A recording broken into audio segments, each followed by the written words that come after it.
Thank you for watching and supporting our channel. Don't forget to subscribe.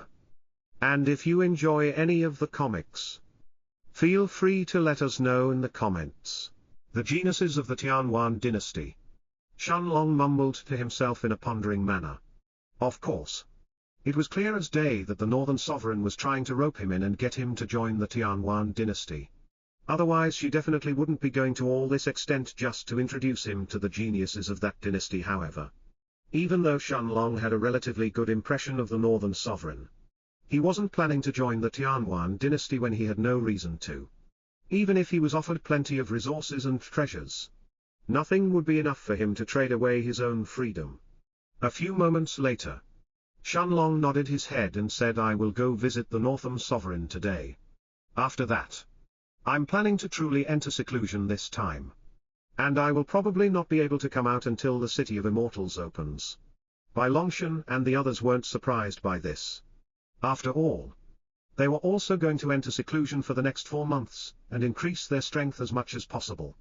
As he finished speaking, Shenlong then waved his hand and took out a long white sword with a crimson hilt, a light blue armor, as well as a bronze armor from his spatial ring, and placed them on the table in front of him before he said smilingly, Longshan, this sword is for you. It is a peak 1-star sword infused with the Tao of Fire. Bai Longshan stared at the long white sword with a look of surprise on his face.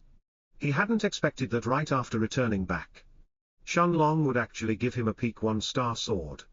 After all, peak 1-star weapons were extremely rare, and even the cheapest of them would go for at least 40.000 to 50.000 high-grade spirit stones. Naturally, only some late-stage Tao emperors would be able to afford such a price. Of course, Bai Longshan also knew that a 1-star weapon was actually the thing that he lacked the most right now. Although the rank 3 gold-grade sword that he had been using all this while wasn't bad, it wasn't good enough to keep up against the weapons that the rest of the outer court disciples in the holy sect were using. After all, even people like Sheng Huang were wielding peak rank 3 gold-grade weapons, while those disciples at the top of the rankings in the martial roll of honor like Yang Hui, Xiao Min, and the rest, all had star rank weapons. Although Bai Longshan could keep up with most of those disciples for now, there was no doubt that he was going to be at a disadvantage after they entered the City of Immortals, where the top geniuses from every place throughout the central region would also gather. Without any hesitation, Bai Longshan accepted the long white sword and cupped his hands at Shenlong, before he said in a grateful manner, Brother Shen, thank you. Shenlong waved his hand and said smilingly, there is no need for thanks between us. Bai Longshan nodded his head without saying anything else and simply kept this in his heart. The Buddha's light. This sword was truly nothing in comparison. However, even though Bai Longshan didn't say anything, he was determined to become even stronger in the remaining 4 months. The stronger after all. Although a peak 1-star sword was valuable, in front of the immortal grade cultivation technique that he had received from Shenlong, he became, the better he would be able to assist Shenlong in the City of Immortals. A moment later, Shenlong turned his gaze towards Xingyi and said, Xingyi, this blue armor is for you. It's a peak 1-star armor infused with the Tao of Water, and it's the most suitable for you to use. Most likely, unless you meet a Tao Emperor or an extremely strong peak Tao King, nobody else should be able to harm you while you wear this, unless they manage to completely exhaust all of your chi first. Of course, if someone has comprehended a powerful unique Tao, then they can also be your match. But even if you find yourself against a troublesome opponent, this armor should still be able to save your life during a dangerous situation.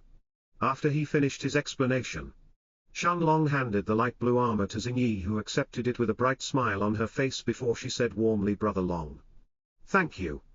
Shenlong patted Xingyi's head affectionately while he stared at the blue armor in her hands.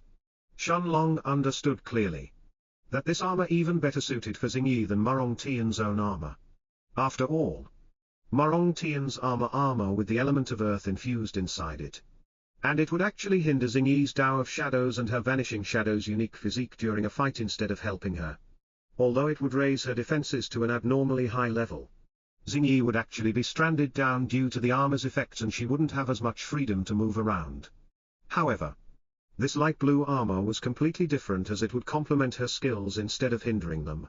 After all, the biggest benefit of the Tao of Water lied both in its versatility as well as its defense.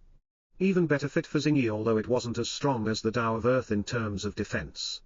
It was actually a moment later. Shenlong turned his attention towards Jiang Chen and said, "Jiang Chen, this one is for you. It's a peak 2-star armor infused with the Tao of Earth." As he said this, Shenlong pushed the bronze armor towards Jiang Chen, who seemed to have accepted it subconsciously with a dumbfounded look on his face. It wasn't just Jiang Chen, but Xingvi, Bai Longshan, and even Lu Mei, who were stunned when they saw this peak 2-star armor. Originally, they hadn't paid too much attention to it, but after they sensed the fluctuations around it, they all realized that the aura coming from this armor had indeed exceeded the aura of a peak 1-star armor by quite a lot. However, forget about a peak 2-star armor. Even normal 2-star armors should be extremely scarce and almost impossible to obtain. A moment later, Jiang Chen snapped out of his daze and pushed the bronze armor back to Shenlong before he said seriously, "Brother, even though I appreciate this, it's better for you to have this armor." Shenlong was momentarily stunned when he heard Jiang Chen's response. But a moment later, he immediately understood what Jiang Chen was thinking. Considering how rare a peak 2-star armor was, it was obvious that Jiang Chen would rather give it to Shenlong than use it himself.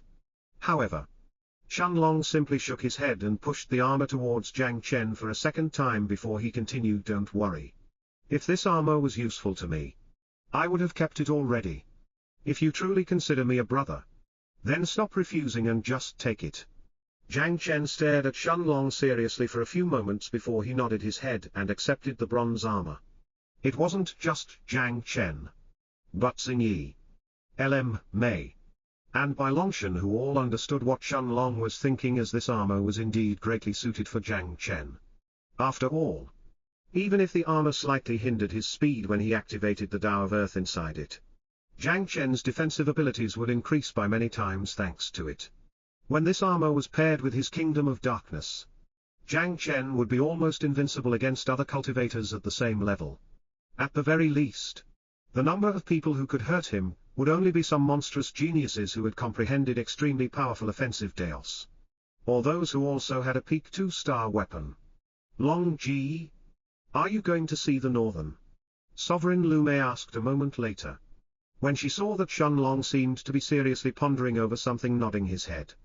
Shenlong looked at Lu Mei and the others and said calmly, "Since everyone is here, let us go together. It's better to take care of this earlier anyway." A few moments later, Shenlong, Xingyi, and the others all left the Southern Dragon's courtyard as they headed for the Northern Sovereign's courtyard. Their group didn't even have to ask anyone for directions, since there were 4 large courtyards at the heart of the Northern Sovereign's estate, all of them adjacent to each other. Those 4 courtyards were the Southern Dragon's courtyard, the Northern Dragon's courtyard, the Eastern Dragon's courtyard, and the Western Dragon's courtyard. As for the Northern Sovereign herself, she was naturally staying in the Northern Dragon's courtyard normally.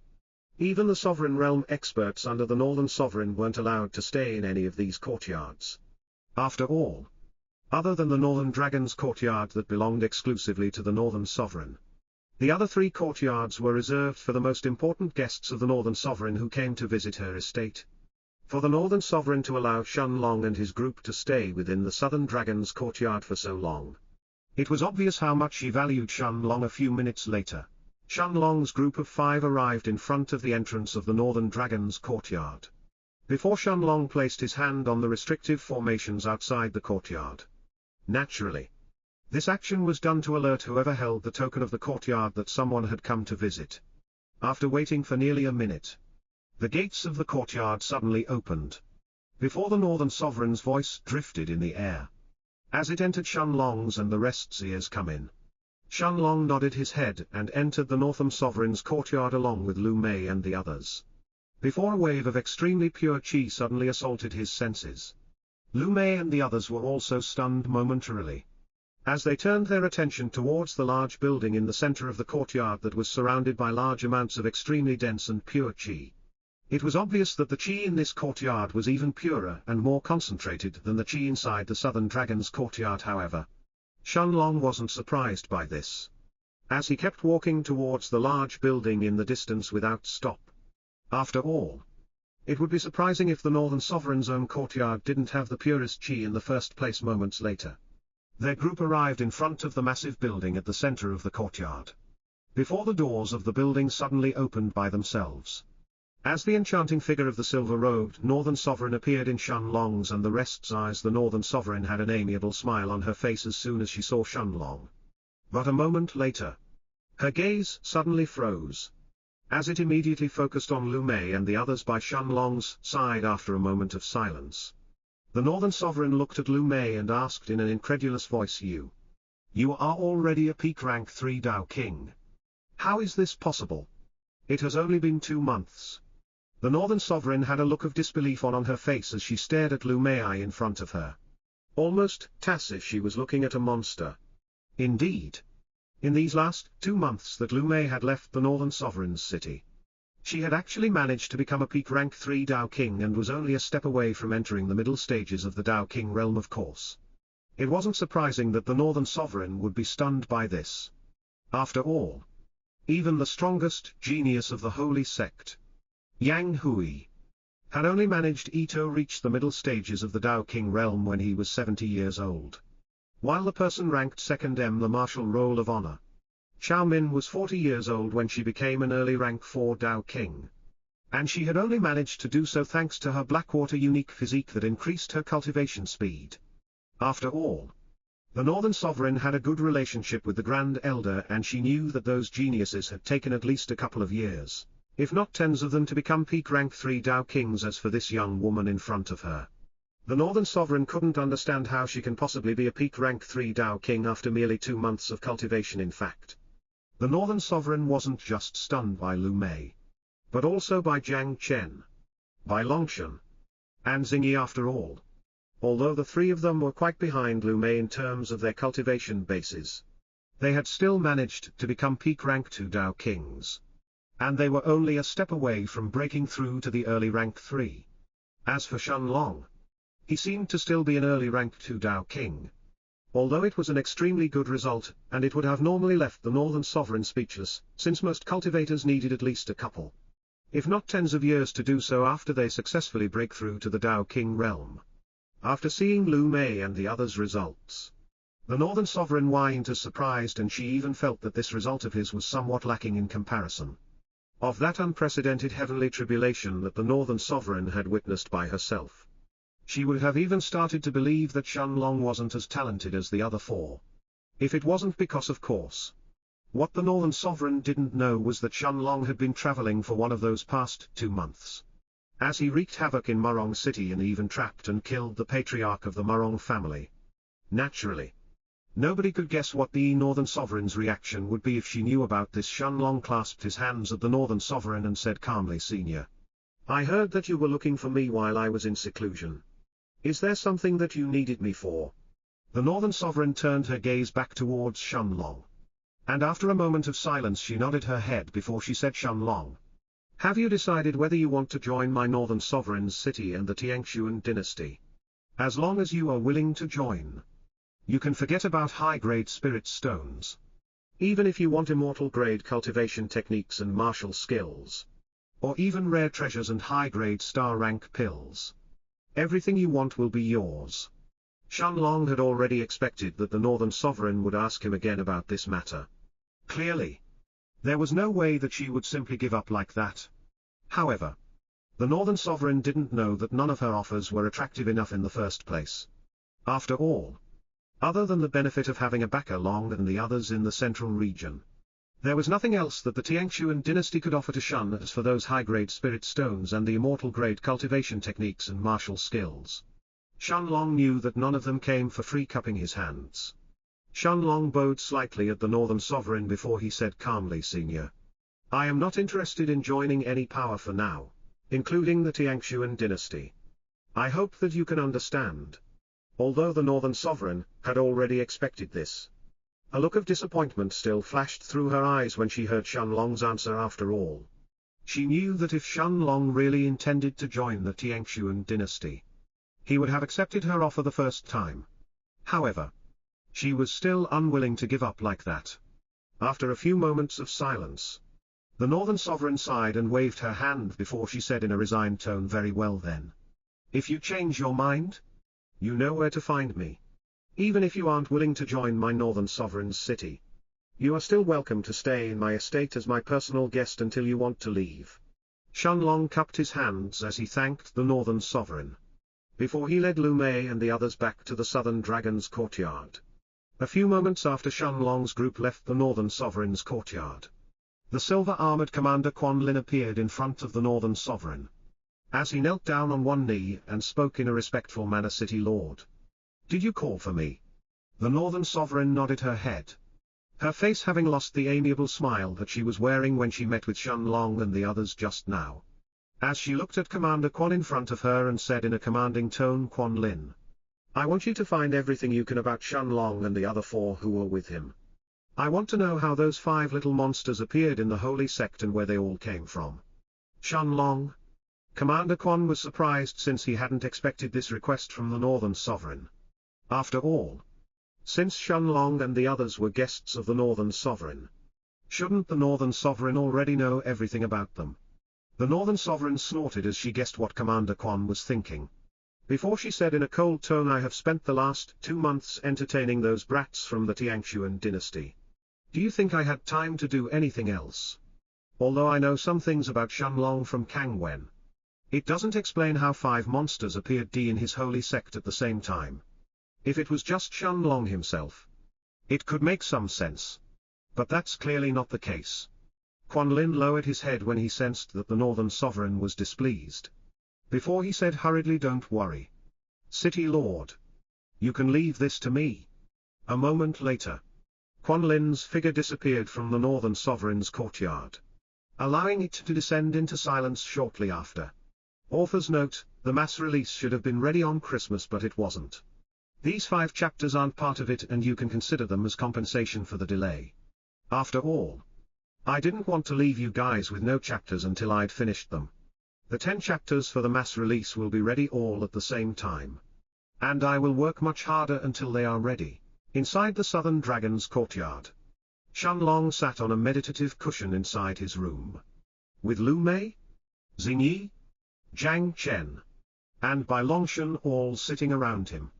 After he took out 5 jars of wine from his spatial ring and handed one to everyone, Shenlong saw Jiang Chen staring at him with a serious look in his eyes. Before Jiang Chen said in a solemn voice, "Brother, I don't think that we should trust the Northern Sovereign too much. Even if she doesn't have any bad intentions and really wants to befriend us. Since you already refused to join the Tiangshuan dynasty, the people behind her may not necessarily take it as well as she did. If they order the Northern Sovereign to kill you, I doubt that she will really refuse. After all, your talents are really too terrifying." It wasn't just Jiang Chen who shared this sentiment, as Lu Mei, Xingvi, and Bai Longshan agreed with him as well. As they all stared at Shenlong, there was no doubt that news about Shenlong's heavenly tribulation would have already spread to the Tiangshuan dynasty by now. Additionally, it wouldn't be long before other top powers in the central region started to look for information about Shenlong. Even if the Northern Sovereign wanted to keep the matter of his heavenly tribulation a secret, it would be impossible for her to do so. Sooner or later, countless strong powers would learn about it, and they would definitely do everything they could to recruit Shenlong. However, just like the Northern Sovereign had said to them before they left the king's palace, many powers would also try to kill Shenlong since they wouldn't want to see someone that terrifying grow and become a true expert. Thus, as long as Shenlong decided to leave the Northern Sovereign's city, Bai Longshan and the others would all leave with him without any hesitation. After all, if the Northern Sovereign really had any bad intentions towards Shenlong, even the Grand Elder of the Holy Sect wouldn't be able to protect him, and yet Shenlong simply stayed silent for a few moments, before he shook his head and said, "For now, there is probably no need for us to hurry and leave.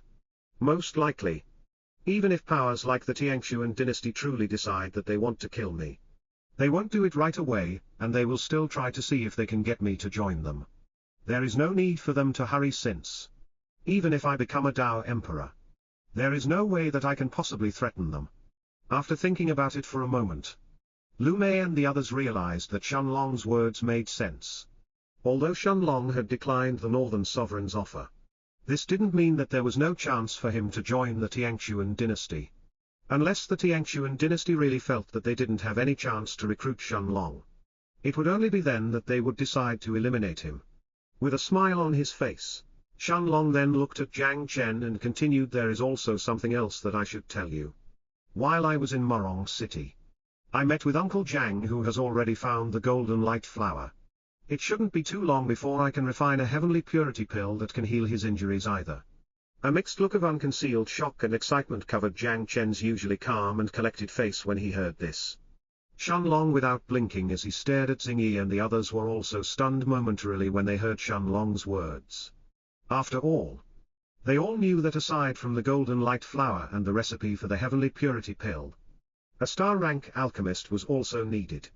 And that alchemist needed to have absorbed an earth flame, or it would be impossible for them to refine a heavenly purity pill. After a moment of silence, Bai Longshan asked in a voice that was filled with disbelief, almost as if he was unable to believe his own words, Brother Shun, does that mean that you are a star-rank alchemist already? Also, won't you need to absorb an earth flame if you want to refine that pill for Uncle Jiang? Even Lu Mei, Xingyi, and Jiang Chen stared at Shenlong quietly as they waited for his answer. Putting aside whether it was possible for Shenlong to find an earth flame, becoming a star-rank alchemist was practically inconceivable even for peak-stage Tao Kings, let alone early-stage Tao King like Shenlong. After all, to reach the standard of a star-rank alchemist, not only did a person need for their spiritual sense to be at the same level as a peak rank 6 Tao Emperor, but their knowledge of alchemy would need to have already surpassed that of any peak rank 3 gold-grade alchemists. Shaking his head, Shenlong looked at Bai Longshan and the others and said calmly, a star-rank alchemist, huh? Although I can't refine star-rank pills just yet, I should be able to, after I become a peak rank 3 Tao King. As for the earth flame, as his words trailed off, Shenlong waved his right hand, before a purple-colored flame suddenly appeared in front of him, causing the temperature inside the room to rise to a terrifying degree. Even Jiang Chen and Bai Longshan, who were at the peak of the 5th stage in body refinement, could feel the terrifying heat coming from this flame affecting their bodies. While Lu Mei and Xingyi both had to circulate their qi to resist it, Jiang Chen and the others didn't need Shenlong to explain anything, as they all understood what this purple flame in front of them really was. After all, they had all been with Shenlong to the refinement hall of the holy sect in the past, and they all knew that this feeling of terrifying heat that even body refiners couldn't resist could only come from a true earth flame. Brother Shun? How did you manage to get your hands on an earth flame? Bai Longshan was the first one to break the silence as he asked Shenlong in a voice filled with curiosity. Bai Longshan wasn't the only one who was astonished by this scene in front of him, as Lu Mei, Xingyi, and Jiang Chen all stared at the purple-colored earth flame with stunned looks in their eyes. After all, even powers like the holy sect only had 1 or 2 earth flames at most, and they protected those earth flames with countless defensive formations, and they even had powerful experts stand guard in case something went wrong. And yet, Shenlong actually managed to find an earth flame after leaving the Northern Sovereign's city for just 2 months. Nodding his head, Shenlong smiled and said calmly, I got it from the patriarch of the Murong family. As he finished speaking, Shenlong stood up and walked out of the room without explaining anything else, before Jiang Chen and the others followed after him. The patriarch of the Murong family. Jiang Chen, who knew a few more things about the central region, asked as he stared at Shenlong's back. Although Jiang Chen didn't know who the patriarch of the Murong family was, he knew that he was an extremely influential figure in the northern part of the central region, an expert who was on par with the patriarch of the Jiang family, where his father, Jiang Tinfeng, came from. How could such an expert possibly give an earth flame to Shenlong? Putting aside how valuable an earth flame was, even if the Murong family really was that rich that they had a handful of earth flames at their disposal, it was still unlikely that they would give one of their earth flames. Once they were out of the room, Shenlong stood in front of Jiang Chen, by Longshan, and Xingyi, and said with a serious look on his face, Jiang Chen. Longshan, since Wu guys are my brothers and Xingyi is my woman, it's time for me to share something with you. As soon as he finished speaking, Shenlong suddenly waved his right hand. Before the figure of a massive black dragon that was more than 30 meters, 100 feet, tall appeared inside the courtyard. Little Black flapped his gigantic black wings as he hovered in the sky above Shenlong, staring at the four people in front of him with a profound look in his deep azure eyes. Lu Mei wasn't surprised in the slightest as she stared at Little Black, whom she had seen quite a few times in the past. But Jiang Chen, by Longshan, and Xingyi were all utterly stunned as they looked at the figure of the massive black dragon in front of them. Brother. This. Whether it was Jiang Chen, Xingyi, or by Longshan, none of them could believe this scene in front of their eyes. Little Black's aura that was clearly at the middle of rank 7 along with the cold, uncaring look in his eyes, made the three of them shiver momentarily. Shenlong smiled and patted the black dragon's head, before he said to Bai Longshan and the others, "This is my partner who is also like a brother to me. His name is Little Black." Naturally, Shenlong understood the implications of revealing one of his biggest secrets, which was Little Black's existence to Jiang Chen and the others. But just like he had said, Xingyi was now his woman, while Jiang Chen and Bai Longshan were both like brothers to him besides. Shenlong had never intended to keep Little Black's existence a secret from those who were close to him. Although dragons were extremely rare, nearly non-existent beasts in the cultivation world, they actually existed in the immortal dimension and nobody dared to mess with them. At the same time, practically every single person in the immortal dimension knew that the Lord of the Heaven-trampling city had a black dragon under his wing. Of course, it was also thanks to Shenlong's strength in the past that nobody dared to mess with him or Little Black back then. But Shenlong wasn't going to keep Little Black hidden forever. Once there was nobody who could truly threaten him in the central region, Shenlong wouldn't mind revealing Little Black's existence to everyone else. But for now, he would only let those who were close to him learn about it. Brother, is this really a dragon? Jiang Chen asked in a voice that was filled with disbelief, as he stared at the massive creature in front of him. Although Jiang Chen knew that Little Black fitted perfectly the description of that legendary magic beast, he still had trouble believing that Shenlong actually had a dragon. How many Dao Kings? No. How many people in this cultivation world had even seen a dragon? Most likely, even the experts of the biggest powers in the central part of the central region wouldn't claim that they had seen a dragon in their lives, let alone have one themselves. Jiang Chen guessed that Shenlong was probably the only one who could claim to have a dragon in this world. Shenlong nodded his head and said, "It's also thanks to Little Black that I could obtain this earth flame from the patriarch of the Monarch family." Shenlong then had Little Black return back to the foggy space in the Stone of Time, before he walked back to the room and proceeded to explain to Jiang Chen and the others most of what had happened in the past 2 months.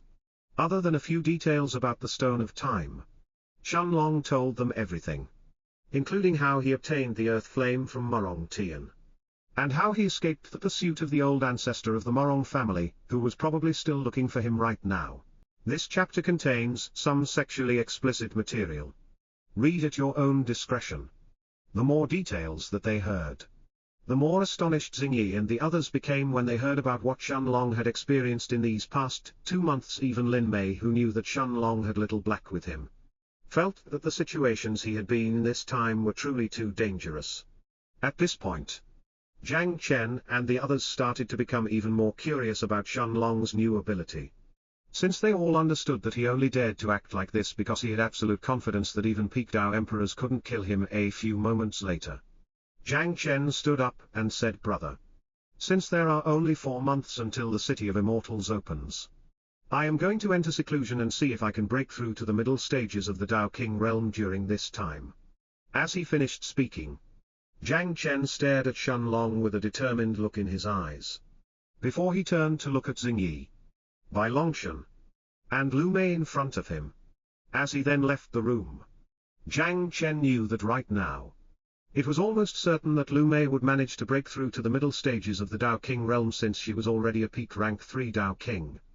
Perhaps she would even be able to reach the peak of rank 4 or even the early rank 5 of the Tao King realm if she was lucky. However, in the City of Immortals where the biggest geniuses of the central region were going to enter, an early stage Tao King would be equivalent to cannon fodder while even middle stage Tao Kings wouldn't amount to much. Thus, he had to do his best and raise his cultivation as much as possible in the next 4 months. Naturally, Bai Longshan wasn't willing to fall behind either. As he cupped his hands at Shun Long and said calmly, "Brother Shun, Sister Lu, Sister Shay, I will see you all again in 4 months." Bai Longshan then returned to his own room, as he was planning to enter seclusion as well, leaving behind just Shun Long, Lu Mei, and Xingyi inside the room. A brilliant smile appeared on Lu Mei's face when she saw that she was left inside the room with just Shun Long, as well as Xingyi. While Xingyi herself could feel her heart beating even faster than before, Shun Long smiled and stood up as he removed his light blue robes and said, "I am going to take a shower first." Staring at Shun Long's naked body that was refined by his monarch's eternal body countless times, both Lu Mei and Xingyi could feel their faces heating up. Before Lu Mei was the first one to stand up, as she removed her yellow robes and said, "Long Ji, let me join you. It's been a while since we bathed together." Shun Long looked at Lu Mei's perfect body in front of him for a few moments, before he took a few steps forward, standing right behind Lu Mei, who was still wearing her undergarments, as he removed them and said, "Let's go together then." Shun Long then looked at Xingyi, who was standing a few meters away from him, and smiled, before he swept Lu Mei off her feet, carrying her like a princess towards the shower. Staring at Shun Long's naked back, Xingyi had a shy look on her face as she removed her own robes, revealing her flawless body as well, before she followed after Shun Long and Lu Mei, while regretting that Lu Mei had been bolder than her and had made the first move.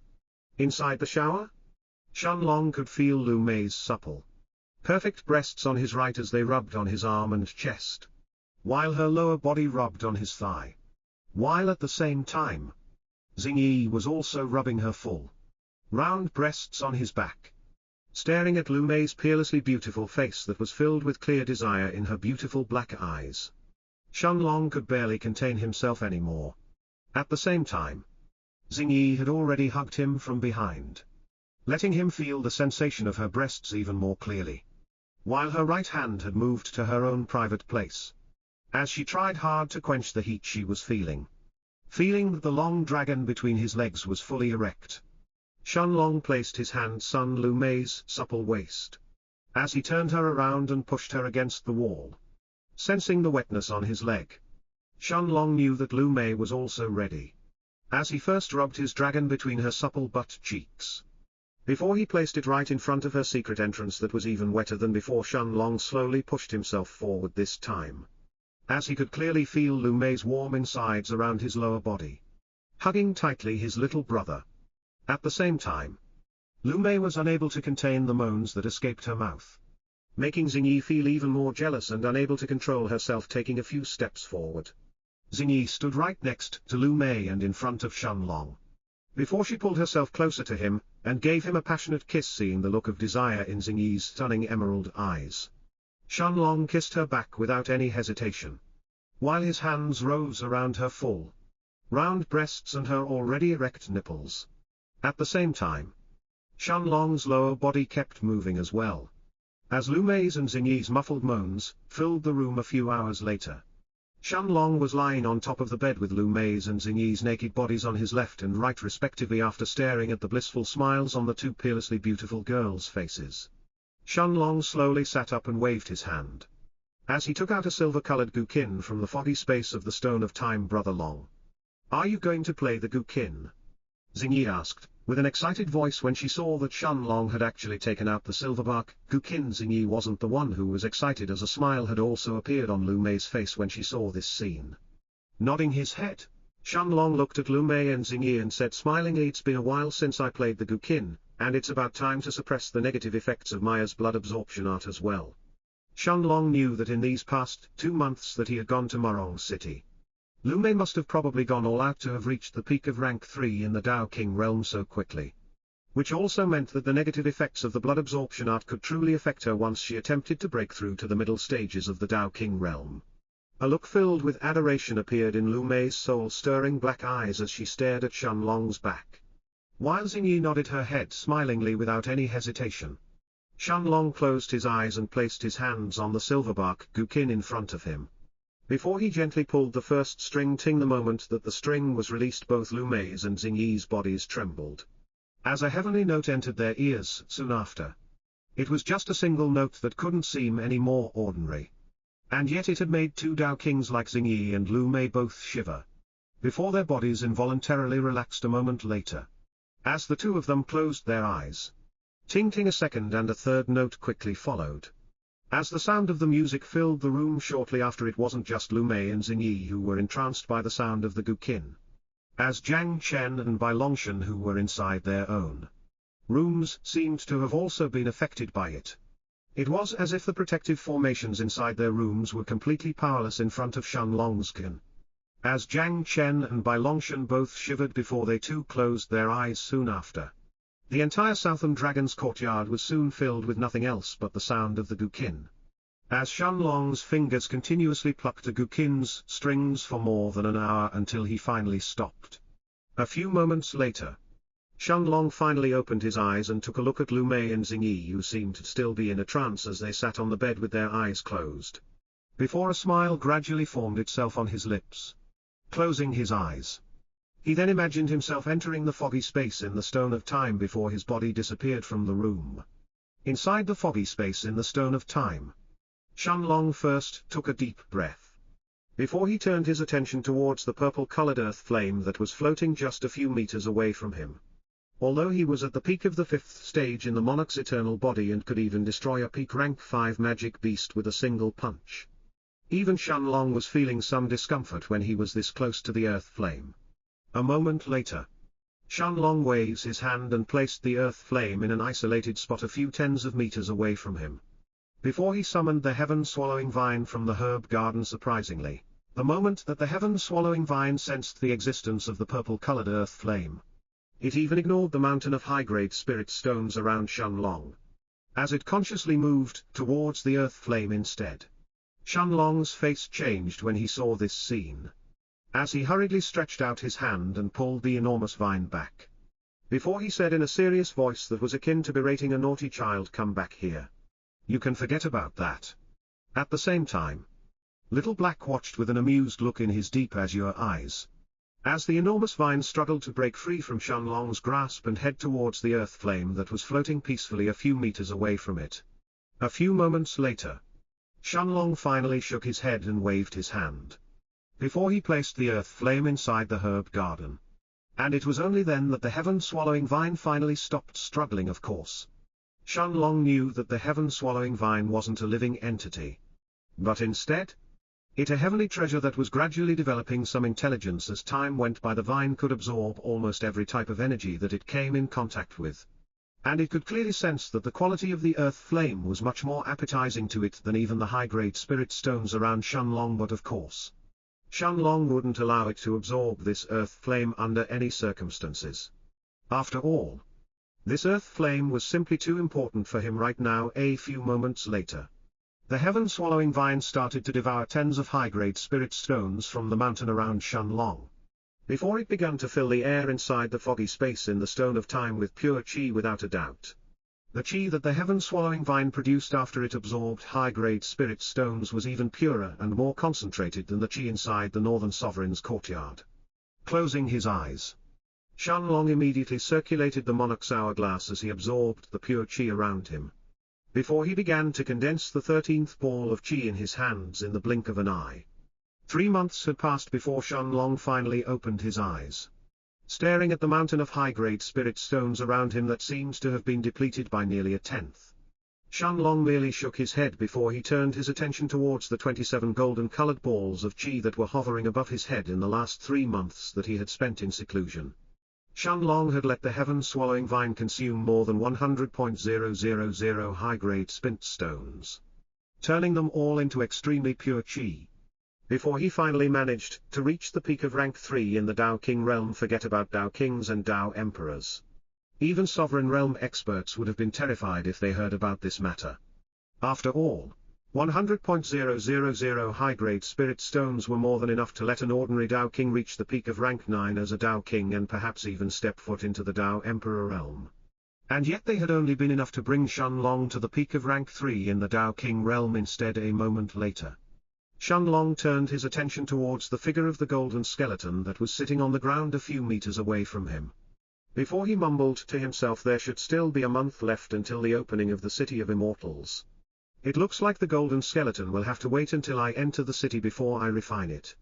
Waving his hand, Shenlong then had the heaven-swallowing vine return back to the herb garden. Before a purple-colored earth flame appeared in front of him a few moments later. Master, are you planning to absorb the earth flame right now? Little Black asked with a serious look in his eyes as he stared at the purple-colored earth flame in front of Shenlong. It wasn't surprising that even Little Black would turn serious upon seeing this scene, since the Black Dragon already understood that absorbing an earth flame wasn't only a long and tiresome process, but it also had a certain degree of danger for the person absorbing it. After all, absorbing the earth flame would require for that cultivator to allow that earth flame enter inside their spiritual sea. Naturally, if something went wrong, not only could that cultivator injure their spiritual sea, but there was even a chance that they would also end up dying. Even with Shenlong's current spiritual strength that was equivalent to that of a peak rank 6 Tao Emperors, there was no degree of assurance that he would succeed. In fact, Shenlong's current level was barely at the threshold that allowed him to try and absorb an earth flame. If someone who wasn't a star rank alchemist tried to absorb an earth flame, it was practically certain that their spiritual sea would be unable to contain the earth flame, and that they would end up dying instead. Shenlong knew what Little Black was worried about, and after a moment of silence, he nodded his head and patted the Black Dragon's head before he said seriously, Little Black, don't worry. If I see that I can't endure it, I will just stop.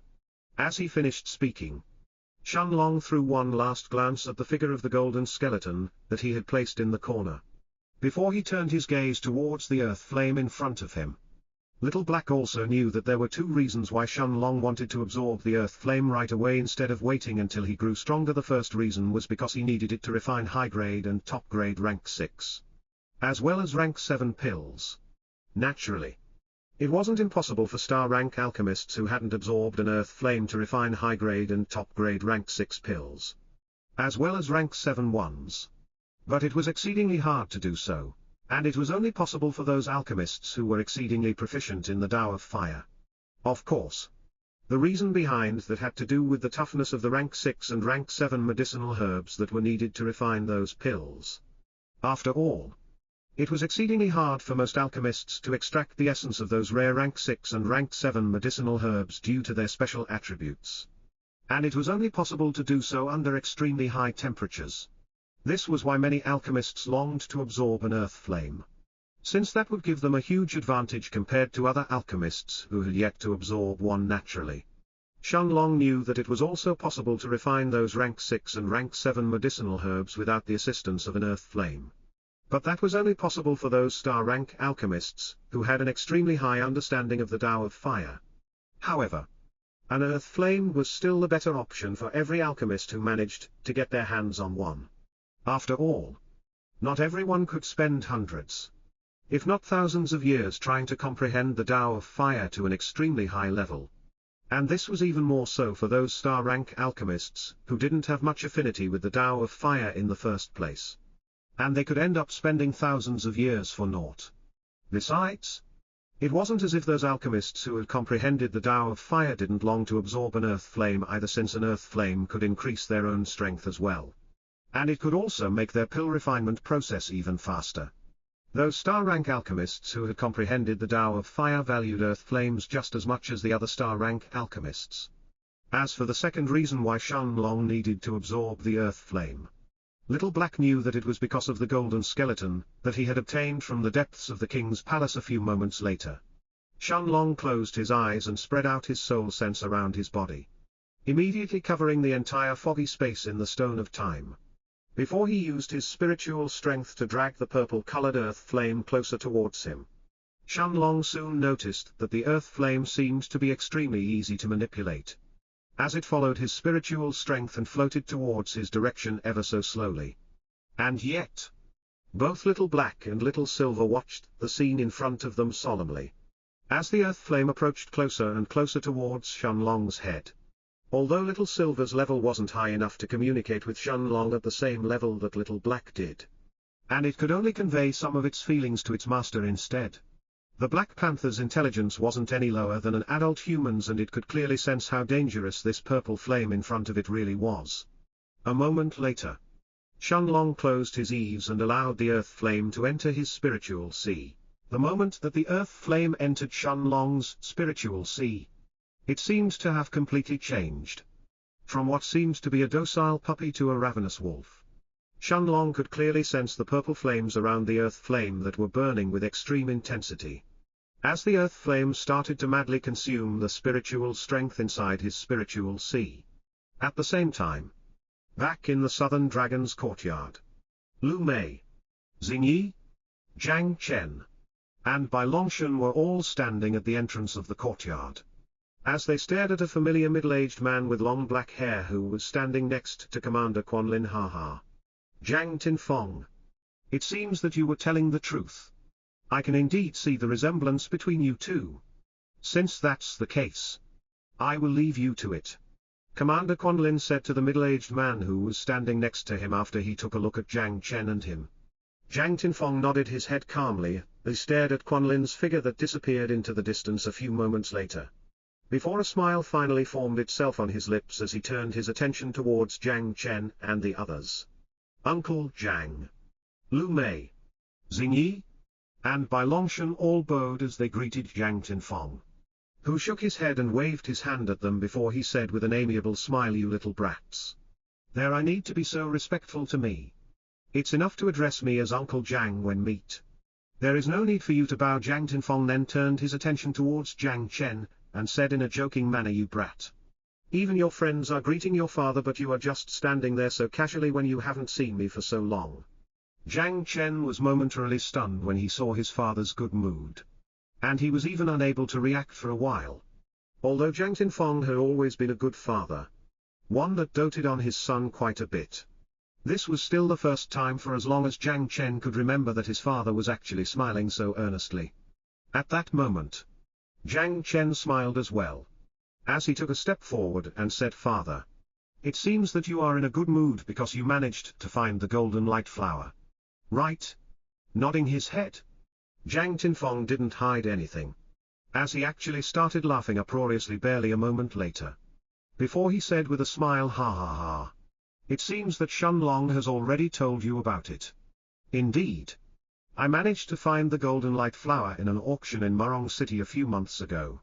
Waving his hand, Jiang Tinfong then took out a small jade box from his spatial ring and opened it, revealing the 7-petaled flower to Lu Mei and the others. One didn't need to be a star-rank alchemist to sense the potent medicinal energy inside the golden light flower and realize that this flower was an extremely rare rank 7 medicinal herb. Jiang Tinfong then turned to look around him, taking a look at the rest of the Southern Dragon's courtyard almost as if he was looking for something, before he asked curiously, "Shenlong isn't here?" Although Jiang Tinfong knew that the distance between Murong City and the Northern Sovereign City was so big that it would even take a relatively fast peak rank 6 magic beast at least 3 months to cross it, he already knew that something like that wasn't a problem for Shenlong. In fact, Jiang Tinfong had long since guessed that Shenlong had, at the very least, a powerful early rank 7 magic beast as his companion, or he wouldn't have been able to travel to Murong City so quickly and attend the auction of the White Tiger Chamber of Commerce. Although Jiang Tinfong didn't know what other secrets Shenlong had, he didn't care about them either. After all, Shenlong was not only Jiang Chen's friend, but he was Jiang Tinfong's benefactor as well, and the only person who could heal his Dantian. Naturally, Jiang Tinfong wouldn't have any bad intentions towards Shenlong, regardless of what type of treasures he had. After all, there was no treasure important enough to Jiang Tinfong that could possibly compare to healing his Dantian that had been crippled for almost 50 years. Shaking his head, Bai Longshan looked at Jiang Tinfong and said seriously, "Uncle Jiang, Brother Shun has entered seclusion since he returned from Morong City and he has yet to come out. Jang Tinfeng didn't say anything else and simply nodded his head. Before he turned his gaze towards the main room in the building in the distance. Since Shun Long had entered seclusion, Jang Tinfeng didn't mind sitting there and waiting. Of course, Lu Mei and the others didn't have a problem with Jang Tinfeng staying in the courtyard either. The Northern Sovereign soon learned about Jang Tinfeng's arrival from Quanlin and that he was also staying in Shun Long's and the others' courtyard. But such an event was of no actual importance to her. Although Jang Tinfeng was a genius who had been close to the peak of the Tao Emperor realm in the past, he was still not much in the eyes of the Northern Sovereign. This was even more so after he had been seriously injured by the elder of the Yu family, and he was exiled by his own Jang clan. Even if Jang Tinfeng had somehow managed to recover a part of his own strength, he was nothing more than a late-stage Tao Emperor. In the Northern Sovereign's eyes, he wasn't even comparable to her 12 commanders, let alone a Sovereign realm expert. Like this, a month continued to pass while Shun Long was still in seclusion. Before the entire Southern Dragon's courtyard suddenly began to tremble. This tremor was extremely violent and abrupt, similar to a powerful magic beast suddenly going berserk. Surprising not just Lu Mei and the others, but even Jang Tinfeng, who was sitting in the courtyard with his eyes closed, as he suddenly snapped them open. What's going on? The same question appeared in everyone's minds. As Jiang Chen and Bai Longshan immediately rushed out of their own rooms when they sensed this tremor, while Lu Mei and Xing Yi appeared in the courtyard nearly at the same time as them. As they all turned their attention towards the courtyard's gates soon after. However, there was clearly no one in front of the gates attacking their courtyard, and yet this tremor didn't seem to die down even a few moments later. And it was clearly becoming even more intense with every passing second, completely baffling Jiang Chen and the others. Father, what's going on? Jiang Chen turned his attention towards Jang Tinfeng and asked, curiously. Lu Mei and the others also turned their gazes towards Jang Tinfeng as they waited for his answer. However, Jang Tinfeng merely shook his head with a serious look in his eyes before he said, I don't know either. However, it seems that the entire Northern Sovereign city is affected by this. Not just your courtyard. As a powerful early rank 9 Tao Emperor, Jang Tinfeng could naturally cover a large part of the Northern Sovereign city with his soul sense. And he could clearly sense that there were millions of people who were also alarmed by this tremor that had affected the entire city. Even an expert at Jang Tinfeng's level was actually unable to understand what was going on. What type of earthquake could possibly affect a behemoth like the Northern Sovereign city to the extent that the entire city would start to tremble? Even if a peak rank 8 magic beast that was similar to a peak rank 9 Sovereign realm expert attacked the city, it still wouldn't be able to cause the entire city to tremble like this. The earthquake continued for more than 10 minutes, spreading utter chaos throughout the entire city before it started to finally die down. A few moments later, at the same time that the earthquake had stopped, the figure of a tall old man dressed in white robes appeared outside of the Southern Dragon's courtyard, right next to Commander Quan Lin, while another old man and an old woman, who were also dressed in white robes, were also following behind them. Lu Mei and the others immediately recognized the 3 people outside the courtyard who were standing next to Commander Quan. As Lu Mei opened the gates of the courtyard and said in a respectful manner, "Greetings, Grand Elder."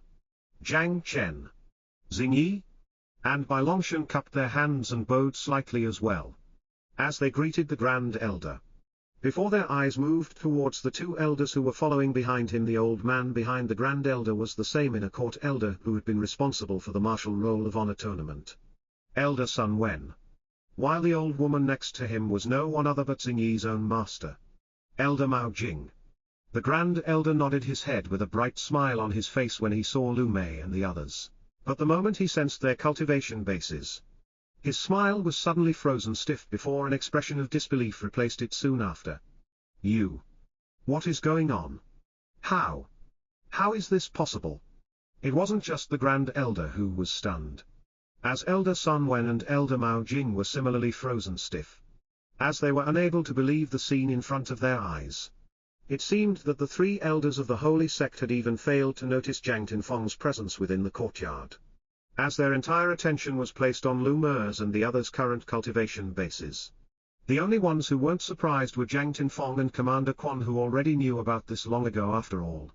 Jiang Tinfeng stayed within the Southern Dragon's courtyard, and he had already learned that Jiang Chen and the others were all training in immortal-grade cultivation techniques. While Commander Quan interacted with Lu Mei and the others quite often, since Lu Mei had already left the Northern Sovereign's city more than 3 times in the last 6 months clearly. Every time that Lu Mei returned back to the city, her cultivation base would experience a huge increase. And Quan Lin would hear all about it from the experts who escorted her. Originally, the squad of experts who escorted Lu Mei had seen their mission as nothing more but child's play. But after they noticed Lu Mei's cultivation speed that increased rapidly every time, they realized that the person they were protecting was actually a terrifying monster. Of course, it was no surprise that the Grand Elder and the others would be stunned and would have trouble accepting the scene in front of them. After all, the current Lu Mei's cultivation base was nothing like it was in the past and had already reached the peak of rank 4 in the Dao King realm. While Jiang Chen, Bai Longshan, and Xing Yi were all at the peak of rank in the Dao King realm as well. Didn't they just break through to the Dao King realm half a year ago? How is it possible for their cultivation bases to advance like this? Elder Sun Wen mumbled in disbelief as he stared at the 4 young people in front of him. Even the strongest outer court disciples in the holy sect couldn't hold a candle to Lu Mei and the others. In fact, other than the person who was currently ranked 2nd in the Martial Roll of Honor rankings, Xiao Min, there was no one else who had a higher cultivation base than Lu Mei in the entire outer court of the holy sect. Even Jiang Chen, Xing Yi, and Bai Longshan could probably be ranked in the top 10 of the Martial Roll of Honor right now. At the same time, Elder Mao Jing was similarly surprised. But apart from surprise, a look of excitement could also be seen in her eyes as she stared at the kingdom-toppling beauty next to Lu Mei. Since Xing Yi was her own disciple, Elder Mao Jing was naturally exhilarated to see her advance so quickly. Jiang Tinfeng. It was only a few moments after that the Grand Elder had finally snapped out of his daze and noticed that Jiang Tinfeng was also present in the courtyard. Jiang Tinfeng nodded his head and cupped his hands at the Grand Elder before he said with a smile, "Greetings, Senior Kang." Sun Wen and Mao Jing were also surprised to see Jiang Tinfeng present. But a few moments later, they turned their gazes towards Jiang Chen and realized what was going on. After all, it wasn't a secret that Jiang Chen was the son of the previous #1 genius of the Jiang clan. And the inner court elders of the holy sect already knew about this. If Jiang Tinfeng hadn't been exiled by the Jiang clan, Jiang Chen would have definitely been nurtured by the Jiang clan with all they had, in hopes that he could reach similar or even greater heights than his father. The Grand Elder nodded his head in greeting towards Jiang Tinfeng, before he turned his attention towards Lu Mei and the others and said with an amiable smile, "You brats. I don't know how you managed to advance in your cultivation so quickly, but I am very happy regardless. Even I hadn't expected you to reach the peak of rank 3 in the Dao King realm before the City of Immortals opened." The Grand Elder then turned to look at his surroundings before he continued, "Call out Shenlong. I've come to take you all to the City of Immortals." Lu Mei shook her head without any hesitation as she stared at the Grand Elder. Before she said seriously, "Grand Elder, Long Ji is still in seclusion and has yet to come out. I won't let anyone disturb him until he comes out by himself." Himself? An existence that stood at the peak of the Dao Emperor realm. Lu Mei's eyes flashed with a serious glint as she said the last part. Even though the person she was facing was the Grand Elder of the Holy Sect, the Grand Elder's eyes widened momentarily when he heard Lu Mei's response before a troubled expression covered his face soon after.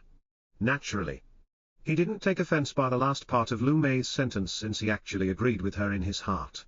Since Shenlong was still in seclusion, disturbing him right now may truly end up harming him if he was in a critical part of his cultivation.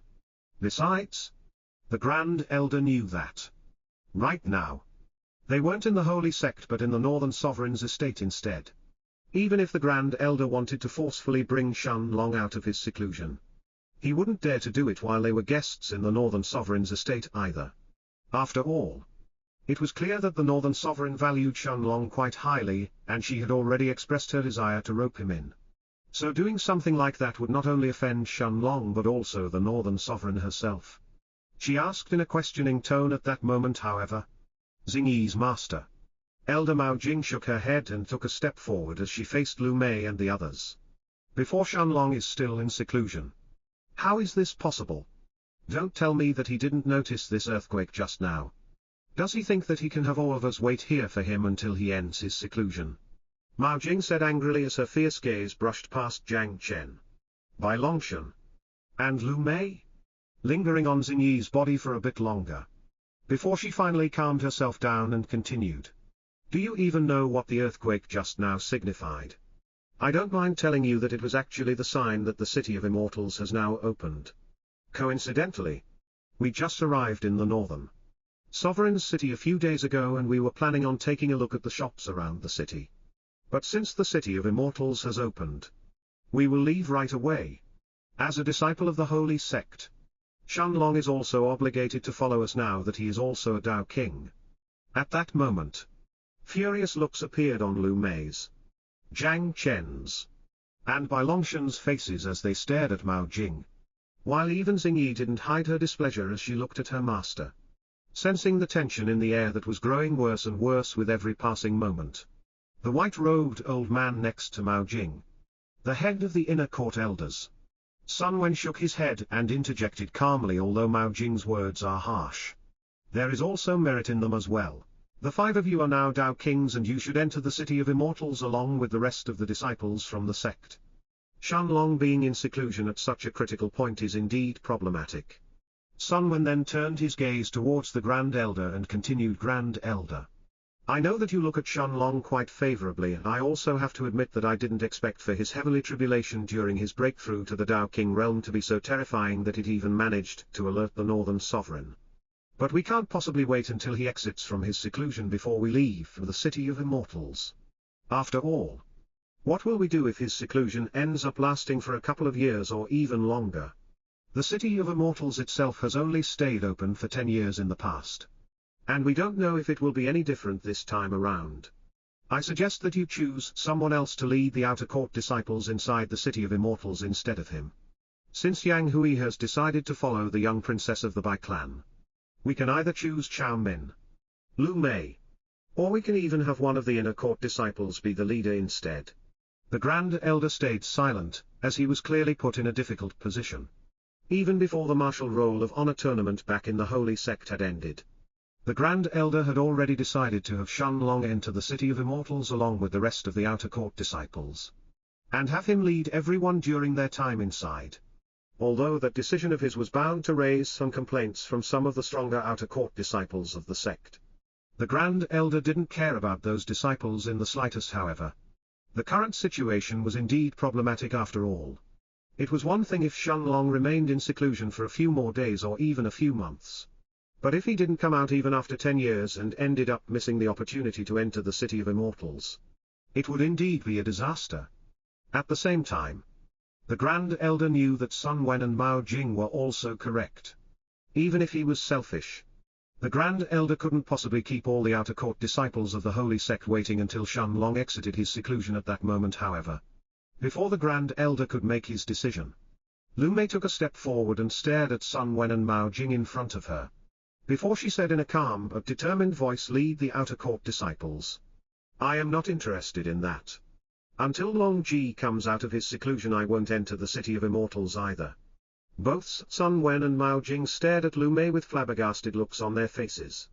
But Jiang Chen, Xingvi, and Bai Longshan all nodded their heads in agreement. After a few moments of silence, Mao Jing finally pointed her finger at Lu Mei and shouted angrily, you want to wait for Shenlong? Who do you think you are? Lu Mei, don't forget that you are also a disciple of the Holy Sect. Every other outer court disciple will enter the City of Immortals, so who do you think you are to simply stay back? Lu Mei narrowed her eyes as she stared at the white-robed Mao Jing in front of her, before she answered in a frosty tone that lacked the tiniest hint of respect, every other outer court disciple will enter the City of Immortals. What does that have to do with me? I thought that every disciple could freely choose whether they wanted to enter the City of Immortals or not. Could it be that we are forced to do so now? At the same time, Jiang Tinfeng suddenly took a step forward and stood in front of Lu Mei and the others as he faced Mao Jing, before he turned his gaze towards the Grand Elder and said calmly, Senior Kang, don't tell me that your holy sect is trying to force my son and his friends to enter the City of Immortals naturally. If they want to enter by themselves, then that's fine. However, if they don't want to enter, don't think that I will allow your elders to bully them while I'm present. The Grand Elder stared at Jiang Tinfeng, who stood there like an immovable mountain, as his aura of an early rank 9 Dao Emperor was clearly boring down on Mao Jing and was forcing her back. And after a moment of silence he shook his head and sighed before he said, Lu Mei is right. Whether she wants to enter the City of Immortals or not is up to her. And naturally, my holy sect won't force her. However, it's a shame that she won't be able to enter the city along with the other disciples of the sect. The Grand Elder then turned his gaze towards Jiang Chen and the others and asked, do the three of you want to come with me? Or do you want to wait for Shenlong too? Jiang Chen shook his head and answered in a determined manner, I will wait here as well. If Shenlong doesn't enter the city, then I won't enter either. Bai Longshan nodded his head and cupped his hands at the Grand Elder before he responded, Grand Elder, thank you for your offer, but we will wait here. Seeing that Xing Yi was about to respond, Mao Jing suddenly narrowed her gaze and said in a commanding tone, Xing Yi, come here. Your master is talking to you. Cold looks appeared on Lu Mei's, Jiang Chen's, and Bai Longshan's faces when they heard this. While the Grand Elder and Jiang Tinfeng stared at Mao Jing without interfering, although Mao Jing couldn't force Lu Mei and the others to do anything. As Xing Yi's master, she naturally had enough authority to order Xing Yi around, shaking her head. Xing Yi took a step forward and faced the white-robed woman in front of her, before she bowed and asked, Master, do you have any instructions? Mao Jing nodded her head and said calmly, you will follow me and enter the City of Immortals with the rest of the outer court disciples of the sect. There is no reason for you to follow Shenlong and the others with your talent. With your rate of growth, it's practically certain that you will reach the Dao Emperor realm in less than 1,000 years. By then, you will definitely become a core disciple of the sect. Xing Yi let out a sigh as she looked at Mao Jing, before she shook her head and said in a pleading manner, Master, you should understand my feelings for Brother Long by now. Can you allow me to stay and wait for him? No. Mao Jing didn't even entertain that thought for even a moment, as she immediately rejected Xing Yi's request. Staring at her like a cat that just had its tail stepped on, it didn't matter if Xing Yi begged her on her knees. Since Mao Jing still wasn't going to agree to this request of hers, Xing Yi lowered her head and instantly fell silent, as utter silence had also filled the entire courtyard soon after. Enough? Come here. It's time to go. Mao Jing shouted angrily when she saw that Xing Yi wasn't moving from the spot she was standing on and was simply standing there with her head lowered, as if she was trying hard to make a decision. Finally, a few moments later, Xing Yi raised her head and looked at Mao Jing with a resolute look in her eyes, before she finally started walking towards her. Jiang Tinfeng was lightly surprised when he saw this scene. But neither Lu Mei, Bai Longshan, or Jiang Chen seemed to have any particular reaction to this, as they all stared at Xing Yi calmly. A few moments later, Xing Yi stood in front of Mao Jing, before she bowed deeply and said in a respectful tone, Master. A smile appeared on Mao Jing's face as she looked at the beautiful young woman in front of her, before she stretched out her hand to pat Xing Yi's shoulder and said, there is no need for you to waste your talent here. Let's go. If you manage to obtain a fortuitous opportunity in the City of Immortals, you may even reach the Sovereign Realm in the future and stand at the peak of the northern part of the central region. At that moment, however, Xing Yi merely shook her head and waved her hand, as she took out a small bottle from her spatial ring with a single pill inside it. Bowing for the second time, Xing Yi stretched both of her hands outward as she offered the pill bottle to Mao Jing and said determinedly, Master, thank you for your guidance. Mao Jing's eyes widened in disbelief as she instinctively reached out her hand and accepted the pill bottle, staring at the small pill inside it with a stunned look on her wrinkled face. At the same time, both Sun Wen and the Grand Elder seemed to have realized what was going on, as they both let out defeated sighs and shook their heads soon after. How could they not understand that with this action, Xing Yi was cutting off the ties between a disciple and her master? It was clear that after this, Xing Yi wasn't going to recognize Mao Jing as her master any longer. Mao Jing stared at the pill in front of her without saying anything, almost as if she had fallen in a trance. Finally, after a few moments of silence, Mao Jing raised her head and stared at Xing Yi before she asked in a furious voice, Xing Yi, what is the meaning of this? Cupping her hands, Xingyi bowed deeply once again before she said, "Master. This is a rank 5 barrier-piercing pill. Just like the one that you gave me as a gift when you accepted me as your disciple. Actually, it's not really the same since this is a top-grade rank 5 pill while the one that you gave me was only a middle-grade pill regardless. After giving you back your welcoming gift, I hope that Master, no, Elder Mao Jing can understand that we will no longer be master and disciple." Mao Jing's eyes started brimming with killing intent as she stared at the pill bottle in her hands in silence. Before she turned her gaze towards Xingyi and started laughing. As she said in a frosty manner, "You want to cut our ties by giving me back my welcoming gift? How laughable. As your master, it is my right to order you to follow me. You want to cut off our ties simply because I refused your request. Very well. I must have been blind to accept you as my disciple in the first place. A disciple like you is simply unfit to remain in the holy sect as well." All of a sudden, Mao Jing took a step forward and stretched out her right hand. As her fingers curled together, turning into claws that headed straight towards Xingyi's abdomen. Jiang Chen's, Lu Mei's, and Bai Longshan's expressions all changed when they saw this scene. Mao Jing, step back. At the same time, the Grand Elder shouted angrily when he noticed Mao Jing's actions. As he hurriedly waved both of his hands while his cultivation at the peak of rank 9 in the Dao Emperor realm exploded outwards. At that moment, the entire Southern Dragon's courtyard seemed to have dropped by quite a few degrees in temperature, as a frosty aura radiated from the Grand Elder's body heading straight towards Mao Jing. Naturally, how could the Grand Elder not realize that Mao Jing's strike was aiming to strike Xingyi's dantian, and directly cripple it? Unfortunately, although the Grand Elder was standing just a few meters away from Mao Jing, he actually hadn't expected that Mao Jing would suddenly attack Xingyi and that she would even try to cripple her, catching him completely off guard. Although the difference in their cultivation was big, since the Grand Elder wasn't prepared, he didn't have enough time to protect Xingyi in time and block Mao Jing's attack. At that moment, however, the figure of a tall middle-aged man with long black hair seemed to have appeared in front of Xingyi like a blur, as he effortlessly blocked Mao Jing's attack with a single hand. "You." Mao Jing stared at Jiang Tinfeng's figure in front of her in utter disbelief, unable to comprehend how he could have reacted so quickly. That he managed to cover the distance between them and even managed to block her strike before it could land. Jiang Tinfeng stared at Mao Jing with a look of unconcealed killing intent, before he said in a cold voice, "You dare to try and attack someone while you are in my presence? You old hag! Who do you think you are?" At that moment, Jiang Tinfeng's aura of an early rank 9 Dao Emperor exploded outwards, suppressing Mao Jing so heavily that she actually started to tremble as she tried hard to step back.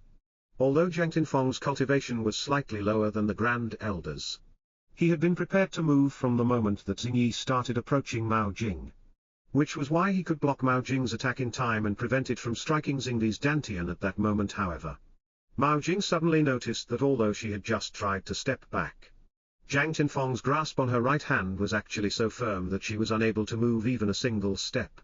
Raising her head, her gaze then met with Jiang Tinfeng's cold gaze that was brimming with killing intent. Before the handsome middle-aged man in front of her opened his mouth and said coldly, "Since you don't seem to know what's good for you, let me teach you some manners." The moment that he finished speaking, Jiang Tinfeng suddenly clenched his right hand tightly while his eyes stared mercilessly at Mao Jing's terrified eyes. A blood-curdling scream escaped Mao Jing's mouth, as warm crimson blood started spurting from her wrist without stop. Lowering her head, Mao Jing looked at her own hand that seemed to have been severed from her body with a look of disbelief on her face. "Jiang Tinfeng, you." Sun Wen stared at Jiang Tinfeng with an angry look on his face, before he turned his attention towards the Grand Elder who was standing in front of him. No matter what, Jiang Tinfeng had just attacked an inner court elder of the holy sect in his presence, so there was no way that the Grand Elder would let this matter go.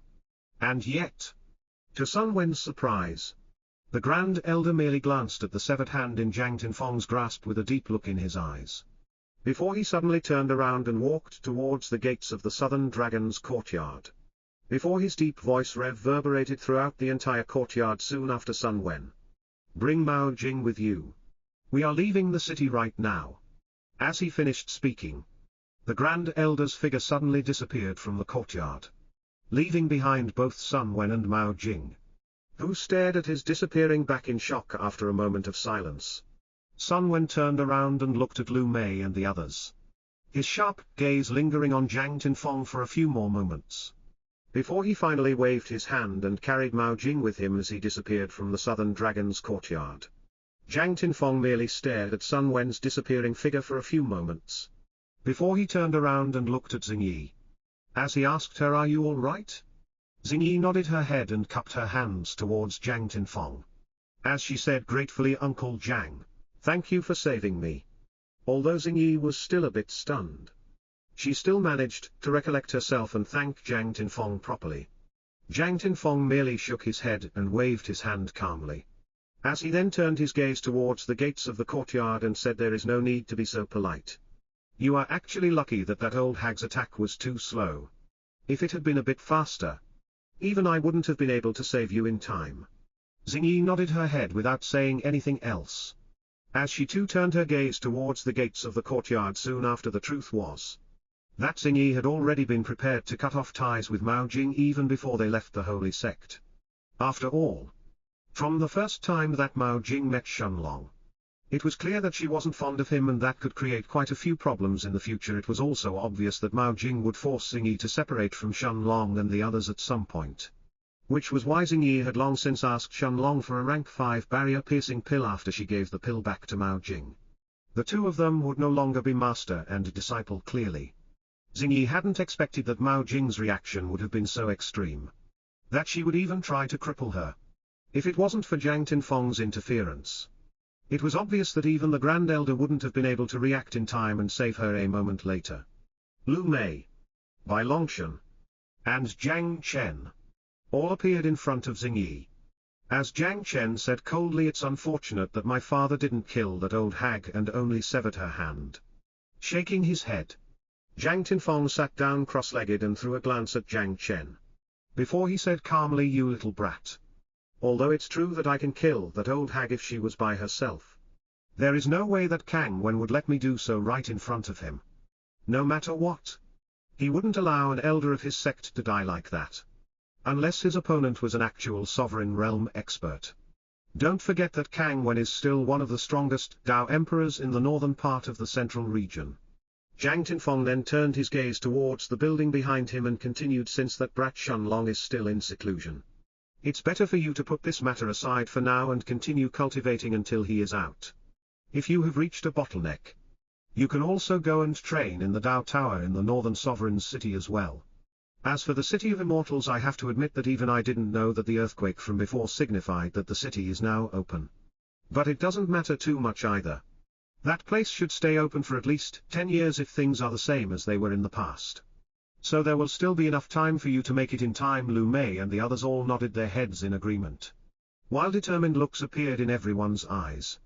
Indeed, since Shenlong was still in seclusion, the best thing they could do was to cultivate and raise their strength as much as possible before they entered the City of Immortals at the very least. It would be best if all of them were middle-stage Dao kings before Shenlong exited his seclusion. At the same time, inside a large courtyard in a luxurious inn within the Northern Sovereign's city, Sun Wen and Mao Jing both stared at the Grand Elder in front of them, before Sun Wen said seriously, "Grand Elder, I know that value Shenlong quite highly, but that Jiang Tinfeng still severed Mao Jing's hand. Even if Mao Jing was in the wrong with Xing Yi's matter, Jiang Tinfeng still went overboard. Additionally, Mao Jing isn't a body refiner, so it will take quite a few expensive pills for her hand to grow back. Are we really going to leave this matter like this?" However, the Grand Elder merely snorted as he looked at Sun Wen, his piercing gaze causing him to shiver, before he said coldly, "Leave the matter like this. Mao Jing is lucky that Jiang Tinfeng interfered this time. Otherwise, if her attack had really succeeded and she ended up crippling that girl, forget about Jiang Tinfeng. I would be the first one to move and take her life." Sun Wen's and Mao Jing's eyes both widened in disbelief, but the Grand Elder's piercing gaze was still focused on Mao Jing as he continued, "You know that I value Shenlong highly, and I told you that you are not allowed to offend him. But you still decided to cripple that girl. Do you take me to be invisible, or is it that my words don't have enough value for you? Fine. I don't mind telling you that I owe that kid Shenlong a favor. So if you really ended up crippling that girl, if he asked me to take revenge for her, I would truly kill you even if you are an inner court elder of the sect. At the same time, you seem to have forgotten that we were still within the Northern Sovereign's estate. Even if the Northern Sovereign didn't care about others and only cared about herself, do you think that she wouldn't care about her own face that much? That she would let outsiders enter her estate and wantonly cripple her guests? A shiver ran through Mao Jing's spine as she seemed to have forgotten this matter. Although she could claim that she had crippled Xingyi with the excuse that she was her master, would the Northern Sovereign really care about Mao Jing's reasons before she killed her? Shaking his head, the Grand Elder then continued, "Go and gather the disciples and the elders and prepare to leave the city. As for Mao Jing's matter, you can forget about taking revenge." At the same time, inside the foggy space in the Stone of Time, Shenlong was still sitting cross-legged on the ground with his eyes closed, while his body was completely drenched in sweat. Inside his spiritual sea, the purple-colored earth flame was madly absorbing his spiritual strength like a hungry beast that was ravaging everything in its sights as moments gradually turned into minutes.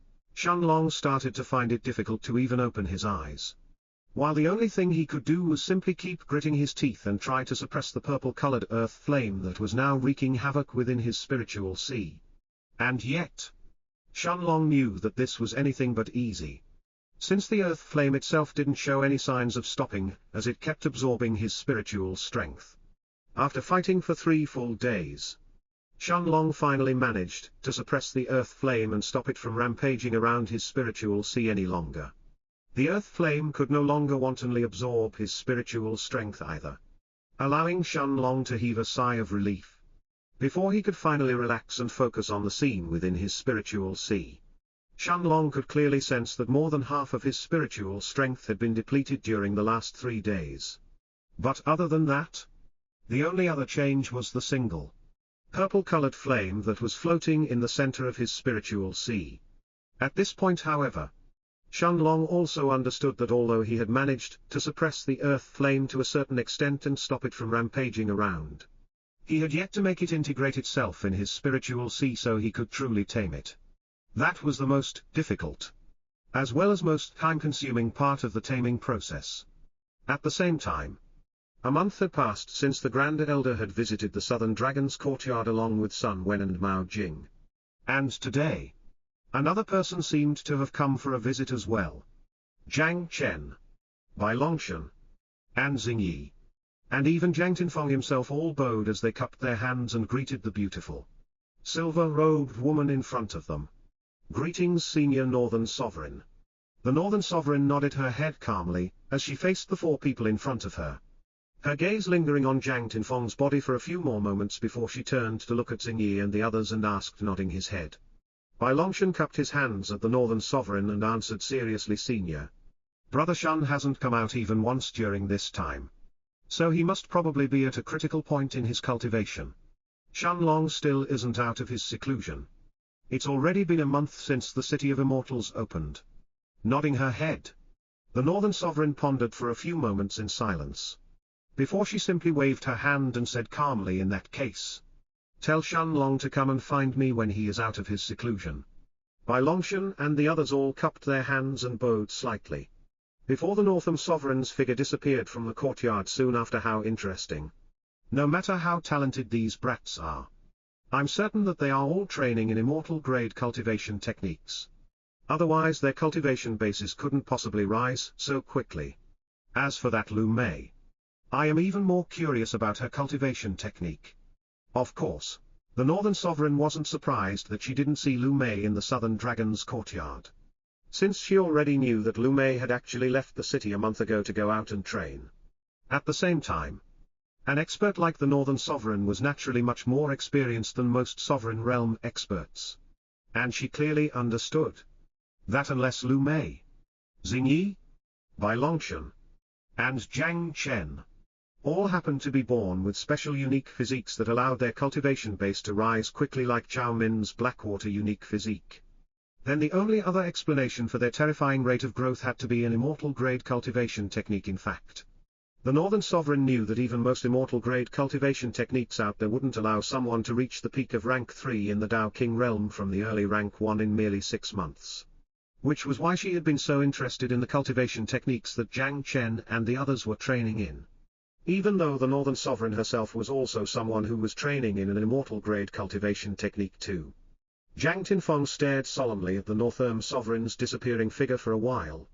And after a moment of silence, he turned his gaze towards Jiang Chen and the others and said seriously, the Northern Sovereign is bound to start asking you all some questions sooner or later. The longer we stay in the Northern Sovereign's estate, the more dangerous things will start to become as well. It's better to start preparing yourselves. As soon as Shenlong comes out of his seclusion, you should leave for the City of Immortals. Xingyi, Jiang Chen, and Bai Longshan were all startled when they heard Jiang Tinfeng's words. Before Jiang Chen seemed to have suddenly realized what his father meant. As he asked in a solemn voice, "Father, are you talking about our cultivation techniques?" Jiang Tinfeng nodded his head and answered with a serious look in his eyes, "Don't underestimate the Northern Sovereign. Her knowledge of immortal-grade cultivation techniques and martial skills can't be compared to someone like the Grand Elder. I am sure that she has already guessed that you are all training in immortal-grade cultivation techniques. And she probably knows that it's not just I technique Esther. For a small group of Tao Kings to possess more than one immortal-grade cultivation technique. Forget about the Northern Sovereign. Practically every single expert at the Central Region would end up going after you if they found out."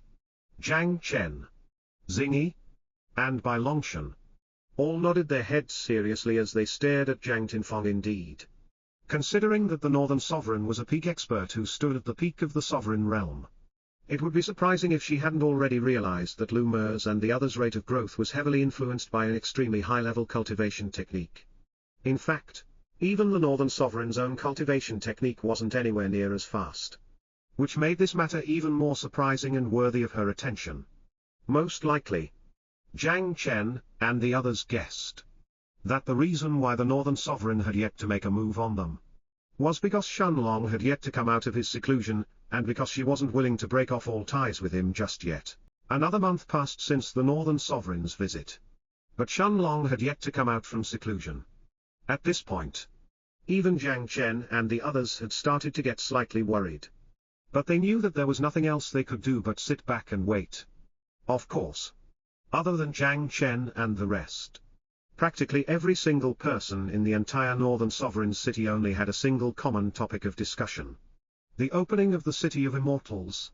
Nearly every single middle and late-stage Tao King realm cultivator in the city, and even plenty of early-stage Tao Kings, had already set off towards the City of Immortals once the news about the city opening began to spread a couple of months ago.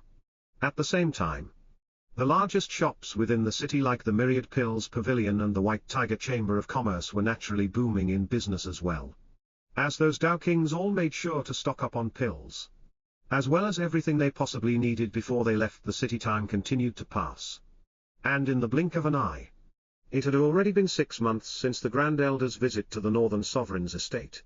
Just as Lu Mei walked past the courtyard's gates and entered inside, she noticed that Xingyi, Jiang Chen, and Bai Longshan were all sitting on the ground with their eyes closed as they absorbed the pure qi around them without stop. The extremely rich qi inside the courtyard seemed to have separated itself, as it formed 3 massive vortexes above Xingyi's and the others' heads. Thankfully, the qi inside the Southern Dragon's courtyard was more than enough to supply even Sovereign Realm experts. So regardless of how fast Jiang Chen's and the others' absorption speed was, the 3 of them were far from being able to absorb it faster than the qi was being replenished. At the same time that Lu Mei entered the courtyard, Jiang Chen and the others stopped cultivating and opened their eyes. Before Bai Longshan nodded his head in greeting as he said warmly, "Sister Lu, welcome back." Lu Mei nodded her head in response, before she turned her worried gaze towards the large building at the center of the courtyard and asked, "Long Ji still hasn't ended his seclusion?" Xingyi shook her head as she looked at Lao Mei, and after a moment of silence she said, "It's already been almost 10 months since Brother Long entered seclusion and he has yet to come out.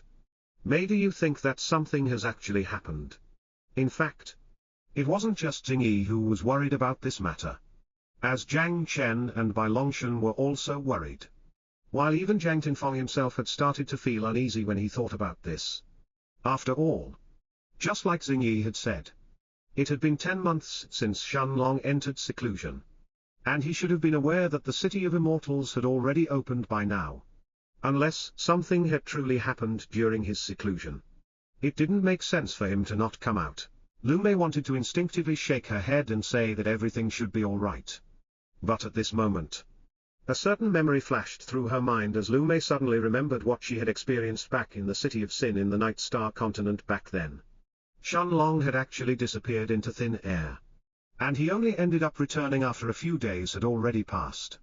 Although he hadn't explained everything to Lu Mei back then, Lu Mei still understood that Shenlong had been in some real danger at that time. And she had also seen by herself how even Little Black had been unable to help him. If something similar happened again, then Shenlong may truly be in trouble. The more Lu Mei thought about this matter, the more she felt that such a scenario was actually plausible at that moment. However, just as Lu Mei was about to speak, the door of the main room suddenly opened. Before a figure dressed in blue robes walked out from it. A dazzling, soul-stirring smile appeared on Lu Mei's face when she saw this scene, as she immediately called out in a joyous tone, "Long Ji." The moment that the door of the room opened, Xingvi, Jiang Chen, and Bai Longshan seemed to have sensed it as well, as they all turned around and stared at the figure that was dressed in blue robes and was walking towards their direction. "Brother Long. Ha ha. Brother Shen? You are finally out."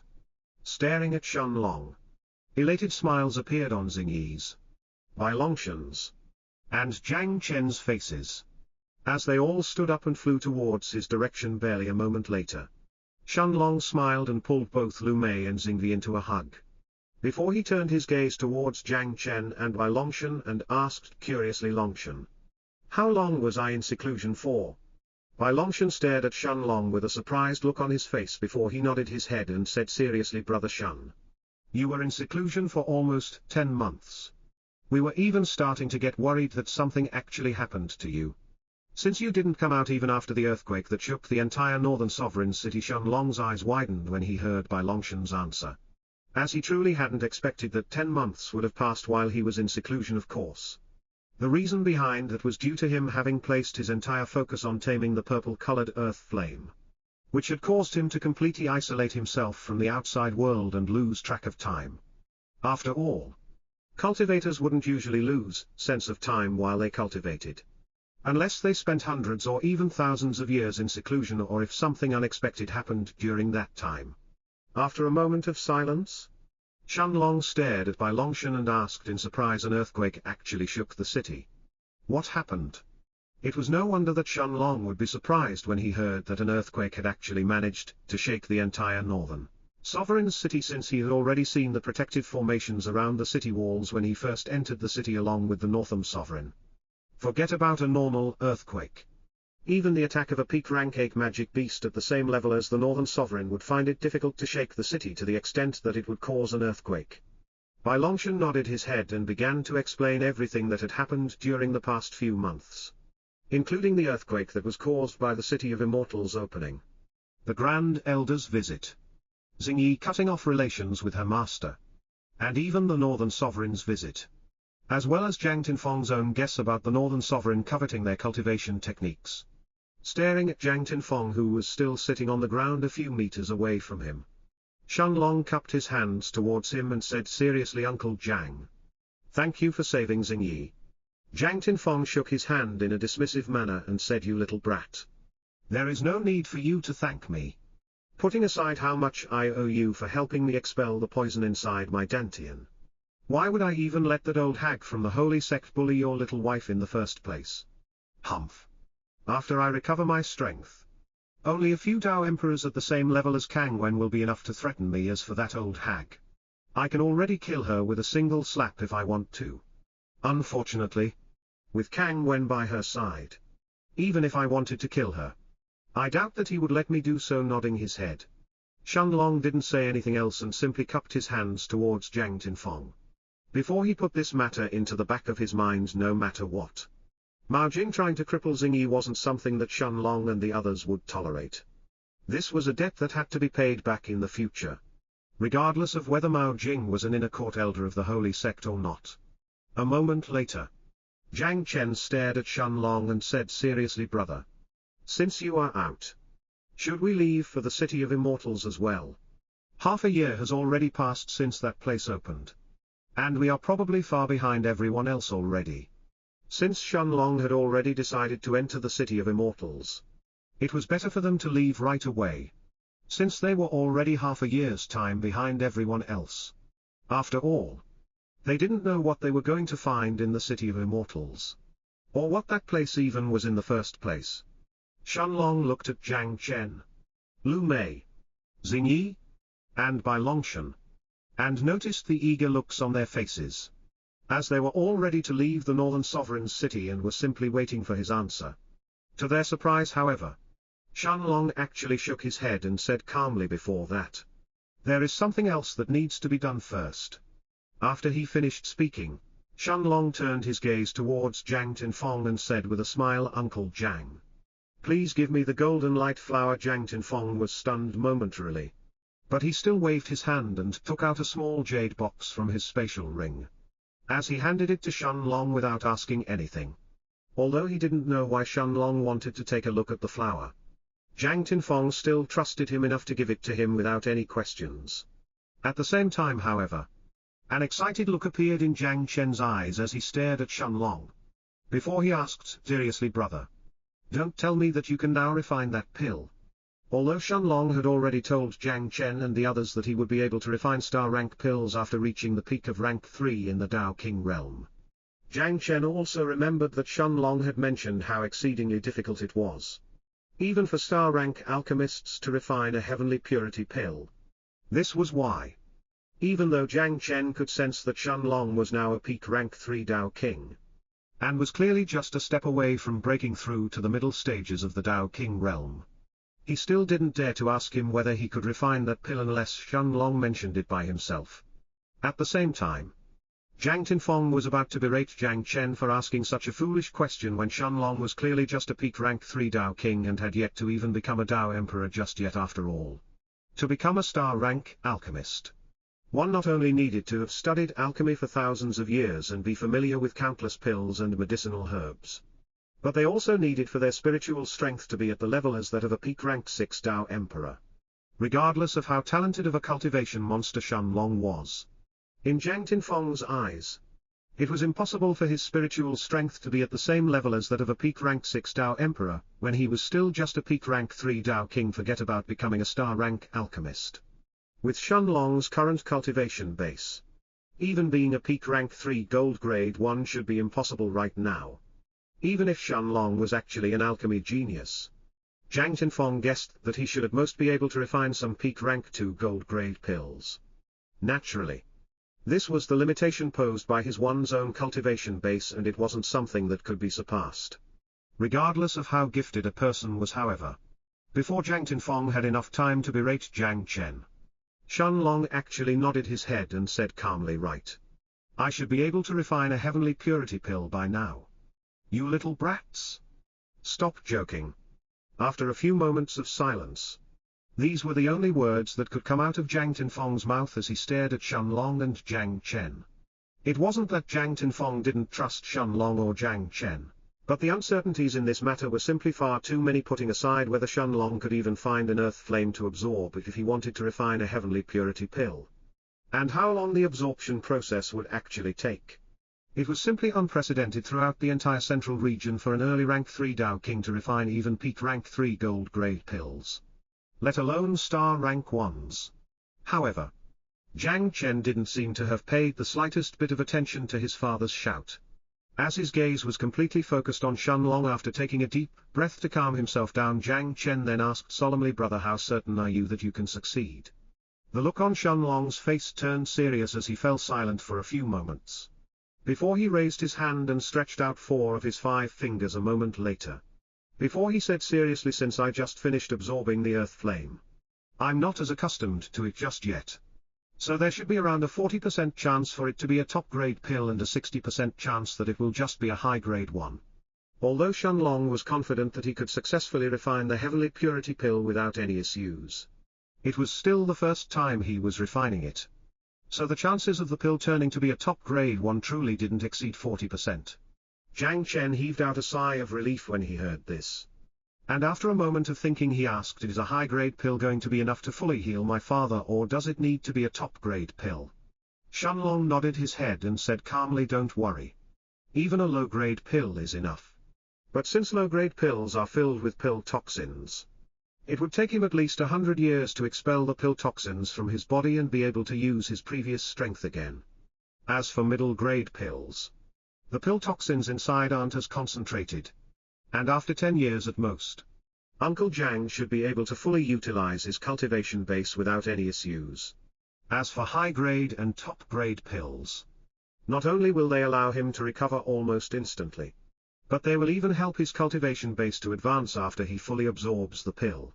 Jiang Tinfeng was flabbergasted after he heard Shenlong's and Jiang Chen's conversation, as he was completely unable to believe his ears. After a few moments of silence, Jiang Tinfeng could no longer restrain himself as he looked at Shenlong and asked in an incredulous voice, Nephew Shen, are you serious? Can you really refine the heavenly purity pill? Don't you need to be a star-rank alchemist to do it? Nodding his head, Shenlong looked at Jiang Tinfeng and waved his hand. Before a purple-colored earth flame appeared on his palm in the next moment, unlike how it had behaved the first time that it had entered his spiritual sea. The purple-colored earth flame was now much more docile in front of Shenlong, without showing any sign that it was about to go out of control the moment that Jiang Tinfeng's eyes landed on this earth flame. His expression suddenly froze, before a look of disbelief covered his face soon after. Isn't this the earth flame that Murong Tian got from the auction of the White Tiger Chamber of Commerce back in Murong City? Jiang Tinfeng couldn't restrain himself from asking this question while his eyes were completely focused on the purple-colored earth flame in Shenlong's hands. With just a glance, Jiang Tinfeng could see that Shenlong had perfect control over the earth flame in front of him, as if it was an extension of his own body instead. Uncle Jiang is right. I actually got this earth flame from Murong Tian. However, not many people know that I possess an earth flame, so I hope that you can keep this a secret. Although Jiang Tinfeng hadn't heard of the news regarding Murong Tian's death just yet, since he had left Murong City immediately after the auction had ended, a frightening thought appeared in his mind when he guessed of how Shenlong must have gotten his hands on this earth flame. Of course, whether Shenlong had actually tricked or harmed Murong Tian to steal this earth flame didn't matter in the slightest to Jiang Tinfeng after all. Jiang Tinfeng didn't have any connection with Murong Tian or the Murong family. And even if he did, in Jiang Tinfeng's heart, the entire Murong family still wouldn't be able to compare to a single Shenlong in terms of importance. Without any hesitation, Jiang Tinfeng raised his hand and pointed it towards the sky. Before he said in a solemn manner, Nephew Shen, I, Jiang Tinfeng, swear in my Tao of the Saber, that if I ever betray or reveal your secrets, my soul may then be slashed in a million pieces. Bai Longshan and the others were all taken aback by Jiang Tinfeng's sudden oath. But a moment later, they seemed to have guessed why he did that, even though Jiang Tinfeng was Jiang Chen's own father. An earth flame was still an extremely valuable treasure that countless experts would covet. So Jiang Tinfeng wanted to make his stance clear. And the best way to do so was to swear a Tao oath. At the same time, although his oath sounded extremely cruel to himself, it actually didn't matter much to Jiang Tinfeng, since he wasn't planning on going back on it in the first place after all. Although earth flames were rare treasures that even powerful sovereign realm experts would fight each other for, even the value of 10 earth flames couldn't possibly compare to a single heavenly purity pill in Jiang Tinfeng's eyes. A few moments later, Shenlong returned back to his room and sat cross-legged on the bed with his eyes closed as he imagined himself entering the foggy space in the Stone of Time. Although he hadn't said anything about it, Shenlong knew that the Tao oath that Jiang Tinfeng had just sworn wasn't something to be taken lightly after all. Tao oaths were the most weighty types of oaths that a cultivator could take and couldn't be violated, or the heavens themselves would punish the violator.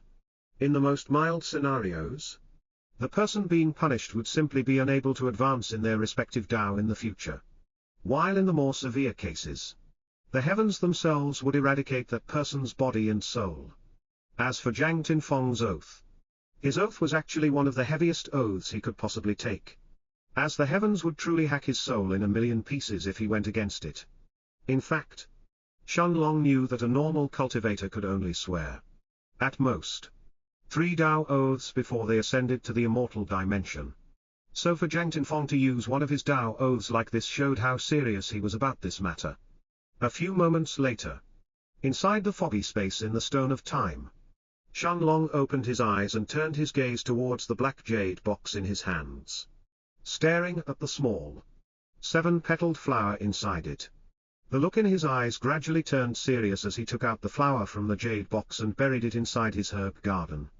Naturally, the first thing that he was planning to do before concocting a heavenly purity pill was to create a few more golden light flowers first. However, the golden light flower was still a rank 7 medicinal herb and an extremely rare one at that. Even after going all out for 5 days while using his chi to speed up the flow of time inside the herb garden, Shenlong had yet to see any signs of another golden light flower appearing. 10 days had passed in the blink of an eye before a second golden light flower finally began to appear next to the first one, allowing Shenlong to heave a sigh of relief as he had almost fully depleted his chi by now. Closing his eyes, Shenlong then spent the next 3 hours replenishing the chi inside his chi balls, while Little Black and Little Silver were both sitting by his sides casually munching on a few stalks of dragonblood grass while they observed the scene in front of them. 3 hours later, once he could feel that both his chi and his spiritual strength were in their peak state, Shenlong snapped his eyes open and mumbled to himself in a low voice, refining a star rank pill. Let's begin then. A moment later, an alchemy cauldron along with a dozen rank 5 and rank 6 medicinal herbs appeared on the ground around him, filling the air inside the foggy space in the Stone of Time with the pure scent of medicinal herbs. Of course, Shenlong had already found all the supplementary medicinal herbs that he needed to refine a heavenly purity pill long ago. The only things that he had been lacking all this while were the golden light flower as well as the earth flame itself. Without any hesitation, Shenlong then summoned the purple-colored earth flame and used it to warm the cauldron, before he turned his attention towards the scattered medicinal herbs on the ground around him.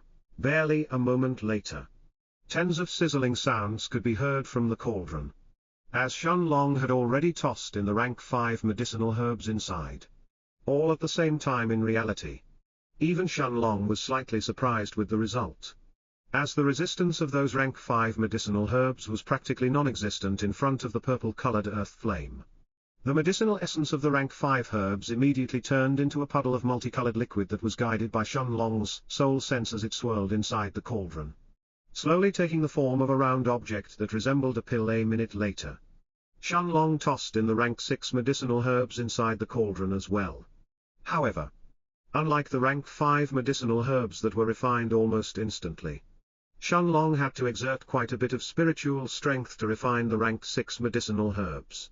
Regardless, with the power of the earth flame, even the most durable rank 6 medicinal herbs could only last for a few minutes at most, before they turned into pure medicinal essence as well. A few more minutes quickly passed before the embryonic form of a pill that was almost complete could be seen swirling inside the cauldron, and yet, if an experienced alchemist laid their eyes on this pill, they would immediately be able to guess that something was actually missing from it, and that the pill wasn't truly complete. At that moment, the look in Shenlong's eyes suddenly turned serious as he waved his hand, before a small, 7-petaled flower appeared in his palm, staring at the rank 7 golden light flower in front of him. Shenlong narrowed his eyes momentarily before he calmly plucked the first of its 7 petals.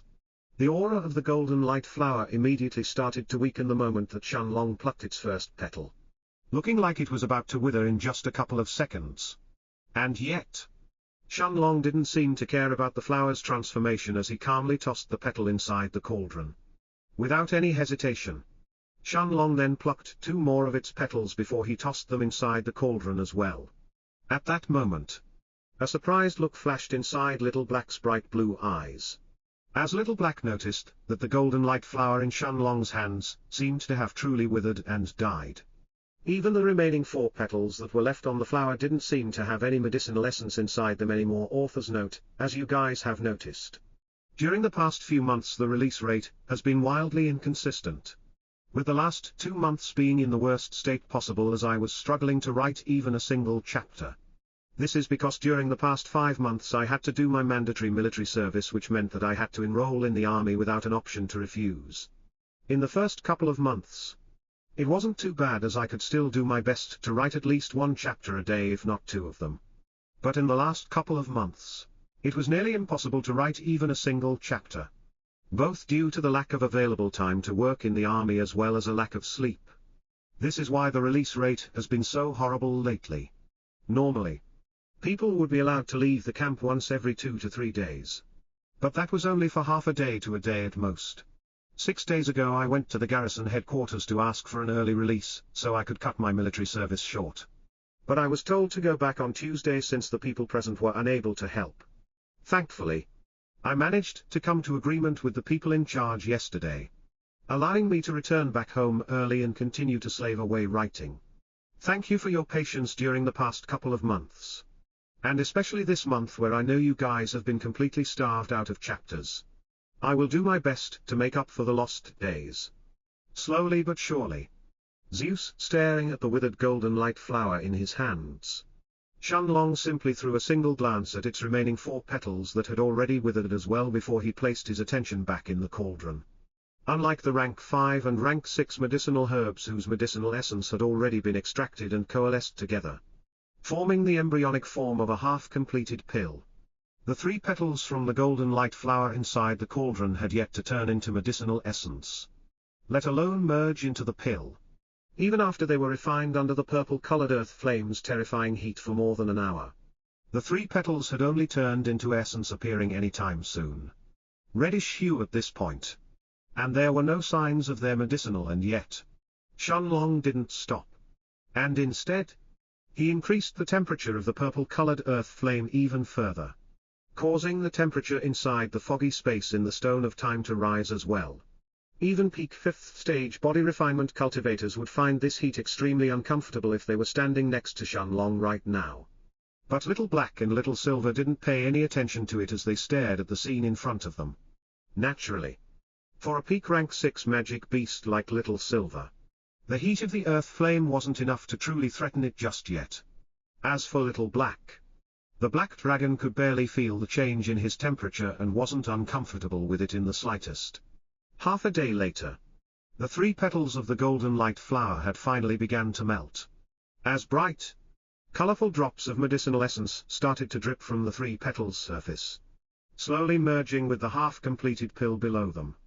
In the blink of an eye, 2 more days had passed before the medicinal essence inside the petals had been fully extracted, as it slowly fused with the embryonic form of the pill inside the cauldron.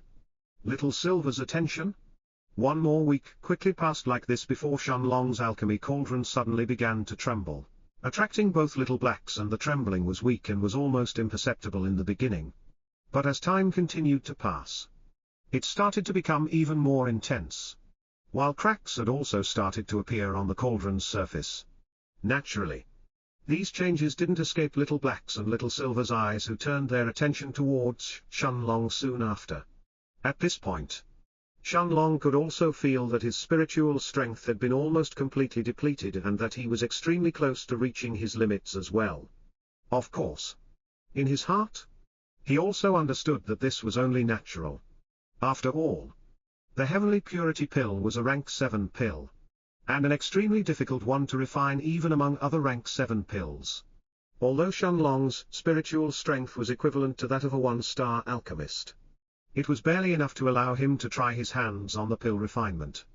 Like this, Shenlong's alchemy cauldron continued to tremble for more than a minute before it finally stopped, suppressing his urge to close his eyes and fall asleep. Shenlong gritted his teeth and propped himself up from the ground, as he stretched out his right hand and removed the lid of the cauldron, revealing the content inside it. The moment that the cauldron's lid was removed, Shenlong could feel the fragrant scent of medicinal herbs assaulting his senses, making him feel like he had suddenly stepped foot into a rich medicine garden. While even his spiritual strength had started to rapidly recover, just a single whiff of this scent had actually been enough to make all of his dizziness go away. A moment later, Shenlong's gaze fell on the purple-colored earth flame at the center of the cauldron that had already started to die down. While in the heart of the flames, a single pill was lying there, emitting a blinding white light, waving his hand. Shenlong took out an empty pill bottle and stored the pill inside. Before he sat cross-legged on the ground and closed his eyes, as he started to recover his spiritual strength.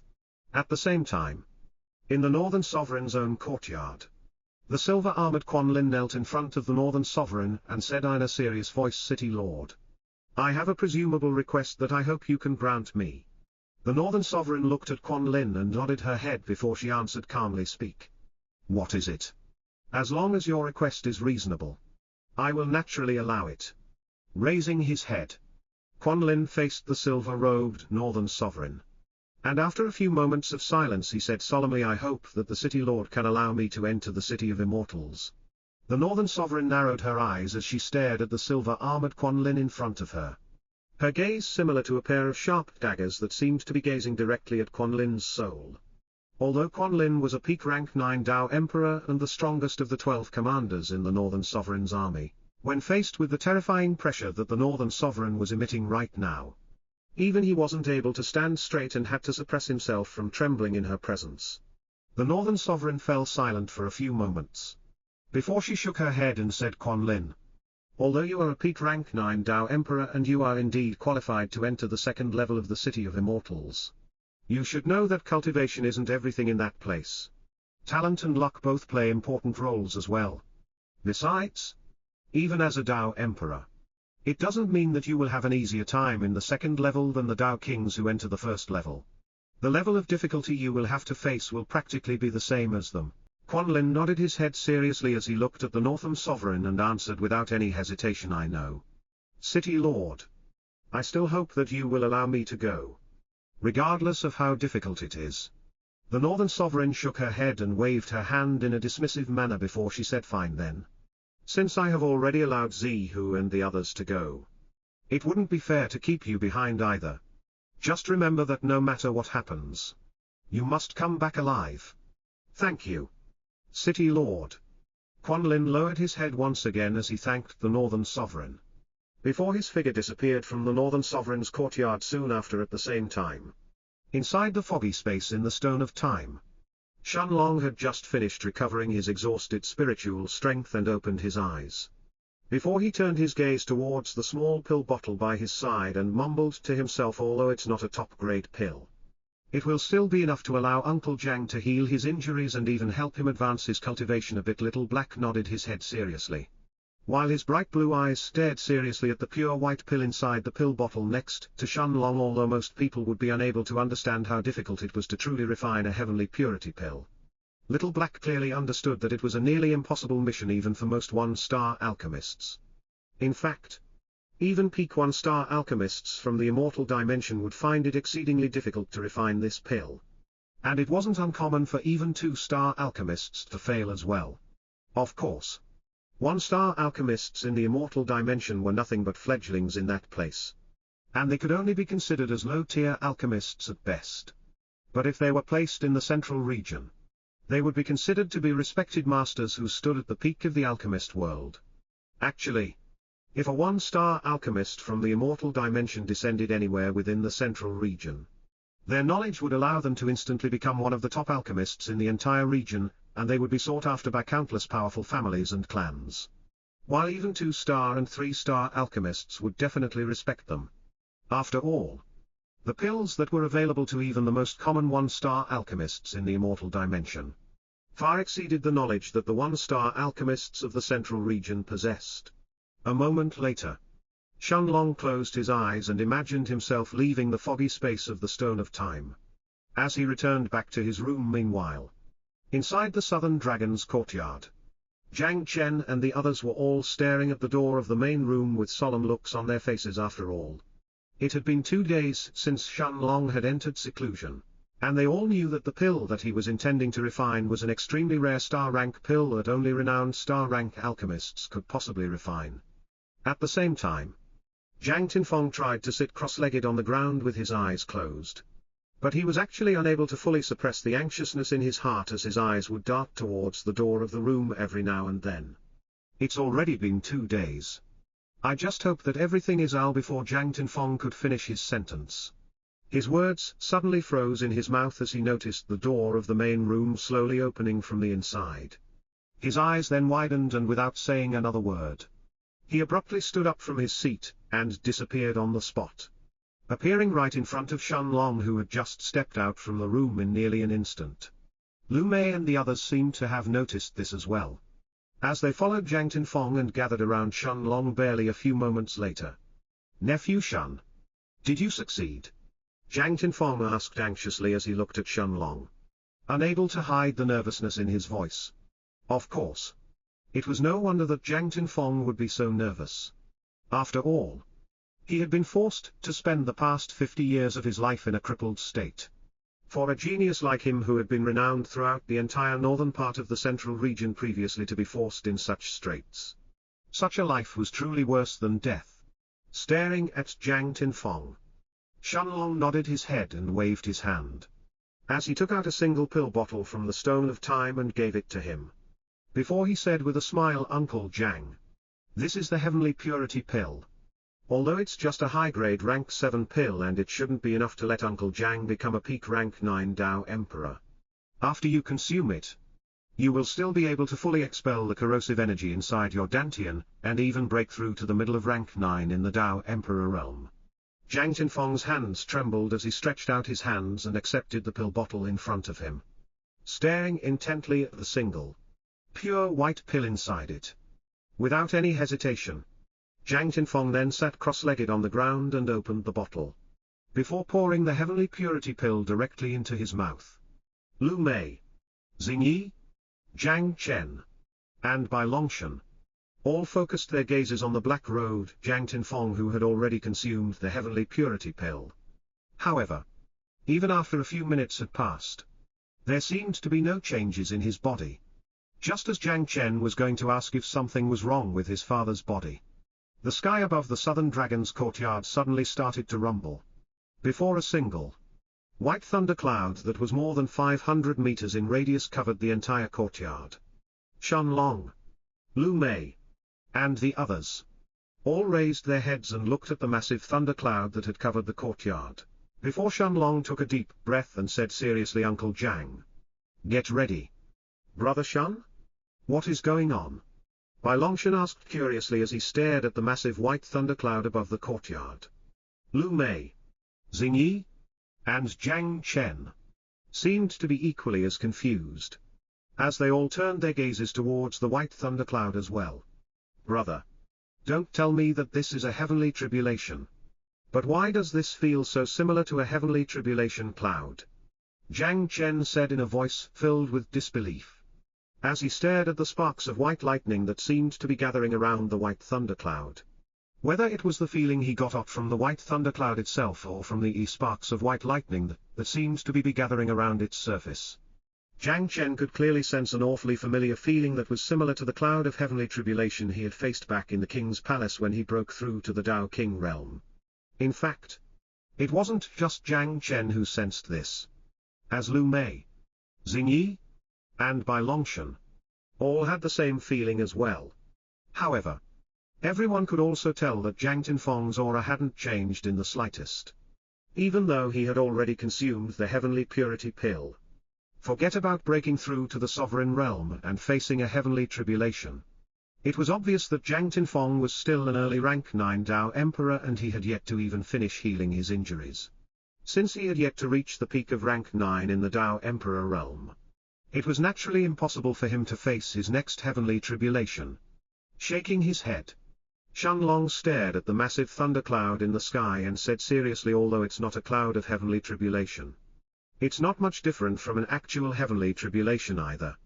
After all, only the destructive power from a bolt of heavenly tribulation can fully expel the corrosive energy inside Uncle Jiang's body." At the same time that Shenlong finished his words, Jang Tinfong opened his eyes and raised his head as he stared at the sparks of white lightning on the thundercloud's surface that seemed to be taking the form of a massive white-colored lightning bolt, before he turned his gaze towards Shenlong and asked calmly, "Nephew Shen, all I have to do is simply let that bolt of heavenly tribulation strike me, right?" There wasn't the slightest trace of doubt or worry in Jang Tinfong's eyes as he said this, almost as if he had already expected this. In reality, From the moment that he consumed the heavenly purity pill, Jang Tinfeng could clearly sense the remnants of corrosive energy inside his dantian, that were left by the elder of the Yu family that he previously couldn't sense as clearly. Additionally, Jang Tinfeng could also sense that the instant that the heavenly purity pill entered his mouth and turned into a pool of medicinal essence that poured down his throat, the stream of medicinal essence seemed to have naturally found its way towards his dantian, completely covering it in just a few moments. Jang Tinfeng could tell that the medicinal essence seemed to be acting like a protective layer of sorts, as it fully enveloped his dantian protectively. This was why he wasn't afraid of the bolt of heavenly tribulation above him, even though he didn't fully understand how the heavenly purity pill worked. Nodding his head, Shenlong looked at Jang Tinfeng and said calmly, "Uncle Jang is right. All you have to do is simply let the bolt of heavenly tribulation enter your dantian, and let it naturally expel the corrosive energy inside your body." Jang Tinfeng nodded his head, and didn't say anything else. But Shenlong could see an expectant smile forming on his lips.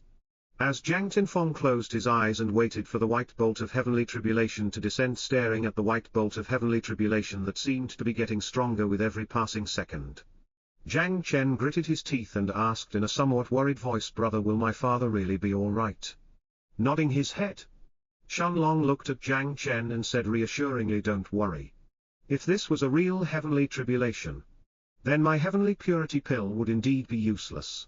However, this bolt of heavenly tribulation was only summoned because of the corrosive energy inside Uncle Jiong's body. Not only will this bolt fully expel the corrosive energy inside Uncle Jiong's dantian, but it should also let his cultivation advance by a bit as well." Jiang Chen nodded his head without saying anything else. But there was still a look of worry in his eyes as he stared at his father.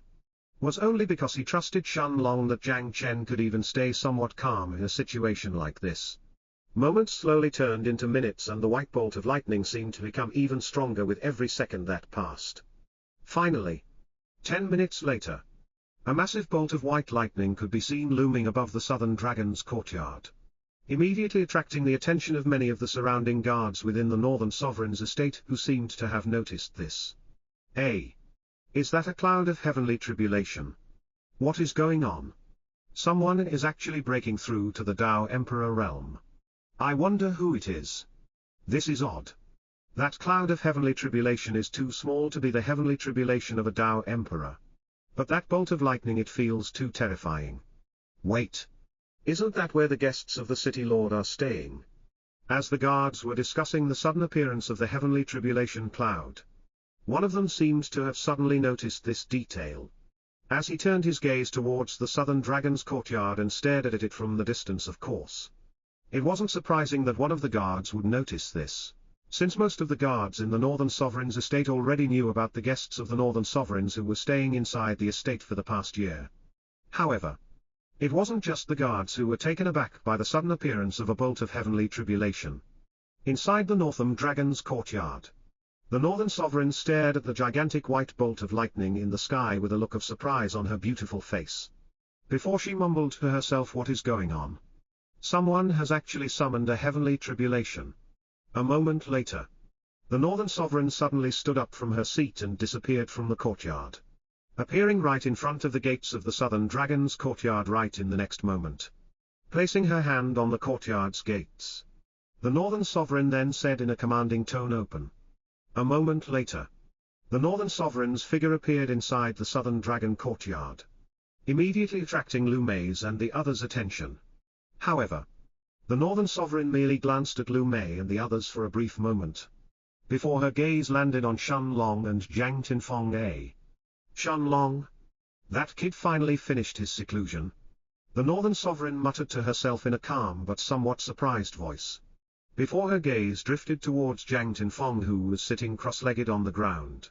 Naturally, the Northern Sovereign could easily tell that the massive cloud of heavenly tribulation in the sky above the courtyard was specifically targeting Jiang Tinfeng. After a moment of silence, the Northern Sovereign's figure suddenly disappeared from the spot she was standing on, appearing right next to Shenlong. Before the Northern Sovereign looked at him and asked with a profound look in her beautiful brown eyes, "Shenlong, can you explain what is going on?" Meanwhile, Shenlong wasn't surprised by the Northern Sovereign's sudden appearance in the courtyard. After all, her northern dragon's courtyard was extremely close to his southern dragon's courtyard, so it was only a matter of time before she noticed the commotion created by Jiang Tinfeng, although old Lin had told Shenlong and the others when they first arrived in the estate that one could enter their courtyard without permission. Naturally, this rule wouldn't apply to the northern sovereign. Of course. Shenlong also understood what the northern sovereign meant by her question as she looked at him. After all, as a powerful peak rank 9 sovereign realm expert, how could the northern sovereign possibly fail to notice how peculiar this heavenly tribulation in the sky really was? Cupping his hands at the northern sovereign, Shenlong answered in a calm voice, "Senior, this heavenly tribulation was caused by a pill that Uncle Jiang consumed.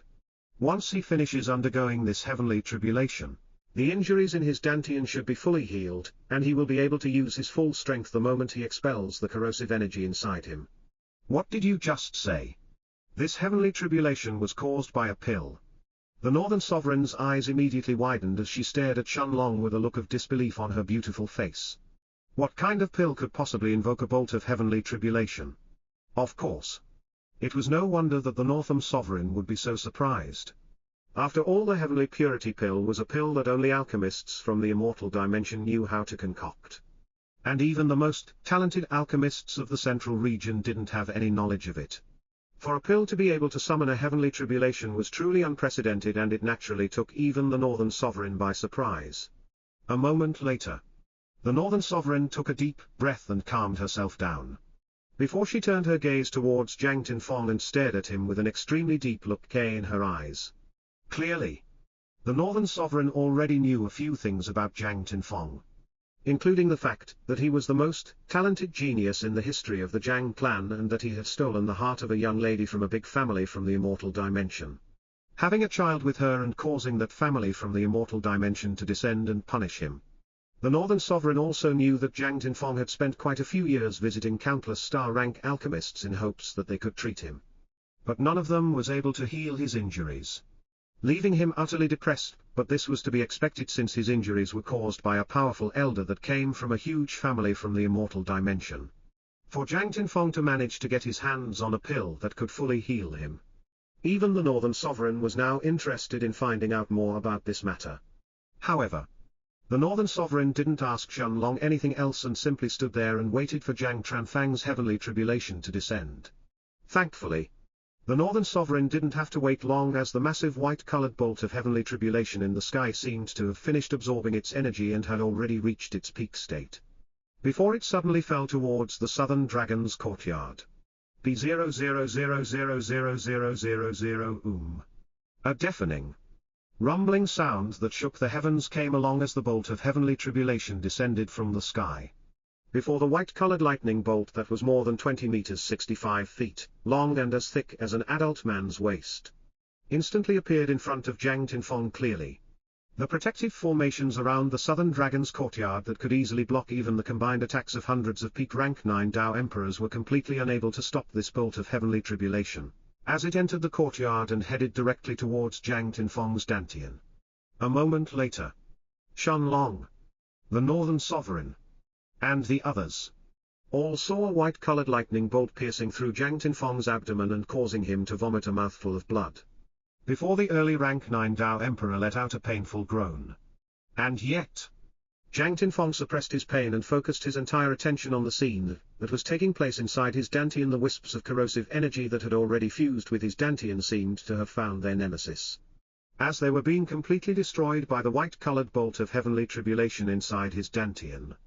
Jiang Tinfeng could clearly sense that the bolt of heavenly tribulation wasn't just attacking the wisps of corrosive energy inside him that were left by the elder of the Wu family, but it was completely wreaking havoc inside his dantian. However, Jiang Tinfeng could also sense that the protective layer that was formed by the heavenly purity pill was still holding on without any signs of breaking, protecting his dantian from receiving any harm and allowing the bolt of heavenly tribulation to only strike those wisps of corrosive energy inside him. 10 minutes passed and Jiang Tinfeng could sense that more than half of the destructive energy inside the bolt of heavenly tribulation had already been depleted. However, to Jiang Tinfeng's elation, 90% of the corrosive energy inside him had also been purified by the bolt of heavenly tribulation, leaving behind only the few strongest wisps of corrosive energy that were barely holding on. At the same time, Shenlong and the others could all sense that Jiang Tinfeng's aura was growing stronger and stronger at a terrifying rate. With every moment that passed, Jiang Tinfeng seemed to become even stronger. And by now, his aura was almost on par with the aura of the Grand Elder of the Holy Sect. Although Jiang Tranfang was still an early rank 9 Dao Emperor, it was a fact that previously, he was unable to use his entire strength that was limited by those wisps of corrosive energy inside his dantian, even though he could deal with middle-stage Dao Emperors like Mao Jing from the Holy Sect with relative ease. He would be completely powerless if he had to fight against someone like the Grand Elder. However, as the corrosive energy was slowly purified, Jiang Tinfeng could sense that he was finally getting rid of his shackles, allowing him to regain his previous strength. This was a feeling that he hadn't felt for more than 50 years, causing tears to start flowing from his eyes. Half an hour later, Jiang Tinfeng could clearly feel that even the last trace of corrosive energy inside his dantian had already been cleansed, allowing him to truly exert his full strength. At the same time, Shenlong, Lu Mei, and the others could now sense that although the current Jiang Tinfeng's aura was still slightly inferior to the Grand Elder's, the difference was actually extremely minuscule. Nodding her head, the Northern Sovereign looked at Jiang Tinfeng and said in a praising tone, no wonder he was said to be the #1 genius of the Jiang clan in their history. Most likely, by the time that he breaks through to become a peak rank 9 Dao Emperor, he will probably be a match for even Quan Lin. However, just as the Northern Sovereign thought that her surprise would end there, her eyes suddenly narrowed as she noticed that Jiang Tinfeng's aura didn't show any signs of calming down. And instead, it kept increasing even more.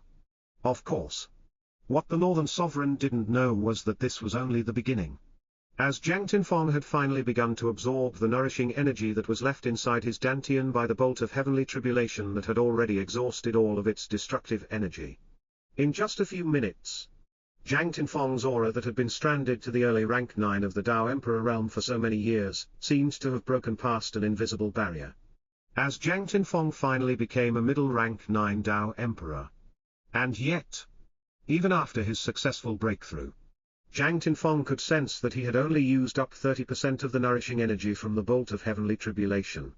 With his eyes closed, Jiang Tinfeng kept absorbing the energy inside his dantian, while his aura inched closer and closer towards the peak of the Dao Emperor realm with every passing moment. A few minutes later, Jiang Tinfeng opened his eyes and let out a breath of foul qi.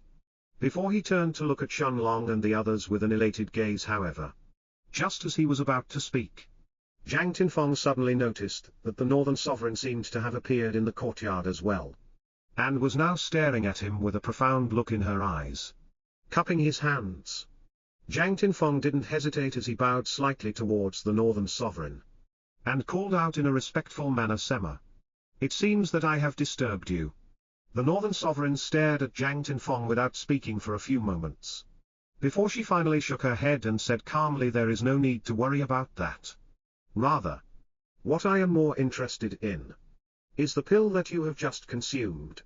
I am quite curious to hear what kind of pill could possibly invoke a heavenly tribulation and could not only heal those injuries of yours, but even allow you to break through and become a middle rank 9 Dao Emperor."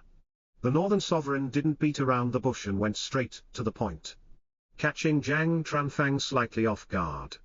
Of course, the Northern Sovereign didn't have any plans of beating around the bush, because she could clearly see that Jiang Tinfeng had not only broken through to become a middle rank 9 Dao Emperor just now, but he was in fact just a step away from reaching the peak of rank 9 in the Dao Emperor realm as well. According to her calculations, Jiang Tinfeng would need at most a couple of years before he broke through to reach the peak of the Dao Emperor realm.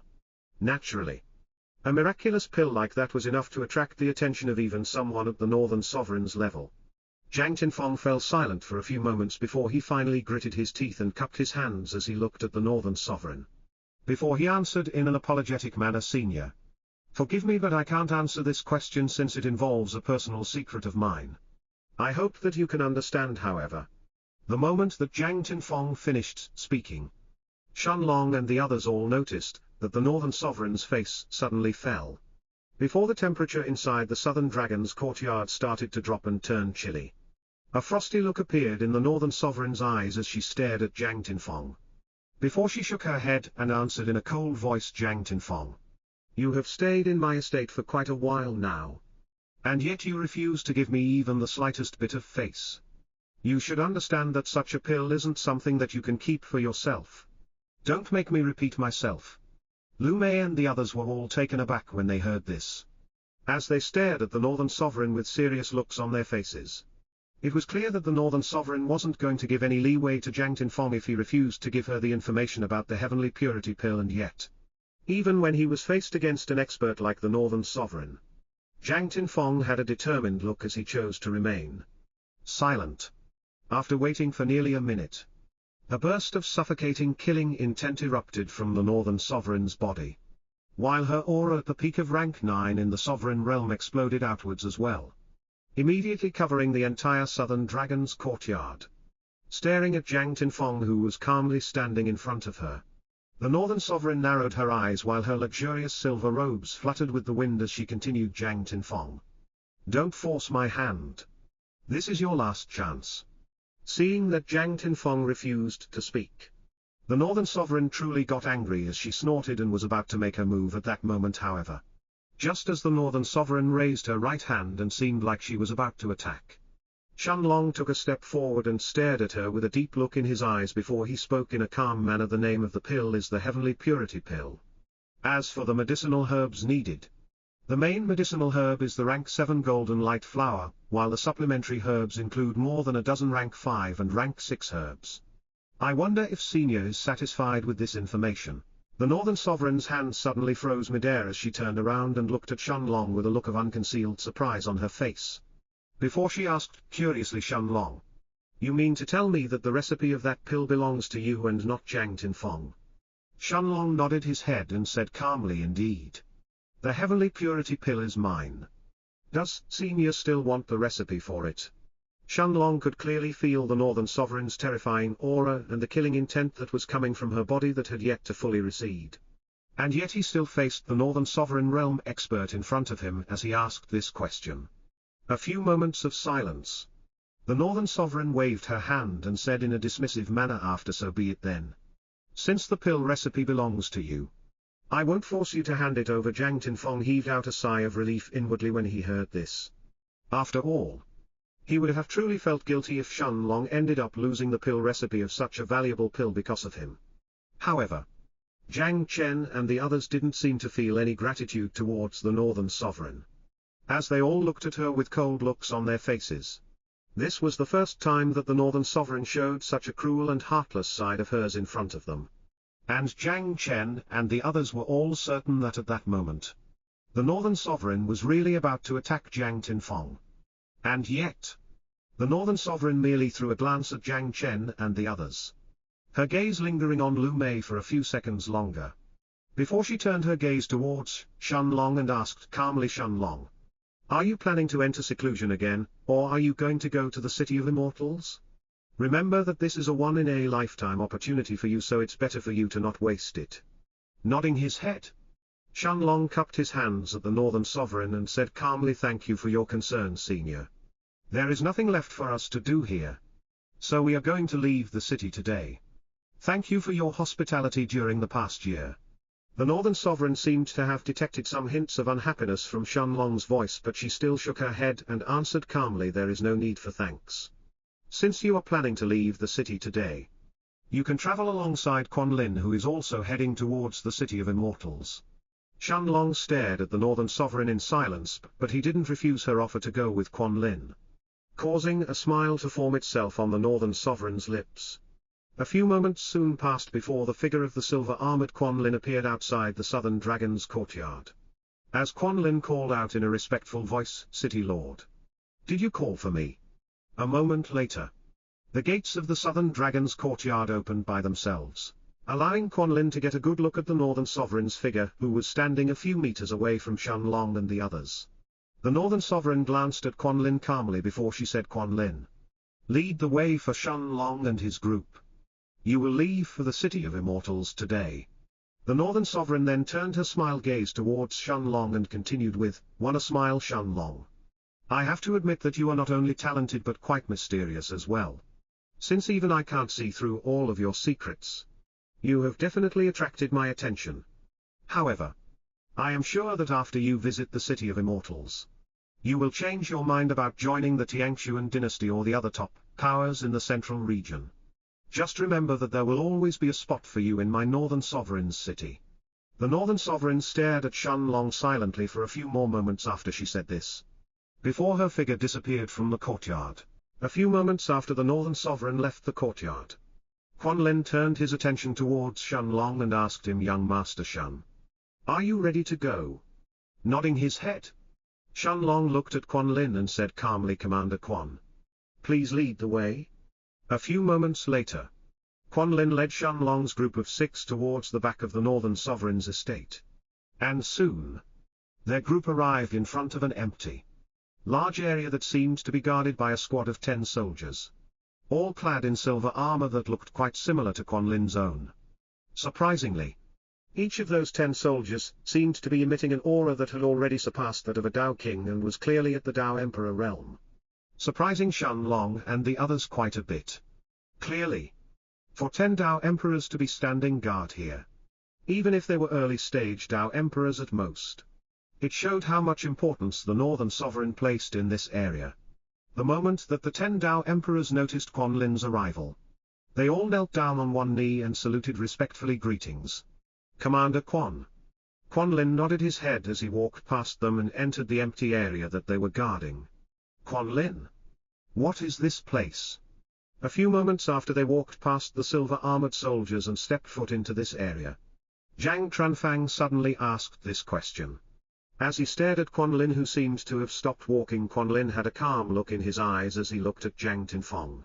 Before he answered seriously, "This place we are standing on is a massive teleportation formation inscribed by a peak 3-star formation master from the Tiangshuan dynasty. And it is the fastest way to get to the City of Immortals from our Northern Sovereign's city normally.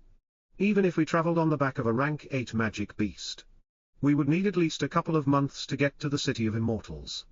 But through this teleportation formation, we can travel directly to the territory of the Tiangshuan dynasty in the central part of the central region. From there, we will need around a week to get to the City of Immortals." Quanlin then turned his gaze towards Shenlong and continued, "Young Master Shen, please get ready.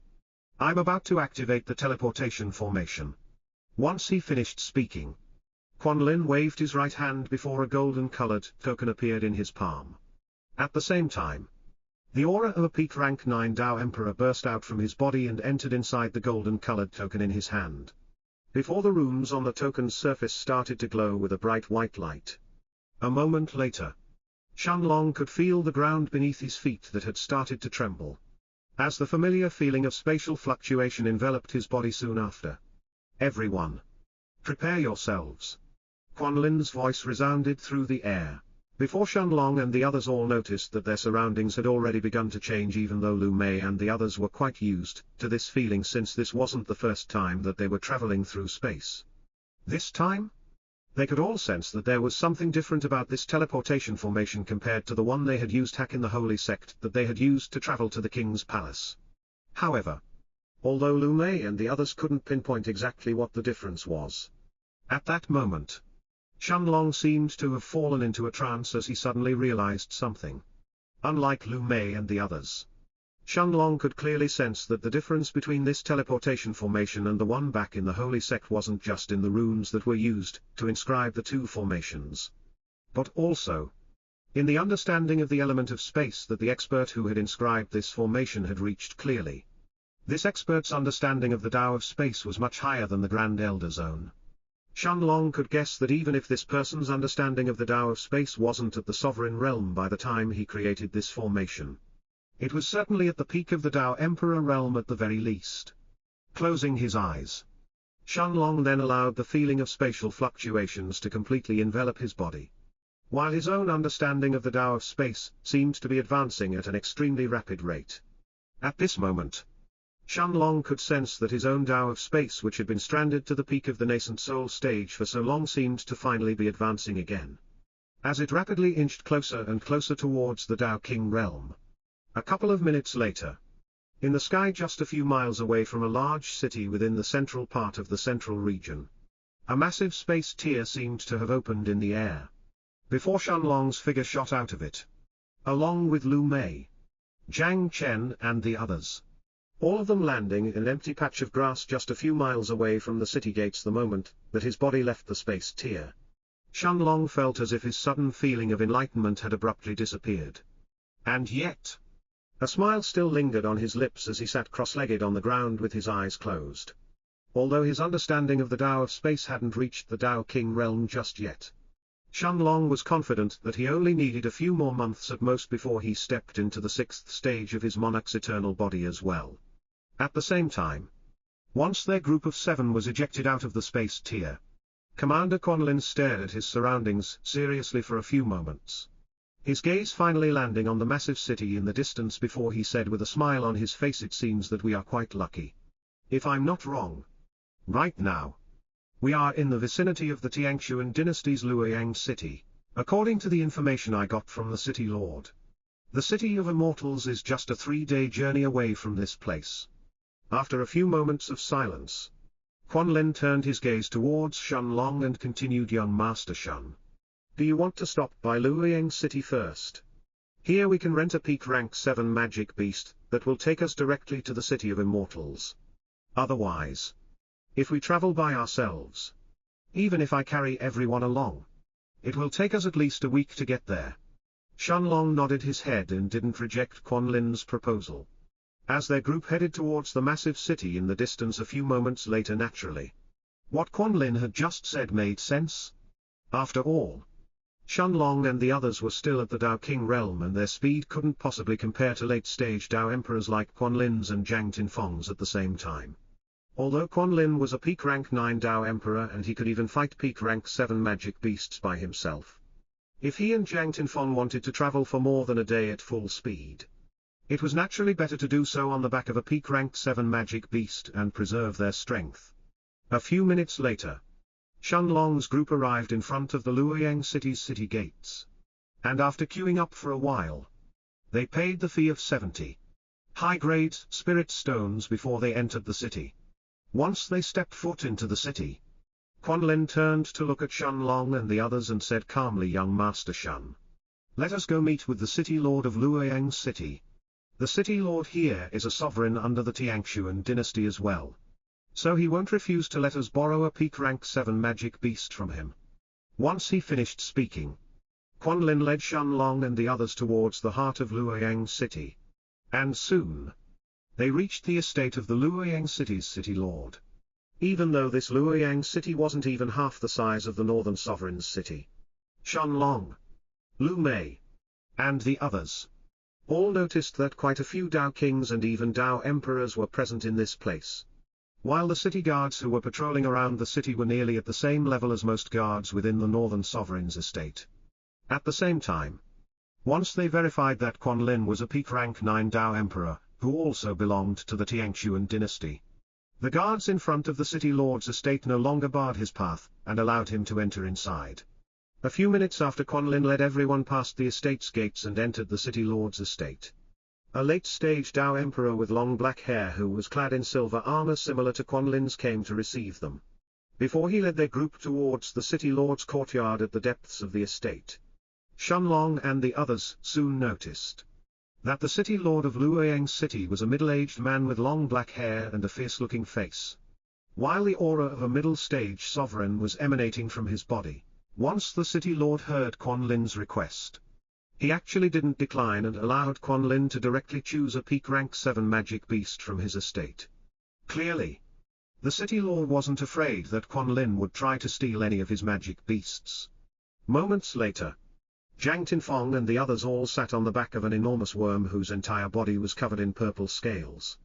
As they left Luoyang city, staring at this gigantic worm that was more than 300 meters, 970 feet, long and 60 meters 196 feet, wide, Shenlong only needed to throw a single glance at it before the name purple-scaled desert worm appeared in his mind. Although the purple-scaled desert worm wasn't the fastest among peak rank 7 magic beasts, Shenlong clearly knew that it wasn't slow either. While its biggest advantage lied in the purple scales around its body that could even take on the attacks of most peak rank 9 Dao Emperors without too much trouble. However, the reason why Quan Lin had chosen to borrow this worm wasn't because he was scared that they would be attacked on the way to the City of Immortals and he was planning to rely on the worm's defensive capabilities to protect himself. But because this worm was actually the fastest among the peak rank 7 magic beasts that were available for him to choose. Sitting on the purple scaled desert worm's back, Quan Lin stared at Zhang Tinfeng seriously for a while. And after a few moments of silence, Quan Lin suddenly asked him in a serious voice, Zhang Tinfeng, are you planning to enter the City of Immortals as well? Zhang Tinfeng was momentarily taken aback when he heard this. As he stared at Quan Lin and asked in surprise, enter the City of Immortals? What do you mean? I thought that only Dao Kings could enter inside. It wasn't just Zhang Tinfeng who was surprised by Quan Lin's question, as Xingyi and the others were also stunned when they heard this. After all, according to what the Grand Elder had said to them, only Dao Kings would be allowed to enter that place. Shaking his head, Quan Lin looked at Zhang Tinfeng and snorted before he said seriously, who said that only Dao Kings are allowed to enter? It seems that you truly know nothing about that place. The City of Immortals has 2 levels. One that is meant for Dao Kings, and the other that is meant for Dao Emperors. Naturally, Dao Kings aren't allowed to enter the second level that is meant for Dao Emperors, while Dao Emperors can't enter the first level that's meant for Dao Kings either. As for me, I'm planning to enter the second level just like Zihu and the rest of the commanders under the City Lord. Zhang Tinfeng, if you are planning to enter the City of Immortals, it's best if we travel together. Seeing the look of surprise on Zhang Tinfeng's face, Quan Lin shook his head and continued, although you are still a middle rank 9 Dao Emperor, if I'm not wrong, your current strength is probably not much inferior even when it's compared to Kang Wen from the Holy Sect. As long as you and I travel together, then, unless we are really unlucky and are forced to fight one of those unrivaled monsters from the top powers of the Central Region, we should be able to stay alive at the very least. Had only Quan Lin had a solemn look in his eyes as he stared at Zhang Tinfeng while he waited for his answer. Of course, it was no wonder that Zhang Tinfeng wouldn't know much about the City of Immortals. After all, the City of Immortals opened twice in the history of the Central Region, and Zhang Tinfeng wasn't even born during that time. Even though he came from one of the strongest clans in the northern part of the Central Region, the Zhang clan. Zhang Tinfeng was no longer part of the clan and had spent the past few years visiting numerous star-rank alchemists in the Central Region as he tried to find ways to cure himself. This was why, even if the Zhang clan knew anything about the City of Immortals, Zhang Tinfeng still wouldn't be aware of it since he was no longer part of the clan. Enter the City of Immortals, huh? Zhang Tinfeng mumbled to himself with a serious look on his face, before he turned his gaze towards Zhang Chen and the others who were waiting for his answer. Zhang Tinfeng's gaze lingered on Shenlong and Zhang Chen for a few more moments, before he turned his attention towards Quan Lin and nodded his head as he said seriously. Quan Lin wasn't surprised by Zhang Tinfeng's answer since he had already expected this, as he simply nodded his head calmly. All right. Let's go together then. Practically every single late-stage Dao Emperor would look to enter the City of Immortals now that it had opened, and one would truly have to be a fool to pass on this chance despite the dangers it entailed. After all, there were rumors that in the past, people had even found immortal-grade cultivation techniques and martial skills, as well as rank S and rank 9 medicinal herbs. For those Dao Emperors who were stranded on the peak of rank 9 in the Dao Emperor realm for so long, either of those treasures would be enough to allow them to reach the sovereign realm, and were thus worth risking their lives for. At the same time, Zhang Chen didn't say anything to try and dissuade his father, and simply stared at him with a serious look in his eyes. Even though there were definitely countless dangers that he would have to face inside, Zhang Chen knew that Zhang Tinfeng would do anything he could to get stronger and ascend to the immortal dimension in the future, even if that meant jumping to the depths of hell in the Prasay. After all, the humiliation of having his Dantian nearly crippled by the elder of the Yu family was still fresh in Zhang Tinfeng's mind and wasn't something that he could simply forget. Sitting on the purple-scaled desert worm's back, Zhang Tinfeng looked at Quan Lin and asked curiously, Quan Lin, what else do you know about the City of Immortals? Since Zhang Tinfeng had already agreed to travel with him, Quan Lin didn't hide anything from him. As he nodded his head and said calmly, "I will tell you what I learned from the City Lord.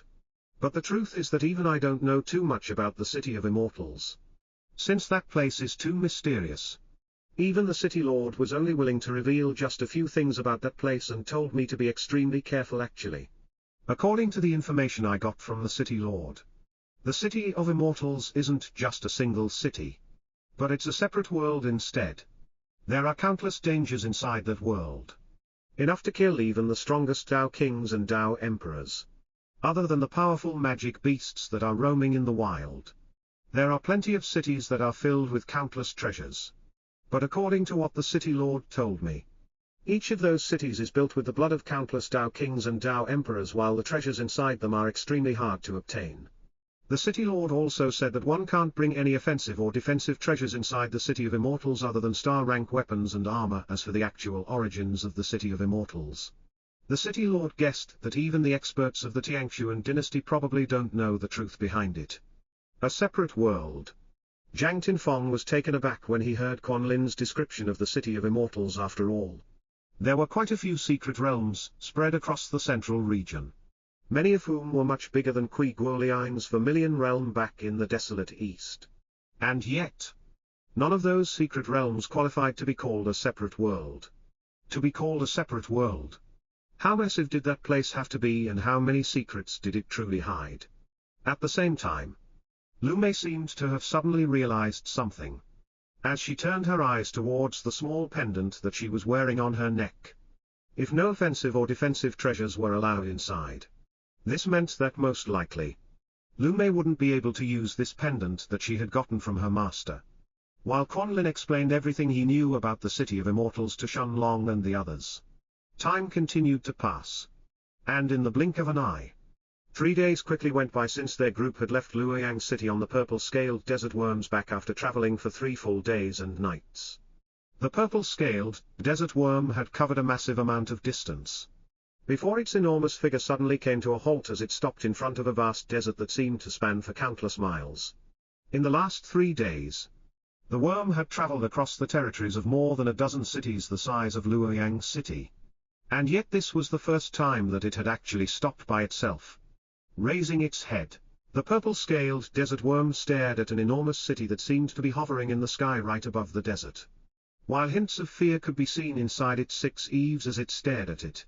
Noticing that the purple-scaled desert worm had suddenly stopped moving, Jiang Tinfeng and the others all opened their eyes before they turned their attention towards the massive city that was floating above the desert as well. The moment that Lu Mei's and the others' eyes landed on this city, an extremely mysterious feeling seemed to have suddenly sprouted in everyone's hearts, making them feel that this city in front of them truly looked out of place for some reason. It wasn't just because the city itself was floating in the sky above the desert or due to the spatial cracks that were present everywhere around it, but because of the extremely unique and ancient feeling that the city gave out. This is the City of Immortals? Shenlong mumbled to himself as he stared at the massive city in front of him with an extremely deep gaze, although he didn't know why. Shenlong could sense an extremely familiar feeling coming from this city in front of him. It was a feeling that seemed to be resonating with his own soul. At the same time, inside the foggy space in the Stone of Time, Little Black stared at the enormous city in front of Shenlong in silence for a few moments, before the Black Dragon's surprised voice sounded inside Shenlong's mind shortly after. "Master, I can sense immortal chi in that place. There is definitely immortal chi inside that city, and there is quite a bit of it." Shenlong could sense the excitement in Little Black's voice as he eyes as well said the words immortal chi, while a look of surprise slowly appeared in his naturally. Shenlong didn't need Little Black to explain to him what immortal chi was, since he had already unlocked some of his memories. And those memories naturally included immortal chi as well. After all, immortal chi was something that was present everywhere in the immortal dimension. And it was the chi that mortals and immortals alike all absorbed to increase their cultivation. Although immortal chi was extremely common, and was naturally present almost everywhere in the immortal dimension, it was something that should only exist in the immortal dimension and shouldn't be present in a small place like the central region. After all, the central region was still a part of the cultivation world, and it should only have spiritual chi, while immortal chi shouldn't be able to exist here. And yet, Shenlong didn't question whether Little Black was certain about this matter, since he already knew that the senses of a dragon were countless times stronger than anyone else.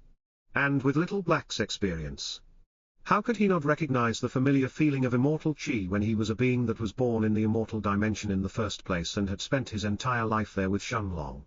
At the same time, Quan Lin stared at this city in silence for a while, before he turned his gaze towards Shenlong and the others and said, "Young Master Shen, just as you have guessed, this is indeed the city of immortals.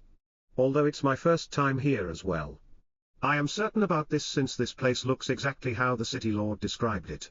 Quan Lin then turned his gaze towards the purple-scaled desert worm and sent a mental command for it to continue moving forward, while his own gaze was focused on the city in front of him.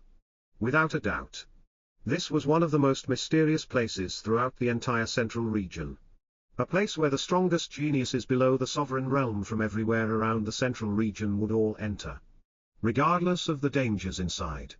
Even though the worm was somewhat wary of approaching the city after the initial feeling it got from it, it still listened to Quan Lin's commands and continued to move towards it a few moments later. As they approached closer and closer towards the city, Shenlong and the others noticed that there were quite a few groups like his own that seemed to be heading in the same direction as well.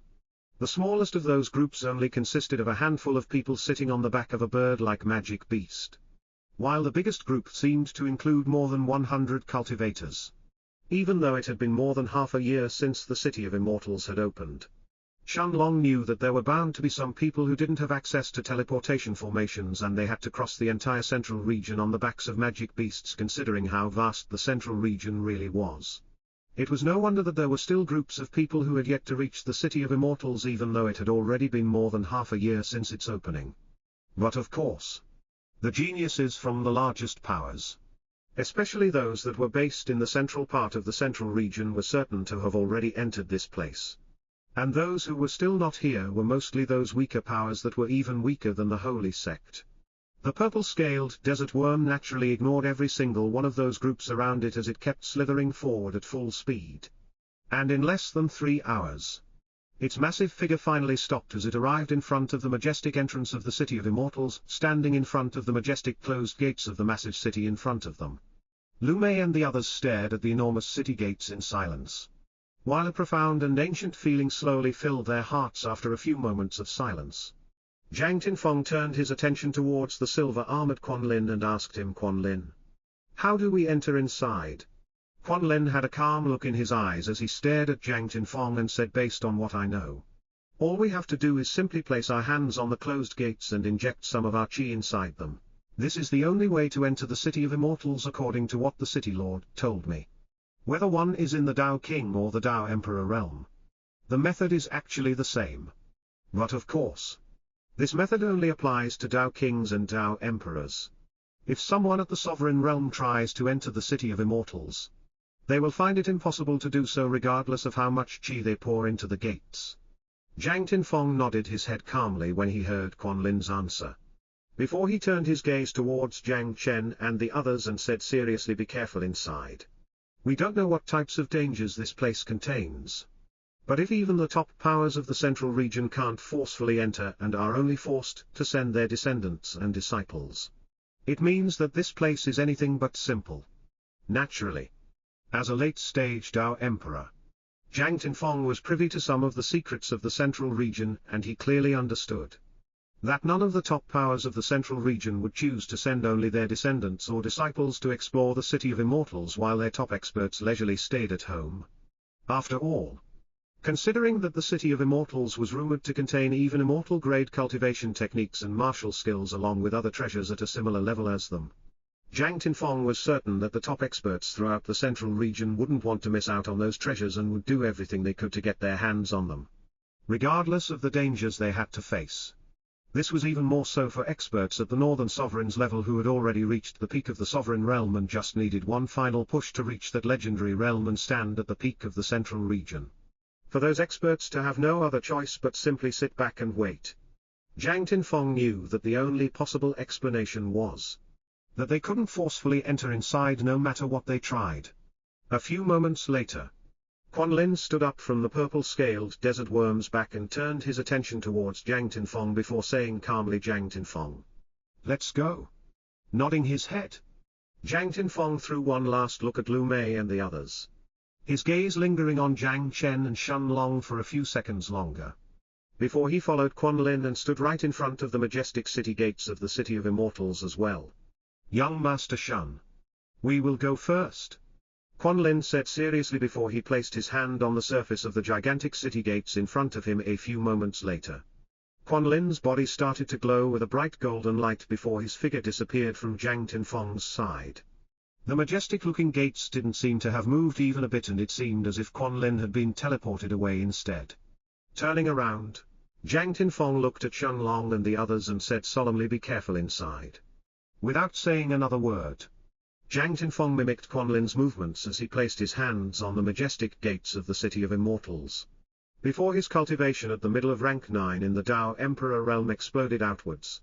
Moments later, just like Lin's figure, Jiang Tinfeng's figure was suddenly enveloped by a bright golden light. Before he disappeared on the spot, Jiang Chen stared at Jiang Tinfeng's figure that had already disappeared. Before he mumbled to himself in a determined manner, Father, you must be careful as well. Jiang Chen then turned his attention towards Shen Long and asked seriously, brother, shall we enter inside as well? Nodding his head, Shen Long, who had his gaze fixed on the gates of the City of Immortals, turned to look at Jiang Chen and the others before he said calmly, let's go. Moments later, Shen Long stood up from the purple-scaled desert worm's back and flew towards the gigantic gates in front of him, before he stretched out his right hand and placed it on the cold surface of the enormous gates. Lu Mei, Xingyi, Bai Longshan, and Jiang Chen all did the same as well, as they placed their hands on the gates of the City of Immortals and began to inject their qi inside. At this moment, Shen Long could sense that other than the cold feeling in his hand, he could now sense even clearer the extremely ancient aura that the gates in front of him were emitting. Before he closed his eyes as well and allowed his cultivation at the peak of rank 3 in the Dao King realm to explode outwards, the qi inside his 27 golden balls of qi started to rumble, before Shen Long allowed it to enter the gigantic gates of the City of Immortals. The moment that he injected his qi into the enormous gates, Shen Long could sense his entire body being enveloped by an extremely ancient and irresistible force. Before his vision started to blur as his body disappeared on the spot soon after, Lu Mei, Xingyi, Jiang Chen, and Bai Longshan were the same as well, as their bodies were enveloped by the same golden light that had enveloped Shen Long's body, before their figures all disappeared from the entrance of the City of Immortals. A few moments later, Shen Long could see his blurry surroundings slowly turn clear as a vast field that was filled with green began to appear in his eyes. At the same time, Lu Mei, Xingyi, Bai Longshan, and Jiang Chen all opened their eyes and took a look at their surroundings, before Bai Longshan asked in a curious voice, so this is the City of Immortals? At the same time, sensing the extremely pure qi in the air around him, Shen Long momentarily closed his eyes and took a deep breath, absorbing a large amount of qi in the process, before he opened his eyes again and mumbled to himself with a bright smile on his face, this place truly has immortal qi. Although the immortal qi seems to be mixed with the normal qi in the air and it appears seems to be heavily diluted as well, it's still immortal qi. Brother Long, what is this immortal Q? Xingyi asked, as she stared at Shen Long with a curious gaze. Although Xingyi didn't know what immortal qi was, something that was enough to excite Shen Long this much was bound to be special. Nodding his head, Shen Long looked at Xingyi and the others and said with the same smile on his face, immortal qi is a type of qi that is present everywhere in the immortal dimension, and it is what immortals need to absorb to advance their cultivation in reality. It is an extremely pure type of qi that is countless times more precious and potent than the qi that we can normally absorb. Even the qi back in the Southern Dragon's courtyard in the Northern Sovereign's estate can't be compared to a single whiff of immortal qi. After a moment of serious contemplation, Shen Long then continued, however, this is still a big surprise. After all, immortal qi shouldn't exist anywhere in this world. Even though there are only traces of it, and the immortal qi here seems to be mixed with the normal qi in the air. It is certain that the air in this city of immortals definitely contains immortal chi, although Little Black had already verified that there was immortal chi inside the city of immortals before they had even entered. Shenlong was actually surprised to see that the immortal chi was mixed in the air around him and wasn't somewhere in the depths of the city of immortals, making it completely inaccessible to most people. Even if this immortal chi around him was heavily diluted and only made up 1/100th of the actual chi in the air, it was still immortal chi in the end. Bai Longshan and the others had never heard of immortal chi either. But hearing Shenlong's explanation, they quickly realized the importance of it as well. After all, the purer the chi in the air around them was, the faster they would be able to increase their cultivation, while the quality of their own chi would also increase. If even the chi in the Southern Dragon's courtyard couldn't compare to the chi in this place, it was no wonder that everyone was rushing to enter the city of immortals, even if one didn't search for opportunities in this place and only wanted to cultivate. The benefits they would reap would be hundreds of times better than cultivating in the outside world. This was truly a chance that no one was willing to miss. A few moments later, Shenlong took a good look at his surroundings and stared at the vast, empty plains that seemed to span for countless miles everywhere around him, before his gaze finally landed on the outline of a large city that was situated a good distance away from his current location. Jiang Chen and the others seemed to have noticed this city as well. As Lu Mei looked at Shenlong and asked, curiously, Long Ji, should we go and take a look? Since we are already here, we might as well explore this place. Shenlong said as he nodded his head, before he waved his right hand soon after, as the figure of a large black panther with bright silver wings appeared in front of him. After getting on Little Silver's back, Shenlong patted the black panther's head, before he said with a smile on his face, let's go. Without any hesitation, Little Silver spread its bright silver wings, before its figure shot towards the city in the distance at full speed, while it carried Shenlong's group on its back. However, even with its speed that exceeded that of most average peak rank 6 magic beasts, and even after flying for an entire hour at full speed, Little Silver had only managed to cross half the distance between itself to reach the city in the distance, allowing Shenlong to get a general idea of how enormously vast this place truly was. Roughly half an hour later, just as Little Silver had arrived a few hundred miles away from the city, Shenlong narrowed his eyes as he noticed that cracks had begun to appear on the ground below him, while a deep rumbling sound seemed to follow along with them. Moments later, hundreds of squeaking sounds could also be heard coming from the depths of these cracks, before tens of pitch-black figures flew out from the cracks that had opened on the ground, as they shot towards Little Silver from every direction. Once those pitch-black figures got closer to Little Silver, Xingyi and the rest all noticed that these figures belonged to some weird-looking magic beasts that looked similar to mice. Unlike normal mice, however, Lu Mei and the others could all sense that each one of these mice around them was emitting the aura of an early rank 6 magic beast, while their sharp fangs and claws were all aiming to strike Little Silver's vital spots.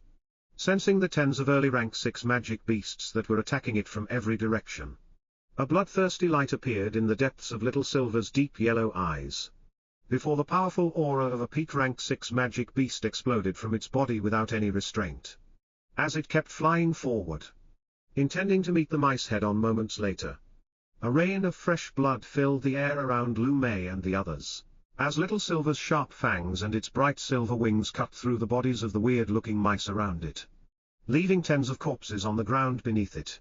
And yet, the remaining mice didn't seem to falter even after seeing how terrifying the power of the panther in front of them really was, or how many of them it had killed, as they kept charging towards the Black Panther without any care for their own lives, akin to moths diving into flames. However, neither their fangs nor their claws were able to so much as pierce through Little Silver's tough skin before their lifeless corpses collapsed on the ground. Long Ji? What kind of mice are these? Lu Mei asked with a serious look in her eyes as she stared at the hundreds of mice that kept shooting out from the cracks on the ground, as they kept charging towards Little Silver. It seemed as if there was an unending sea of black mice in front of them, and regardless of how many of them Little Silver exterminated, even more of them kept charging out from the cracks on the ground without stop, looking like they were willing to die as long as they took Little Silver down with them. At the same time, Shenlong kept staring at the hundreds of mice below him before he looked at Lu Mei and said in a serious voice, "These are rank 6 demon-fanged mice, although they are just early rank 6 magic beasts and their individual strength is only comparable to that of an early rank 2 Dao King. Their numbers alone are enough to kill even middle-stage Dao King realm cultivators who aren't careful after all. The biggest advantages of the demon-fanged mice lie in their discipline, and their endless numbers. As a single colony may hold more than 1 million of these mice." Lu Mei, Xingyi, Bai Longshan, and Jiang Chen were all stunned when they heard Shenlong's words. As the terrifying scene of more than 1 million of these mice, spouting from the ground, seemed to have appeared in their minds at the same time. Even if these mice were only comparable to early rank 2 Dao Kings in terms of strength, Xingyi and the others all understood that 1 million of these mice together were still enough to obliterate practically every single middle-stage Dao King who happened to step foot inside their territory. Even middle-stage Dao Kings who had comprehended unique or supreme Daos may not have 100% certainty of escaping alive if they were attacked by an entire colony of early rank 6 demon-fanged mice. As for completely obliterating a colony of these demon-fanged mice, the difficulty of that was almost at the same level as dealing with a powerful peak rank 6 magic beast. And yet, Little Silver didn't seem to be intimidated in the slightest by the hordes of demon-fanged mice that were blocking its way, as it kept slaughtering them all without mercy, drawing a rain of blood above the vast green plains. While its figure kept flying towards the city in the distance like a bolt of silver lightning. A few minutes later, the number of demon-fanged mice that appeared in front of Shenlong and the others seemed to have been reduced greatly, and soon, Little Silver's figure finally arrived in front of the city gates of the massive city in the distance. Unlike the cities in the central region, however, this city didn't seem to have any soldiers manned in front of the gates or on the city walls, allowing anyone to enter inside at will. A few moments later, Lu Mei and the others got off from Little Silver's back before they stepped past the city gates and entered the city. There seem to be quite a few people here, Bai Longshan said in a surprised voice once their group entered the city. At the same time, Shenlong nodded his head as he looked at the hundreds of groups of cultivators that were present everywhere around him. Unlike the desolate appearance that the city seemed to have from the outside and the ancient aura it was emitting, Lu Mei and the others soon noticed that the city itself was actually anything but deserted, as there were countless groups of cultivators stationed a few tens of meters away from the city walls. Most of them were sitting cross-legged on the ground with their eyes closed, looking like they were silently cultivating, while others seemed to be chatting with each other without a care in the world, as if they were out on a field trip. Many of those people seemed to be wearing robes that indicated that they were from the same sect or power. But there were quite a few of them who were also grouped together despite their different clothes. The most eye-catching thing, however, was that every single one of those people present was clearly at the Dao King realm. The moment that Shenlong's group walked past the city gates, it naturally attracted quite a bit of attention, as many of those people who were silently cultivating, as well as those who were leisurely chatting with each other just now, suddenly turned their eyes towards the newcomers. Many of those people were stunned when they noticed Shenlong's incredibly handsome appearance, or Lu Mei's and Xingyi's otherworldly features, as well as Jiang Chen's and Bai Longshan's handsome visages that seemed to have attracted the eyes of quite a few young ladies as well. However, the one who seemed to have attracted the most attention was actually Little Silver, as most of the Dao Kings present seemed to have turned their gazes towards this peak rank 6 magic beast in front of them. A peak rank 6 magic beast? What's going on? Who are these people? There is still someone with a peak rank 6 magic beast who has yet to go forward. The groups of Dao Kings stationed near the city gates started to chat among themselves as their eyes stared at Shenlong and his group who had just entered the city. Naturally, every single one of the Dao Kings present could sense that there was something special about this group of newcomers that none of them seemed to have recognized. But the most unexpected thing in their eyes was surely the Black Panther that was following behind the blue-robed young man who was leading this group. Hey! Look at these people's robes. Aren't these the robes of our holy seer? From the midst of a large group that consisted of more than 300 people, a young man in yellow robes suddenly exclaimed in a surprised voice as he pointed with his finger at Lu Mei's and Xingyi's yellow robes that looked identical to his own. The people around this young man all turned to look at him for a moment, before they turned their gazes towards Lu Mei and the others who were still wearing the outer court disciples' robes. Indeed, Unlike Shenlong, who had already changed his clothes before he left the Northern Sovereign's estate to participate in the auction in Murong City, Lu Mei, Xingyi, Jiang Chen, and Bai Longshan were still wearing their holy sect's robes. Wait. I know who these people are. Look at that blue-robed person. In the front? Isn't that Shenlong? The rest of them are Jiang Chen and the others, who are all in the top 1,000 in the Martial Roll of Honor too. Soon, quite a few people from the yellow-robed young man's group started recognizing Shenlong and the others before they exclaimed in voices that were filled with surprise and shock, of course. These people who managed to recognize Shenlong and his group were all outer court disciples of the holy sect. And since they hadn't kept their voices down, the nearby groups around them seemed to have overheard them as well. A disciple of the holy sect. How interesting, even if he is an inner court disciple. It's quite rare to see someone with a peak rank 6 magic beast like him. Especially when he belongs to such a small sect. So they just entered the City of Immortals. Ha! Even though their group isn't that weak, they can't be considered strong either. Other than that peak rank 6 magic beast and that guy in the lead who has hidden his cultivation base. The rest of them all seem to be just middle-stage Dao Kings, even if they are able to leave this demon-fanged city. I am sure that they won't be able to get very far. Even though the Holy Sect wasn't a peak power in the central region, and it could barely qualify as a first-rate power even in the northern part of the central region. Quite a few people seemed to be familiar with it, while mocking smiles appeared on many of the surrounding Dao Kings' faces when they realized that Shenlong and his group had just entered the City of Immortals at the same time that the nearby Dao Kings started to chat among themselves. As if they had suddenly found an interesting discussion topic. In the center of the Holy Sect's group, the yellow-robed young man who had first recognized Shenlong stood in front of a beautiful young woman with blue hair and blue eyes and recounted what he had just seen.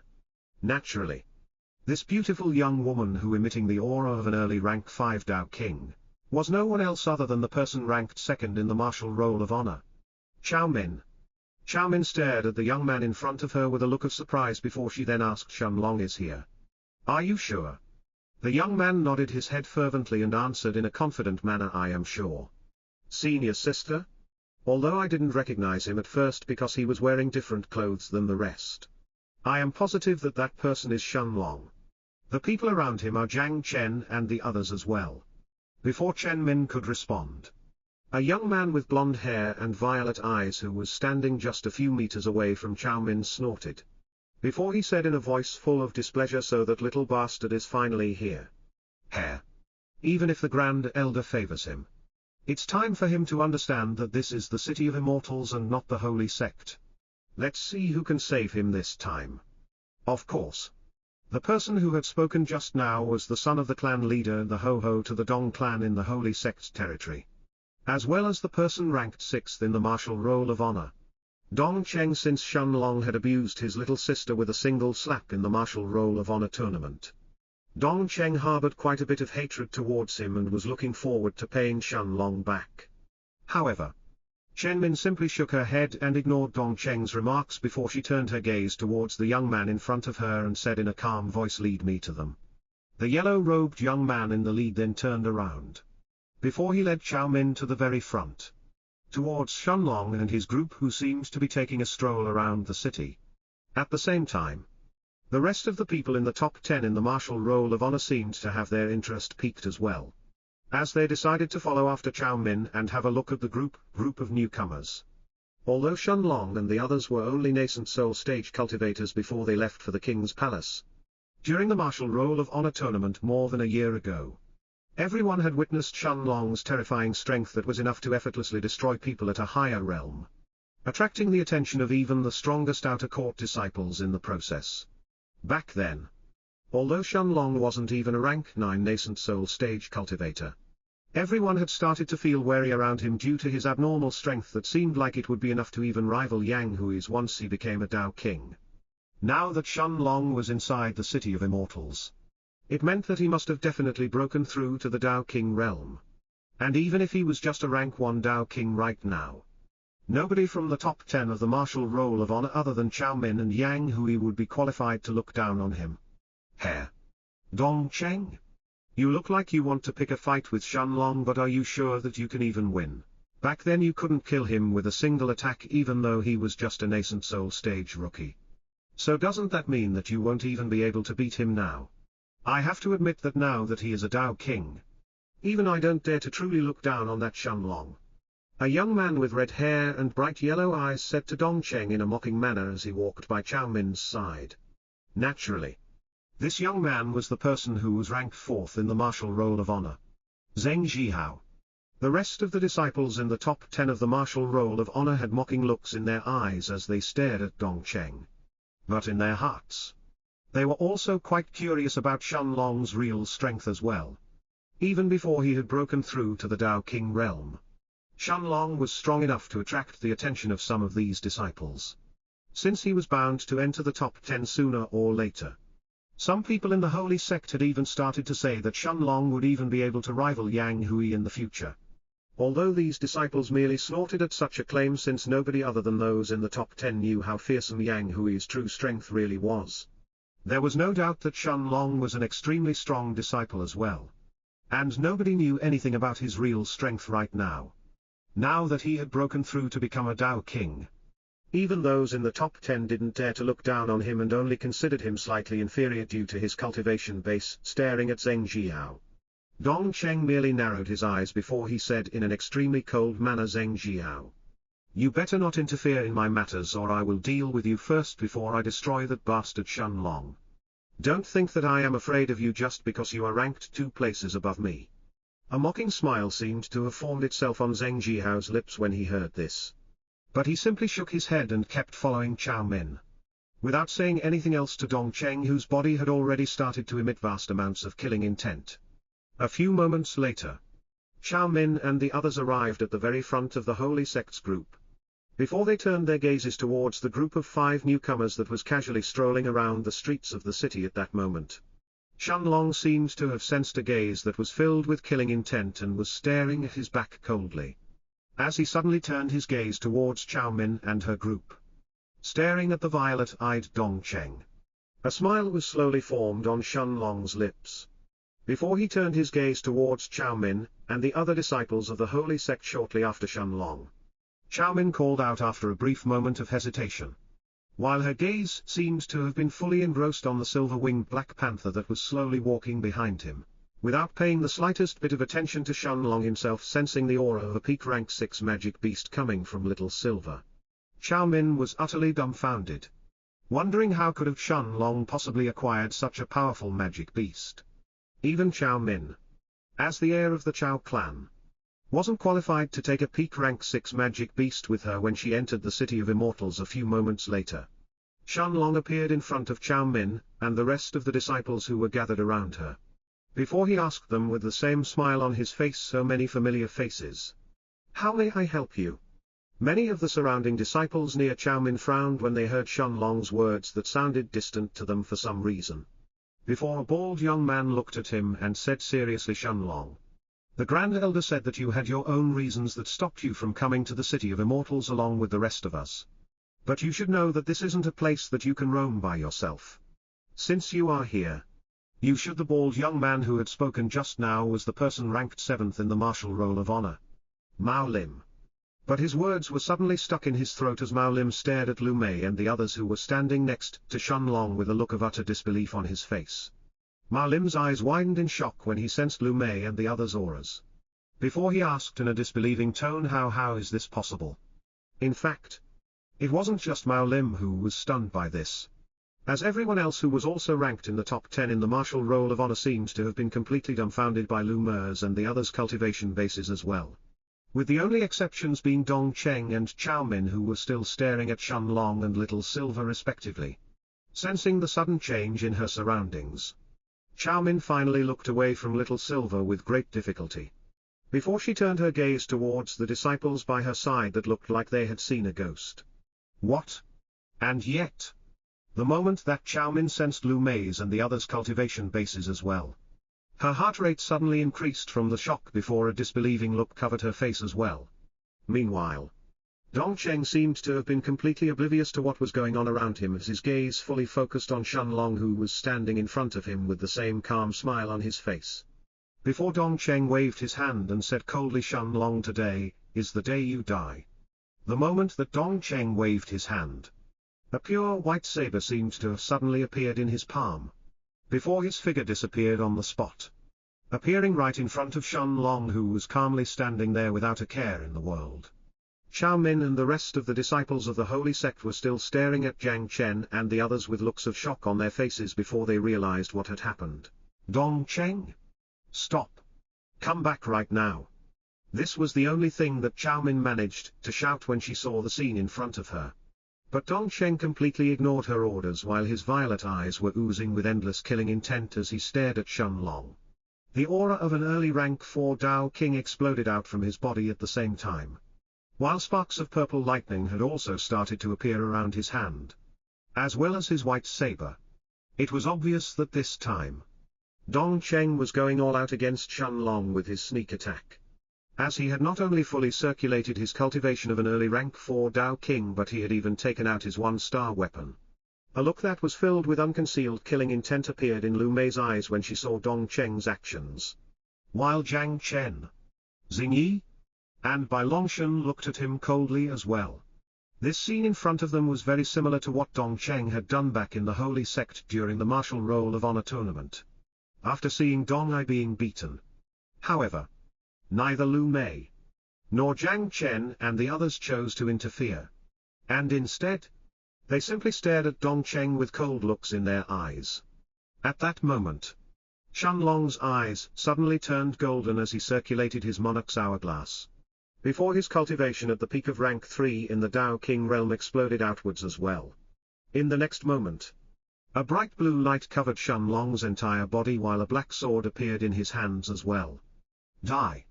Dong Cheng roared madly as he swung his white saber that was still crackling with sparks of purple lightning towards Shen Long's waist, clearly aiming to cleave his body in half this time. It wasn't just Chao Min and the disciples of the holy sect who were stunned by Dong Cheng's actions, but so were the surrounding Dao Kings who were watching this scene. They could all sense that Dong Cheng was not only utilizing the power behind his cultivation base that was already at the early rank 4 of the Dao King realm, but he was also using the strength of his body that was at the early 6th stage in body refinement as well. There were virtually very few peak rank 3 Dao Kings who would be able to stay alive in the face of such a terrifying attack. And yet, Shen Long didn't seem to have any intentions to dodge but simply narrowed his eyes as he raised his right hand that was holding the black sword, before he said in a low but cold voice, "Monarch's domain." The invisible figure of an hourglass suddenly expanded from his body, covering not just Shen Long and Dong Cheng, but every other person around him as well, including the Dao Kings who were standing more than 300 meters away and were calmly watching the fight. It didn't matter if it were the newly advanced Dao Kings of the Holy Sect, or the disciples that were ranked in the top 10 like Zheng Zhihao or Mao Lim. Everyone seemed to have suddenly gone still as the flow of time around their bodies was forcibly halted. The only one among the disciples of the Holy Sect who could barely resist the effects of Shen Long's monarch's domain was Chao Min herself. And even she was unable to understand what was going on around her, as her mind was having trouble processing the scene in front of her eyes. In Chao Min's eyes, Shen Long's movements seemed to have turned extremely fast. So fast that she was unable to follow them despite her own cultivation base, while every single other disciple around her seemed to have gone still for some reason. In fact, it wasn't just the disciples of the Holy Sect who were affected by this sudden change, as every single person in a 300-meter radius around Shen Long that had yet to step foot into the rank 5 of the Dao King realm seemed to have turned motionless by now. Completely unable to resist his monarch's domain, the only ones who could resist without too much trouble were only those rank 6 Dao Kings and above. But even those experts were now staring at Shen Long with unconcealed terror on their faces. Although Shen Long was just a peak rank 3 Dao King, he was able to affect so many early and middle stage Dao Kings with just a single move. Only the few late stage Dao King realm experts who were present could remain relatively calm in the face of this situation, as they were completely unaffected by the effects of the monarch's domain. And yet their eyes had already turned into daggers as they stared at the blue-robed young man who seemed to have turned into the center of attention in the entire city. Shaking his head, Shen Long stared at Dong Cheng and intentionally weakened the effects of the monarch's domain around him, as planning on killing him like that. He wasn't, even though Dong Cheng's speed had been reduced by more than half. Dongcheng himself didn't seem to have realized it as he kept swinging his sword towards Shenlong's waist immediately after that. At that moment, however, Shenlong simply narrowed his eyes before he swung his black sword downwards. The blade of the sword meeting Dongcheng's saber directly. Dongcheng was stunned by the speed of the black sword that was unlike anything he had seen in the past. Before he suddenly felt an uncontrollable force entering his arm and sending his white saber flying. Terror finally began to appear inside Dongcheng's eyes. But before he could even turn around to reach for his saber, the cold sensation of metal suddenly appeared on his neck. As Shenlong's cold voice entered his ears soon after, although I usually try to avoid pointless killings, there is truly no reason for me to keep you alive either. Begone. When Shenlong's merciless voice that seemed to be lacking the slightest hint of emotion entered Dongcheng's ears, Dongcheng could feel his entire body suddenly turning cold before an uncontrollable sensation of terror filled his heart. Shenlong could see the look of fear in Dongcheng's eyes. But he didn't wait for him to beg or plead for his life. As he suddenly swung the black sword in his hands horizontally towards Dongcheng's neck. Pim! A spurt of blood filled the air in the next moment, as Dongcheng's own head was separated from his body. Before his lifeless corpse collapsed on the ground with a thud. Neither Lu Mei, Xingyi, Zhang Chen, or Bai Longshan were surprised when they saw this. But Chao Min, who was still under the effects of the monarch's domain, was staring at Shenlong with a look of incredulity in her eyes, as she was truly unable to believe the scene in front of her. Shenlong, you really killed him. You actually killed Dongcheng. Even after seeing Dongcheng's severed head that was now lying in a pool of blood on the ground, Chao Min still questioned the reality that was unfolding in front of her own eyes. An early rank 4 Dao King. A genius ranked 6th in the martial roll of honor of the holy sect and the heir of the Dong clan. Dongcheng was actually killed by Shenlong, without the slightest ability to resist. Turning around, Shenlong stared at Chao Min for a few moments in silence, before he eventually opened his mouth and said to her coldly, "Why would I not kill him? Putting aside that we are not in the holy sect right now. Even if we were? Do you really think that I would let go of someone who tried to take my life? Or should I just let him live because of his family?" Seeing the cold look in Shenlong's golden eyes, Chao Min involuntarily shivered for a moment before she turned her gaze back towards Dongcheng's corpse. Even if she ignored Dongcheng's own strength, just the implications of killing him were too complicated to bear even for someone like her. Let alone Shenlong, who didn't belong to any of the powerful families or clans. After all, Dongcheng's Dong clan was just slightly inferior to her own Chen clan, and their influence within the holy sect's territory was nothing to scoff at. Although they couldn't be compared to the truly powerful families and clans within the northern part of the central region like the Morong family, clans like the Dong clan were still quite influential within their own territories, and only had to bow their heads in the presence of late-stage Dao emperors like the Grand Elder himself. Additionally, Dongcheng's father, the clan leader of the Dong clan, was a powerful Dao emperor as well. And there was no way he would possibly let Shenlong go once he learned of the death of his son. And yet, Shenlong still killed Dongcheng even though he was aware of his background, looking like he didn't care about it in the slightest. However, this wasn't what had shocked Chao Min the most, but the fact that Shenlong was actually strong enough to kill Dongcheng like that. A feat that even she wouldn't be able to replicate. Although Chao Min was an early rank 5 Dao King and her strength was quite a bit higher than Dongcheng's, Chao Min herself wouldn't dare to claim that she could kill someone like Dongcheng as effortlessly as Shenlong had just done. After he stared at Chao Min for a few more moments, Shenlong deactivated his monarch's domain, allowing the flow of time around the surrounding Dao Kings within a 300-meter radius of him to flow normally once again, before he started to walk towards Chao Min's direction.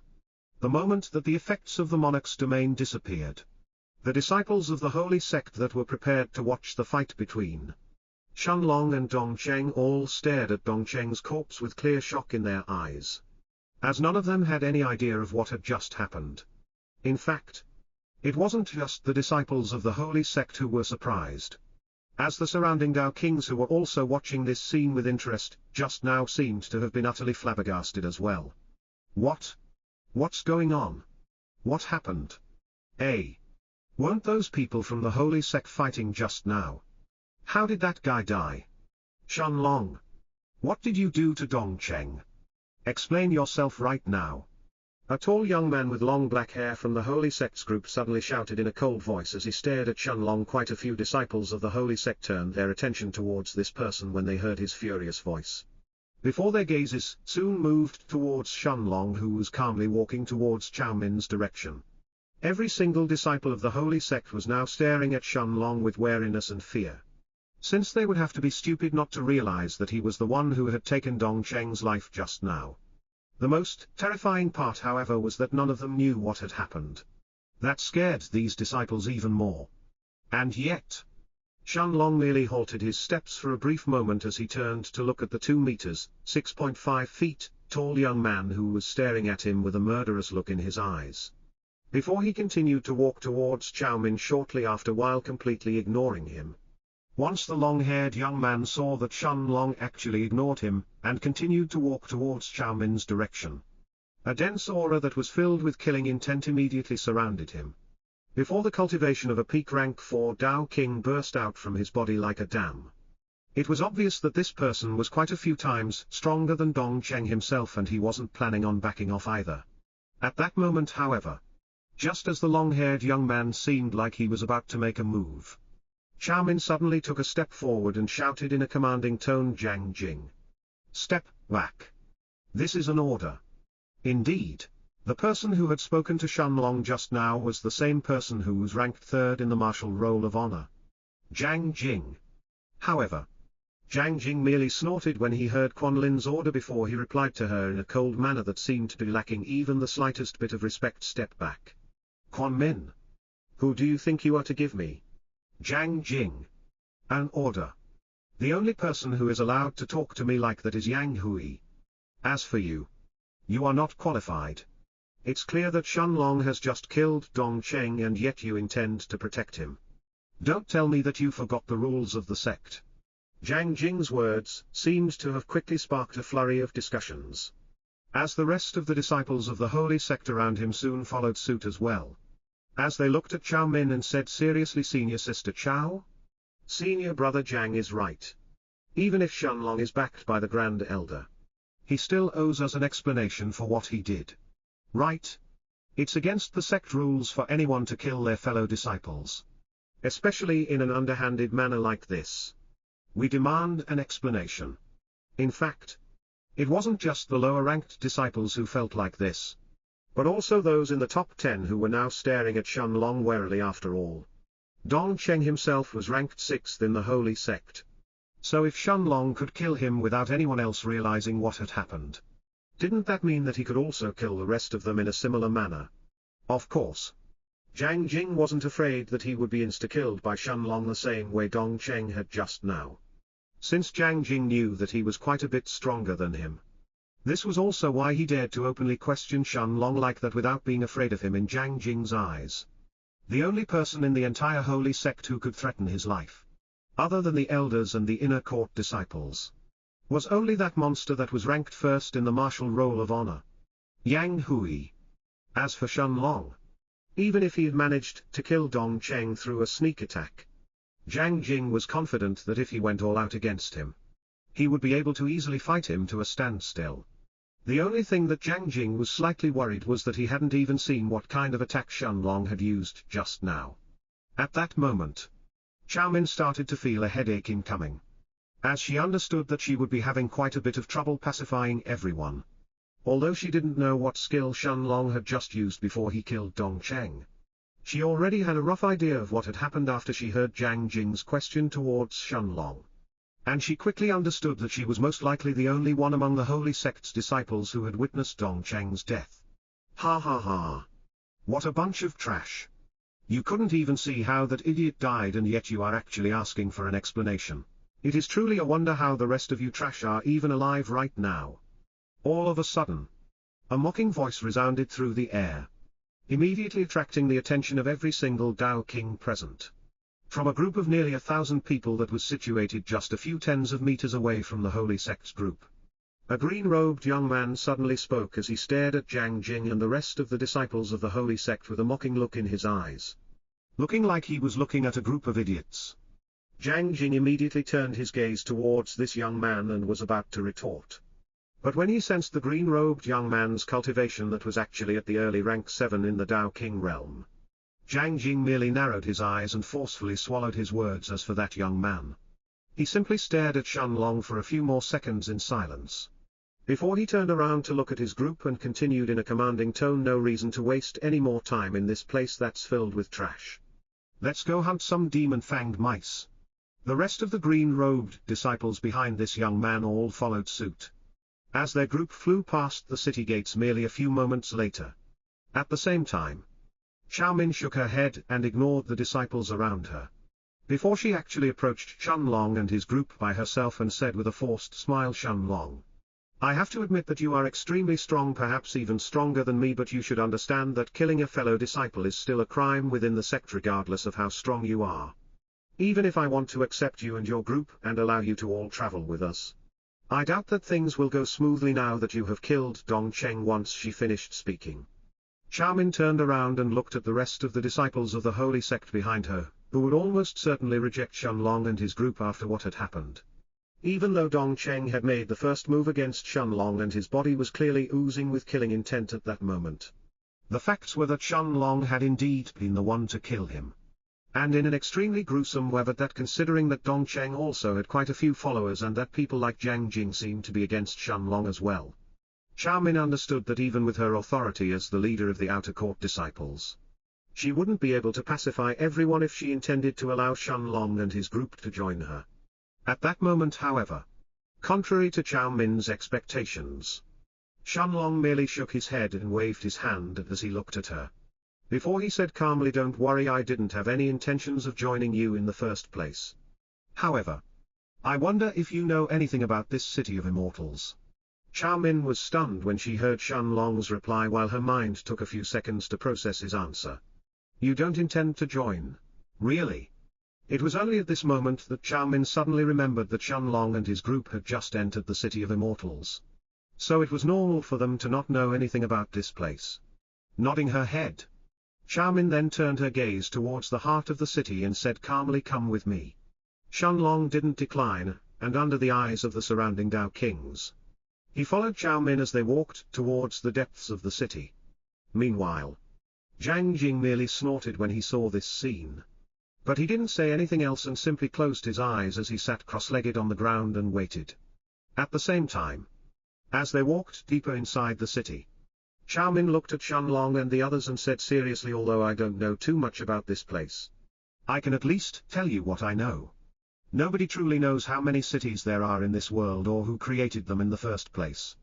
But the city that we are in right now is called the Demon-Fanged City, and it is the first city that everyone arrives in. Of course, just like every other city in this world, there are plenty of treasures that a person can obtain from this Demon-Fanged City. But naturally, to obtain those treasures, you must first complete the trials of the city first." "Trials? The city itself has trials?" Bai Longshan asked in a curious manner as he looked at Xiaomin, who nodded her head without any hesitation before she continued. "Anyone who wants to obtain the treasures or move on to the next city must first complete the trials of this Demon-Fanged City first. Otherwise, forget about obtaining any treasures. You will only be able to wander around the outskirts of the city before the 10 years period is over. As for the trials, it's better for you to have a look at them directly." Once she finished speaking, Xiaomin threw one last look at Little Silver that was following behind Shenlong like a loyal pup, before she continued to walk deeper inside the city. After walking around the city for a few minutes, Xiaomin's figure suddenly stopped as she arrived in front of an extremely large, eye-catching building at the heart of the city. Staring at the words "Hall of Trials" that were carved above the wide-open gates of the building in a dominating manner and were emitting an extremely powerful and ancient aura, Shenlong could feel his heart rate speeding up, as he took a few steps forward and entered the building along with Lu Mei and the rest. Xiaomin didn't stay behind either, as she too entered the building along with them. Meanwhile, Shenlong could feel that the deeper inside this building he walked, the denser the immortal qi in the air around him seemed to become, almost as if the immortal qi in this world originated from this building itself. After walking through an extremely long corridor for more than a minute, Shanlong arrived inside a spacious empty room that was covered in countless formations.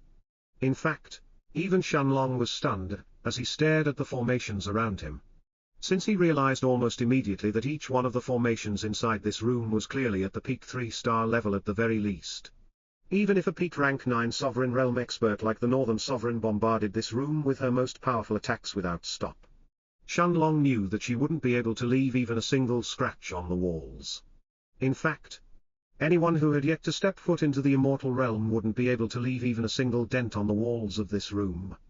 After he stared at the formations around the room for a few moments, Shanlong's gaze eventually landed on the stone tablet that was embedded on the floor right in the center of the room. Xiao Min was also staring at this stone tablet.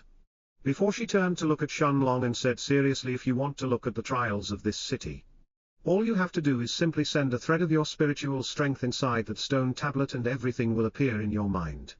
Nodding his head, Shanlong approached the stone tablet and inspected it for a few moments, before he placed his right hand on top of it and closed his eyes, as he sent a thread of his spiritual strength inside the tablet. Moments later, Shanlong could sense a stream of information entering his mind, similar to when he had learned the Thunder Gods / from the barrier of knowledge back in the Holy Sect. Demon Fang City's trials, gather the beast cores of 1000 early rank 6 demon fanged mice and place them around the stone tablet. Reward, 1 Saint low-grade martial skill. Gather the beast cores of 3000 early rank 6 demon fanged mice and place them around the stone tablet. Reward, 1 Saint low-grade cultivation technique. Gather the beast cores of 50,000 early rank 6 demon fanged mice and place them around the stone tablet. Reward, leave Demon Fanged City. Gather the beast cores of 10.000 early rank 6 demon fanged mice and place them around the stone tablet. Reward, 1 Saint middle grade martial skill. Gather the beast cores of 30.000 early rank 6 demon fanged mice and place them around the stone tablet. Reward, 1 Saint middle grade cultivation technique. It was only after he read this list of trials that Shanlong finally realized why there were so many groups of Dao Kings gathered in front of the entrance of Demon Fanged City. And why everyone, including Xiao Min, was staring at Little Silver so fervently. Shanlong, it's better for you and your faction to avoid completing the trials of Demon Fanged City just yet and focus on increasing your strength for now. Although you have a peak rank 6 magic beast, and this preliminary trial of Demon Fanged City probably won't pose much of a challenge to you, things won't be the same if you choose to leave the city. Xiao Min said seriously as she stared at Shanlong, whose hand was still placed on the stone tablet in front of him. Although Xiao Min was surprised when she saw how abnormally quick Shanlong's and the others' rate of growth actually was. Especially Lu Mei's own cultivation base that had even surpassed her own and was close to reaching the same level as that of most inner court disciples of the Holy Sect. She still decided to warn Shanlong about this matter. And after a few moments of silence she continued, aren't you curious why there are so many middle and even a few late-stage Dao Kings who are still in this Demon Fanged City, even though it wouldn't be difficult for them to hunt down 5,000 Demon Fanged mice and move forward? There are two main reasons for this. The first reason is because most of these Dao Kings who are still here come from the weaker powers of the central region. And most of those powers don't have any Saint middle grade cultivation techniques or martial skills in the first place. So naturally, those people are aiming to get their hands on those techniques. Shanlong nodded his head, as he stared at Xiao Min. While he had also realized this by himself the moment he touched the stone tablet in front of him. Indeed, it wasn't surprising that there were many middle and even some late-stage Dao Kings still present in this Demon Fanged City, even though they should have been able to complete this trial long ago. After all, even in the Holy Sect, complete Saint middle grade cultivation techniques and martial skills were quite valuable, and only the inner court elders of the sect were able to gain access to them. Although the top 1000 outer court disciples had a chance to obtain them from the Golden Treasures Hall, the prices of those techniques were exorbitant, and most of those disciples would have to work for hundreds if not thousands of years for the sect until they were able to afford most of those techniques. Even the inner court disciples of the sect had to render some significant contributions if they wanted to choose a Saint middle grade cultivation technique or martial skill for themselves. Nodding her head, Xiao Min stared at Shanlong and continued with the same serious look on her face, but of course, that is just the first reason why those people decided to stay in the Demon Fanged City instead of continuing to move forward. After all, Although the rewards from the trials in this city aren't bad, everyone can probably guess how much better the rewards of the next trials are going to be. And most likely, they won't just involve Saint high-grade cultivation techniques and martial skills, but perhaps there will even be some immortal-grade skills available as well. There was a fervent light in Chao Min's eyes the moment she said the words immortal-grade skills. Before she continued, however, nobody truly knows how difficult those trials will be, so it's much safer to stay in this and obtain the cultivation techniques here while they also advance their strength. Shenlong nodded his head when he heard Chao Min's words, since he clearly understood her reasoning. Indeed, for those people who didn't come from any large powers and needed a Saint middle-grade cultivation technique to replace their current cultivation technique, staying in the demon-fanged city to aim for the final rewards was unquestionably the best choice. Besides, the qi in this city was even better than the qi in any other location throughout the central region that these people had access to. As for Chao Min, Shenlong guessed that she remained in this demon-fanged city simply because the next trials would be impossible for her to complete. In fact, even the current trials of this demon-fanged city would be extremely hard for her if she had to complete them by herself. After all, slaughtering 5,000 early rank 6 magic beasts, even if they were just extremely weak rank 6 magic beast like the demon-fanged mice, was a task that was extremely difficult for a single early rank 5 Dao King to do so alone. But of course, if the top 10 outer court disciples of the holy sect banded together, then it would be a completely different story. Most likely, Chao Min intends to stay here and increase her strength by a good amount before she completes this trial. Considering that the dangers of the next trials are currently unknown, this is probably the best choice for most people else. As they share the same thoughts with her, Shenlong thought to himself as he stared at Chao Min for a few moments, before he turned his gaze towards Bai Longshan and the rest, who had placed their hands on the stone tablet at the center of the room as well, as they learned about the trials of this city. Unfortunately, this is all the help I can give you for now. However, if there is anything else you need, you can always come and find me whenever you want. After all, I'm not planning to leave the demon-fanged city for the next 1 or 2 years. As she finished speaking, Chao Min cupped her hands at Shenlong with a solemn look in her eyes. And after she threw a few more looks at Xingyi and the others, her gaze lingering on Lu Mei and Little Silver for a few seconds longer, Chao Min finally turned around and left the Hall of Trials. Shenlong stared at Chao Min's disappearing figure for a few seconds, before he turned his gaze towards Lu Mei, Xingyi, Jiang Chen, and Bai Longshan, who were all looking at the stone tablet, and said with a smile, "Since we need 5,000 demon cores to leave this place, let's go exercise for a bit." Smiles appeared on Xingyi's and the rest's faces when they heard Shenlong's words, as Shenlong led them towards the city gates of the demon-fanged city shortly afterwards. Other than Lu Mei, who would occasionally leave the northern sovereign's city to go train and increase her cultivation through her blood absorption art, neither Xingyi, Jiang Chen, or Bai Longshan truly had a chance to test how much their strength had increased after they had broken through, since they had all practically confined themselves within the northern sovereign's estate and continued to cultivate without stop since they had left the king's palace. Of course, the same went for Shenlong, who had yet to test out his strength after he broke through to the Dao King realm. Moments later, Shenlong led Lu Mei and the others, as they flew past the city gates of the demon-fanged city and headed towards the general area where they had previously met the demon-fanged mice. In reality, it didn't matter which direction they chose, since the entire area around the city was practically infested with demon-fanged mice, other than the city itself that the mice seemed to be avoiding for some reason. Every place around the city was practically occupied by the demon-fanged mice. Less than a minute later, Shenlong's group suddenly stopped, as everyone could hear a familiar rumbling sound coming from the ground below them, while the earth beneath their feet had soon started to tremble. "Little Silver, stay back," Shenlong suddenly said to the Black Panther, who was standing behind him and seemed to be already prepared to fight, while Lu Mei and the others all spread out and covered a large area around Shenlong. Of course, Shenlong wasn't worried that Xingyi and the others would have any trouble fighting against the demon-fanged mice regardless of the mice's numbers.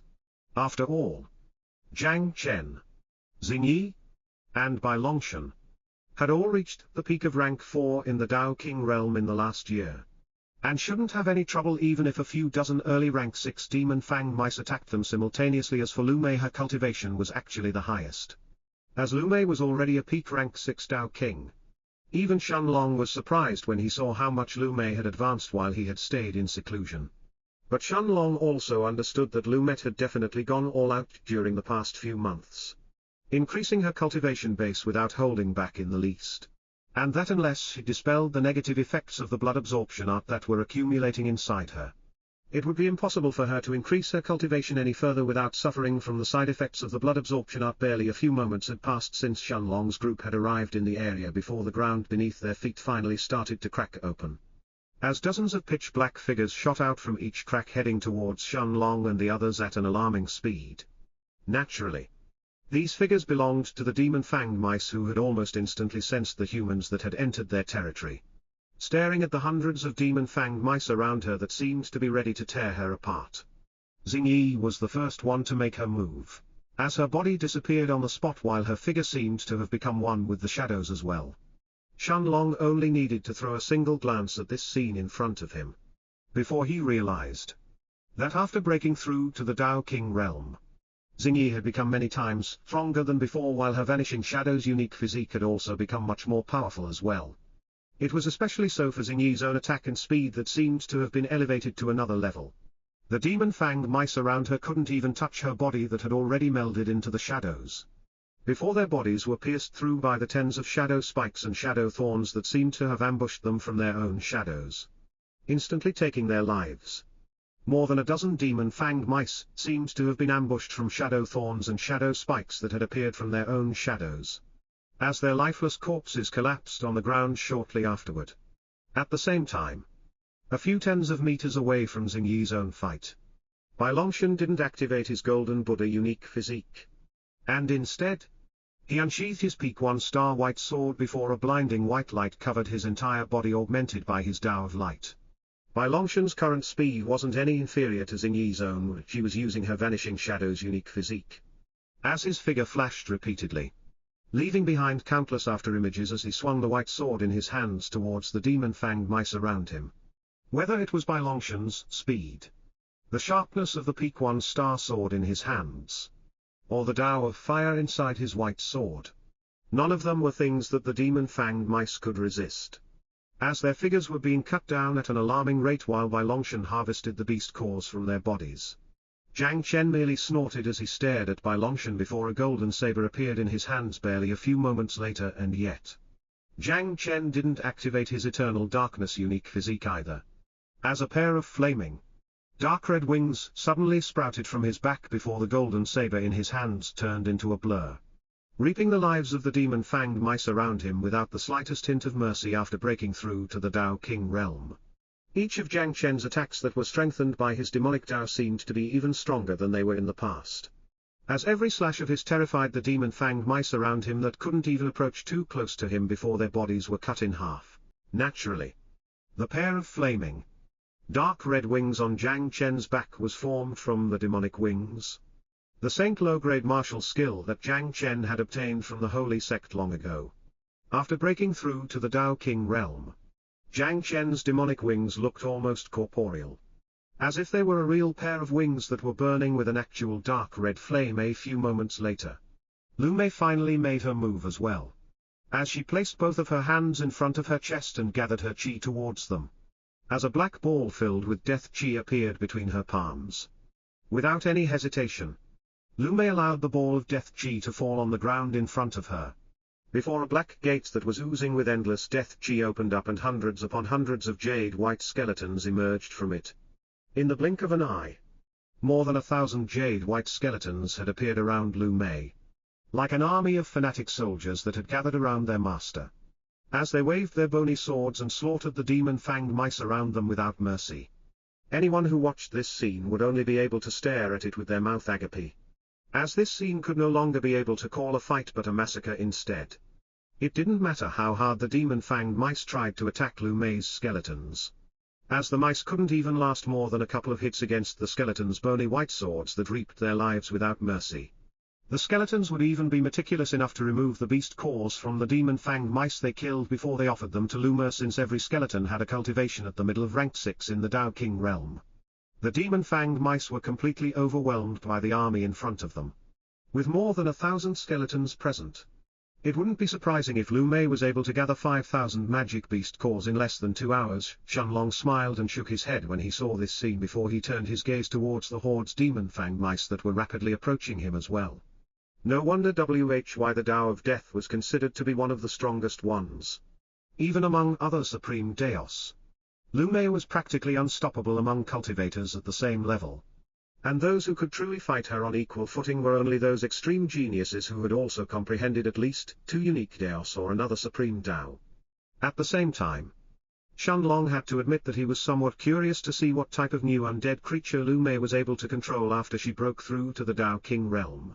But of course, the demon-fanged mice weren't strong enough to force her to go all out. In fact, neither Jiang Chen, Bai Longshan, or Xingyi were going all out in their fights right now. Since it was obvious that they were fighting leisurely against the demon-fanged mice. Closing his eyes, Shenlong no longer paid any attention to Jiang Chen and the others as he circulated his cultivation at the peak rank 3 of the Tao King realm. Before he spoke in a calm voice, Monarch's domain, the invisible figure of an hourglass, suddenly expanded from his body, immediately covering an area of more than 300 meters around him. Every single demon-fanged mouse around Shenlong seemed to have suddenly gone still, with their mouths wide open and their sharp rows of teeth visible as they were ready to bite through him just now naturally. The demon-fanged mice didn't have the slightest bit of ability to resist against Shenlong's Monarch's domain, as the flow of time around their bodies forcibly came to a halt. A moment later, an illusionary purple-colored blade appeared in Shenlong's right hand, before Shenlong disappeared on the spot, appearing in front of the first demon-fanged mouse that was the closest to him just now. Waving his right hand, Shenlong effortlessly severed the mouse's head from its body, causing a fountain of blood to spurt from its neck. Before he retrieved its beast core and moved towards the next one. If the fight between Jiang Chen, Bai Longshan, Xingyi, and even Lu Mei's undead army with the demon-fanged mice could be called a one-sided massacre, then Shenlong's slaughter was an absolutely despair-inducing scene. At the very least, against Jiang Chen and the others, the mice had a chance to try and attack, even if their attacks were completely useless. But against Shenlong, the only thing the mice could do was wait for their death to come. What? How is this possible? Elder brother. What's wrong? What's wrong? Are you blind? Look over there. At the same time that Shenlong's group slaughtered the demon-fanged mice to gather the magic beast cores they needed, a few of the surrounding Tao Kings who were also hunting those mice seemed to have noticed the scene they had caused, staring at them with wide open. Although the world around Demon-Fanged City was quite vast, most of the Tao Kings who were in the city chose to hunt around the outskirts of the city itself, since there wasn't any reason for them to go too far in the first place. After all, the trials of the Demon-Fanged City were only the preliminary trials that would weed out the weakest Tao Kings or those without any ambition to go any further, so it wasn't surprising that this place didn't hold any valuable treasures. A few hours later, Shenlong's group of 5 returned back to the Demon-Fanged City, and under the astounded eyes of the Tao Kings present, they headed straight for the Hall of Trials at the heart of the city. In the last few hours, word had already started to spread that there was an enormous army of undead that was slaughtering the demon-fanged mice around the city at an extremely terrifying speed. Out of curiosity, quite a few of the Tao Kings who were waiting for their groups to finish resting decided to go and have a look. But the scene they witnessed made even the late-stage Tao Kings who were present to start feeling jealous. The speed and efficiency which Shenlong and his group killed the demon-fanged mice with had already far exceeded even the speed of the late-stage Tao Kings who were in the city.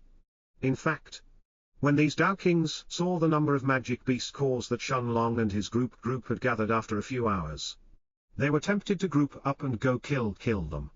Even if that meant going against an army of 1,000 skeletons at the middle of rank 6 in the Tao King realm. However, the presence of a peak rank 6 magic beast like Little Silver immediately extinguished any thoughts those Tao Kings had of robbing Shenlong and his group. How is this possible? How did those bastards get this strong in just 2 years? The person ranked third in the martial roll of honor. Zhang Jing spoke in a voice that was filled with both denial and unwillingness as he gritted his teeth while he stared at Shenlong and the others who were walking behind him. Unlike the other Dao kings in the demon-fanged city who came from the countless powers throughout the central region, Zhang Jing and the rest of the outer court disciples of the holy sect all knew that back during the martial roll of honor tournament, Shenlong and the rest had just reached the late stages of the nascent soul, and weren't even close to the peak of the nascent soul stage.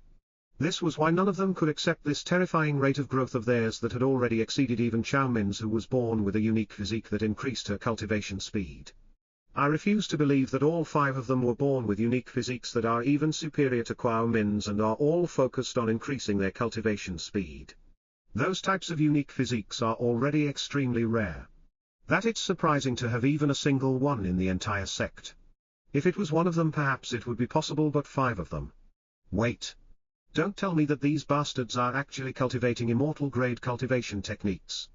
This. Zhang Jing's thoughts seemed to have suddenly stopped in place as Zhang Jing stared at Shenlong and his group with a disbelieving expression. Indeed. If Shenlong and his group were cultivating immortal-grade cultivation techniques, then that could probably explain their terrifying rate of growth that had already exceeded even the inner court disciples of the holy sect. Although this was still a far-fetched thought and one that didn't make much sense considering how rare immortal-grade cultivation techniques really were. Zhang Jing was certain that his guess was right on the mark since there wasn't any other explanation at that moment. An uncontrollable feeling of greed sprouted in his heart as Zhang Jing stared at Shenlong's figure. If Shenlong and the others could get so strong in just a couple of years, then how strong would he have become if he had an immortal-grade cultivation technique? Wouldn't he surpass even Yang Hui? No. Forget about Yang Hui. I would even have a chance to become a core disciple of the sect. As this thought appeared in his mind, Zhang Jing had to do his utmost to stop himself from attacking Shenlong in the middle of the street. Even though he was confident that he could kill Shenlong if he went all out, Zhang Jing didn't feel the same amount of confidence when he thought of the peak rank 6 magic beast that was protecting him. It doesn't matter. I will still have a chance to find him again during the next trial. As long as that panther leaves his side even for a bit, I will instantly kill him and steal his cultivation technique. As long as I am the only one who knows about this matter, then it should be fine. As he thought of this, Zhang Jing recomposed himself, and decided to rein in his greed for now, before he turned his gaze towards Xiao Min, and the others who were by his side.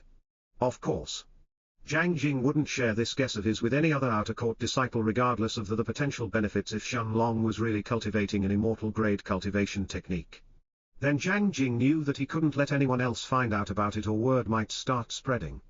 Since he knew that even the inner court disciples of the holy sect had entered the city of immortals this time and they had already gone ahead to participate in the next trials, Zhang Jing understood that if any of those people found out about this matter, then he wouldn't have a chance to obtain any cultivation techniques regardless of how much he schemed. Of course. What Zhang Jing didn't know was that he wasn't the only one who had guessed that Shenlong and his group were all training in immortal-grade cultivation technique in the first place. The Northern Sovereign had also come to this conclusion long ago, while the Grand Elder of the Holy Sect, and even Sun Wen and Elder Mao Jing had guessed this much as well. The moment they visited the Northern Sovereign's estate and saw Zhang Chen's and the others' progress. But of course, the Northern Sovereign wouldn't really covet an immortal-grade cultivation technique to the point where she would fall out with Shenlong, considering that she had access to many immortal-grade cultivation techniques from the Tiangshuan dynasty. As for the Grand Elder, even if he hadn't obtained an immortal-grade cultivation technique from Shenlong, he still wouldn't dare to cause a fuss within the Northern Sovereign's territory. All of a sudden, Shenlong sensed an uncontrollable wave of killing intent focused on his back. Before he turned around and looked towards the source of this killing intent. That moment, Shenlong stared at Zhang Jing, who was standing at the very front of the Holy Sect's group with an extremely deep look in his eyes, before he kept walking towards the heart of the city shortly afterwards. A few moments later, Shenlong led Lu Mei and the others as they arrived back at the entrance of the Hall of Trials. Before their group headed directly for the room with the stone tablet, Shenlong then had Little Silver return back into the foggy space in the Stone of Time. before he turned his gaze towards the stone tablet in front of him and said calmly, "Let's go." Waving his hand, Shenlong then took out the beast cores of the 5,000 demon-fanged mice and spread them around the stone tablet. While Jiang Chen, Lu Mei, Xingyi, and Bai Longshan all did the same as well. Placing his right hand on the stone tablet, Shenlong then closed his eyes and sent his soul sense inside the tablet. Before the runes that were etched on the walls of the room suddenly lit up one after the other. The runes that were engraved on the walls of the room started to glow with a brilliant white light. Before a terrifying power enveloped the entire room in the next moment. At the same time, just as Lu Mei, Xingyi, Jiang Chen, and Bai Longshan placed their hands on the stone tablet in front of them, the tablet itself started to tremble before a stream of information appeared in everyone's minds. Saint low-grade martial skill, glacial sword. A Saint low-grade martial skill suitable for cultivators who train in the Tao of Ice. It allows a person to conjure a massive sword of ice and use it to attack their opponents from a distance. Moments after this martial skill had appeared in his mind, Shenlong suddenly felt another stream of information coming from the stone tablet in front of him. Before the following cultivation technique itself appeared directly into his spiritual sea Saint low-grade cultivation technique, Volcanic Palace. A Saint low-grade cultivation technique suitable for cultivators who train in the Tao of Fire. The hotter the environment around the user, the faster their cultivation speed will become. Shenlong barely had enough time to read the description of this Saint low-grade cultivation technique and the martial skill that had appeared in his mind. Before the stone tablet in front of him that had just stopped trembling suddenly began to tremble with even more intensity than before, causing the entire hall of trials to shake along with it. At this moment, Shenlong could sense that the energy inside the 5,000 beast cores that he had spread around the stone tablet were being sapped at an alarming rate. Almost as if the magic beast cores from the demon-fanged mice were being used to fuel the runes that were engraved on the walls of the room. Closing his eyes, Shenlong allowed the familiar feeling of spatial fluctuations to envelop his body. Before his figure disappeared from the Hall of Trials shortly afterwards. A moment later, Shenlong opened his eyes, as he found himself in the center of an enormous plaza that was covered in countless mysterious runes and formations. Even someone who wasn't well versed in formations would be able to easily tell that the formations around this plaza looked quite similar to the formations that were engraved on the walls back in the Hall of Trials. However, it was obvious that Shenlong and the others were no longer in the Hall of Trials, as they had been teleported somewhere else. Bai Longshan and the others all stared at their surroundings curiously, before their gazes landed on a small group of 3 people who were calmly standing just a few hundred meters away from them, right at the edge of this gigantic plaza. "Hey! What's this? Newcomers?" The middle-aged man who seemed to be leading this group suddenly said in a surprised voice, before his figure disappeared on the spot. Heading straight towards Shenlong and his group, the young man and the young woman, who were standing on his left and right respectively, turned to look at each other for a few seconds, before they followed after the middle-aged man as well. In just a few seconds, the middle-aged man appeared in front of Shenlong and his group, and after the stared at the 5 people in front of him in silence. His gaze eventually landing on Lu Mei before he introduced himself with a calm smile on his face. "Ha ha. You lot must be newcomers, huh? My name is Li Tian and I am a member of the White Tiger Chamber of Commerce. May I ask where you all are from?"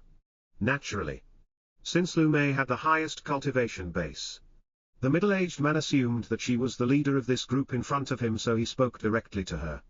The White Tiger Chamber of Commerce. Sensing the aura of an early rank 7 Tao King coming from this middle-aged man in front of them, Jiang Chen and the others were momentarily stunned, while even Shenlong was confused by this as he stared at Li Tian seriously. Naturally, the White Tiger Chamber of Commerce was a superpower even if one took into consideration the entire central region. But it still didn't explain why this Li Tian would approach them so casually, especially while they were still in a place like the City of Immortals. As if he had guessed what Shenlong and the others were thinking. However, Li Tian smiled and waved his hands in a dismissive manner before he said calmly, "There is no need to worry. I am only here to do business with you. I am not here to attack you, so there is no need to worry about any of that." "Business?" Lu Mei asked as she looked at Li Tian with narrowed eyes. But she didn't seem to be in a hurry to make a move against him. even though Li Tian was an early rank 7 Dao King. While the two people who were following behind him were at the early rank 5 and peak of rank 5 in the Dao King realm respectively. Their strength wasn't enough to pose a threat to Shenlong and his group even without Little Silver. Lu Mei was confident in her ability to wipe out Li Tian's group all by herself. At the same time, Li Tian could also sense how calm the 5 people in front of him seemed to be, even though they were facing a late-stage Dao King like him, which surprised him quite a bit. After all, the strongest person among this group seemed to be Lu Mei, who was just a peak rank 6 Dao King, while the others were all middle-stage Dao Kings, while one of them was even a peak rank 3 Dao King as well. After a moment of silence, however, Li Tian simply shook his head before he continued speaking with that same smile on his face. Indeed, I am here to do business, so allow me to explain. As I said, I am a member of the White Tiger Chamber of Commerce, and what I am selling is information. Since you all just arrived here from the Hall of Trials from the Demon-Fanged City, I assume that you aren't very familiar with this place. Unlike the Demon-Fanged City, this city that we are in right now doesn't have a Hall of Trials.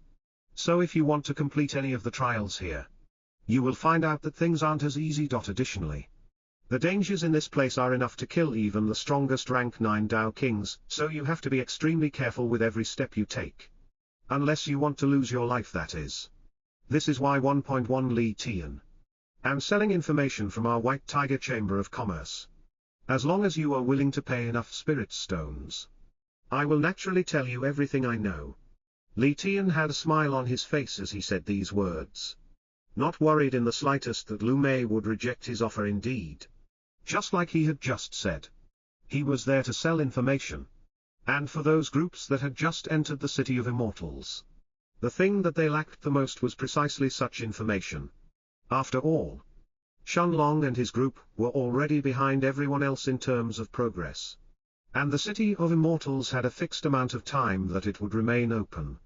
If they wasted time searching for the trials by themselves, they would only waste even more time. Especially since, as Li Tian had just said, this city wasn't like the Demon-Fanged City and didn't have a Hall of Trials to make things easier. Nodding his head, Shenlong looked at Li Tian and asked calmly, what type of information do you have? Li Tian's lips curved upwards when he heard Shenlong's question, before he waved his hand, taking out more than a dozen memory recording jades and placing them all on the ground in front of him. Before he said in a warm manner, naturally, our White Tiger Chamber of Commerce has information about every single powerful Dao King who has entered the City of Immortals, as well as the location of 2 of the trials that have already been discovered. One of these trials doesn't even pose any danger at all, making it safe even for early-stage Dao Kings to participate. As for the prices, our White Tiger Chamber of Commerce has set them at 10,000 high-grade spirit stones for each trial, while the information for the high-level Dao Kings present is priced at 200,000 high-grade spirit stones. 200,000 high-grade spirit stones. Lu Mei frowned when she heard the absurd price that Li Tian mentioned, while Xingyi and the others all widened their eyes in surprise. Even an average peak rank 9 Dao Emperor wouldn't have more than a couple 100,000 high-grade spirit stones in their possession. So for Li Tian to ask for such a price truly dumbfounded them. However, Li Tian wasn't surprised by their reactions, looking like he had already seen similar reactions countless times by now. As he nodded his head and continued, although this price may indeed be expensive, I can assure dear guests that the information of our White Tiger Chamber of Commerce is 100% accurate and worth every single one of your spirit stones. Of course, Li Tian didn't expect that Lu Mei and her group would purchase the information about the powerful Dao Kings who were present in the City of Immortals right now, since such information would be completely useless to them. After all, the way that Li Tian saw it, even the most powerful person among their group was only a peak rank 6 Dao King. Thus, it didn't matter if their group met an ordinary rank 9 Dao King or one of those terrifying monsters who could completely destroy anyone else at the same level of cultivation as them, as their group would be dead either way. In reality, only some of the most powerful peak rank 9 Dao Kings who had entered the City of Immortals this time, especially those who came from extremely powerful backgrounds around the central region, would be interested in buying this information from the White Tiger Chamber of Commerce, since they would aim to learn more about their rivals. However, Contrary to Li Tian's, and even Lu Mer's, and the others' expectations, Shenlong merely stared at Li Tian for a few moments, before he asked him with a deep look in his eyes. You are saying that the information you have includes details about their cultivation techniques and martial skills as well? Li Tian's eyes narrowed into Alex when he heard Shenlong's question before a radiant smile appeared on his face shortly afterwards. As he nodded his head and replied in an even friendlier manner than before, it seems that this guest is quite familiar with our Chamber of Commerce. Indeed. As you have guessed. The information that we have does not only include the names of those Dao kings who stand at the peak of our central region and the names of the powers they belong to, but it also includes some of their personal information like the cultivation techniques and the martial skills that they train in. And even the Daos that some of them have comprehended. Obtaining this information would allow our dear guests to be even better prepared, and will give you a higher chance of survival for the next 8 years. Of course. As our dear guest can probably guess, some of these experts are also quite secretive. So even our White Tiger Chamber of Commerce may not know too much about them. Shenlong nodded his head when he heard Li Tian's answer, as he understood that the price the White Tiger Chamber of Commerce had set was most likely considered to be quite logical if things were really as Li Tian had just said. After all, just the information that he had purchased back in Murong City, which included information about Murong Tian, and the remaining Dao emperors of the Murong family, had cost Shenlong 60,000 high-grade spirit stones. Although information about some powerful Dao emperors, especially peak Dao emperors like Murong Tian, was expected to be expensive. Expensive? Shenlong understood that the reason why the White Tiger Chamber of Commerce had priced the information of the peak Dao kings of the central region even higher than that, surpassing even the price that would cost someone to scout a powerful family in the northern part of the central region like the Murong family by more than 3 times.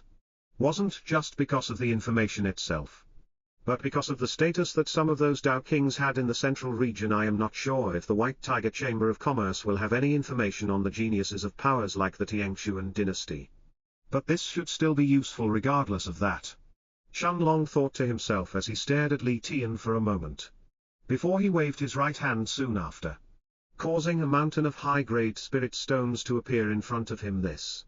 Staring at the huge mountain of high-grade spirit stones that had suddenly appeared in front of him, Li Tian was stunned momentarily, feeling like his mind had short-circuited for a brief moment. However, the senses of a businessman kicked in merely a few seconds afterwards, as Li Tian quickly regained his bearings and gathered the dozen memory recording jades that he had taken out from his spatial ring, before he personally handed them to Shenlong. Dear guest, thank you very much for your business, Li Tian said with a face full of smiles before he started gathering the high-grade spirit stones in front of him, afraid that a passerby might see them exposed. Even with his status as a late-stage Dao King of the White Tiger Chamber of Commerce, Li Tian knew that in this place where there were no trouble if anyone else saw this scene, other experts around to protect him, he would truly be in trouble after all. Forget about other Dao Kings. 220,000 high-grade spirit stones were enough to attract the attention of even some peak rank 9 Dao emperors. Meanwhile, Shenlong nodded his head and accepted the memory jades from Li Tian, before he sat cross-legged on the ground and began to check their contents on the spot. As for Li Tian, he wasn't in a hurry to leave after gathering the spirit stones, as he stood there with that same smile on his face, waiting for Shenlong to finish checking the contents of the memory jades first before they could conclude their business.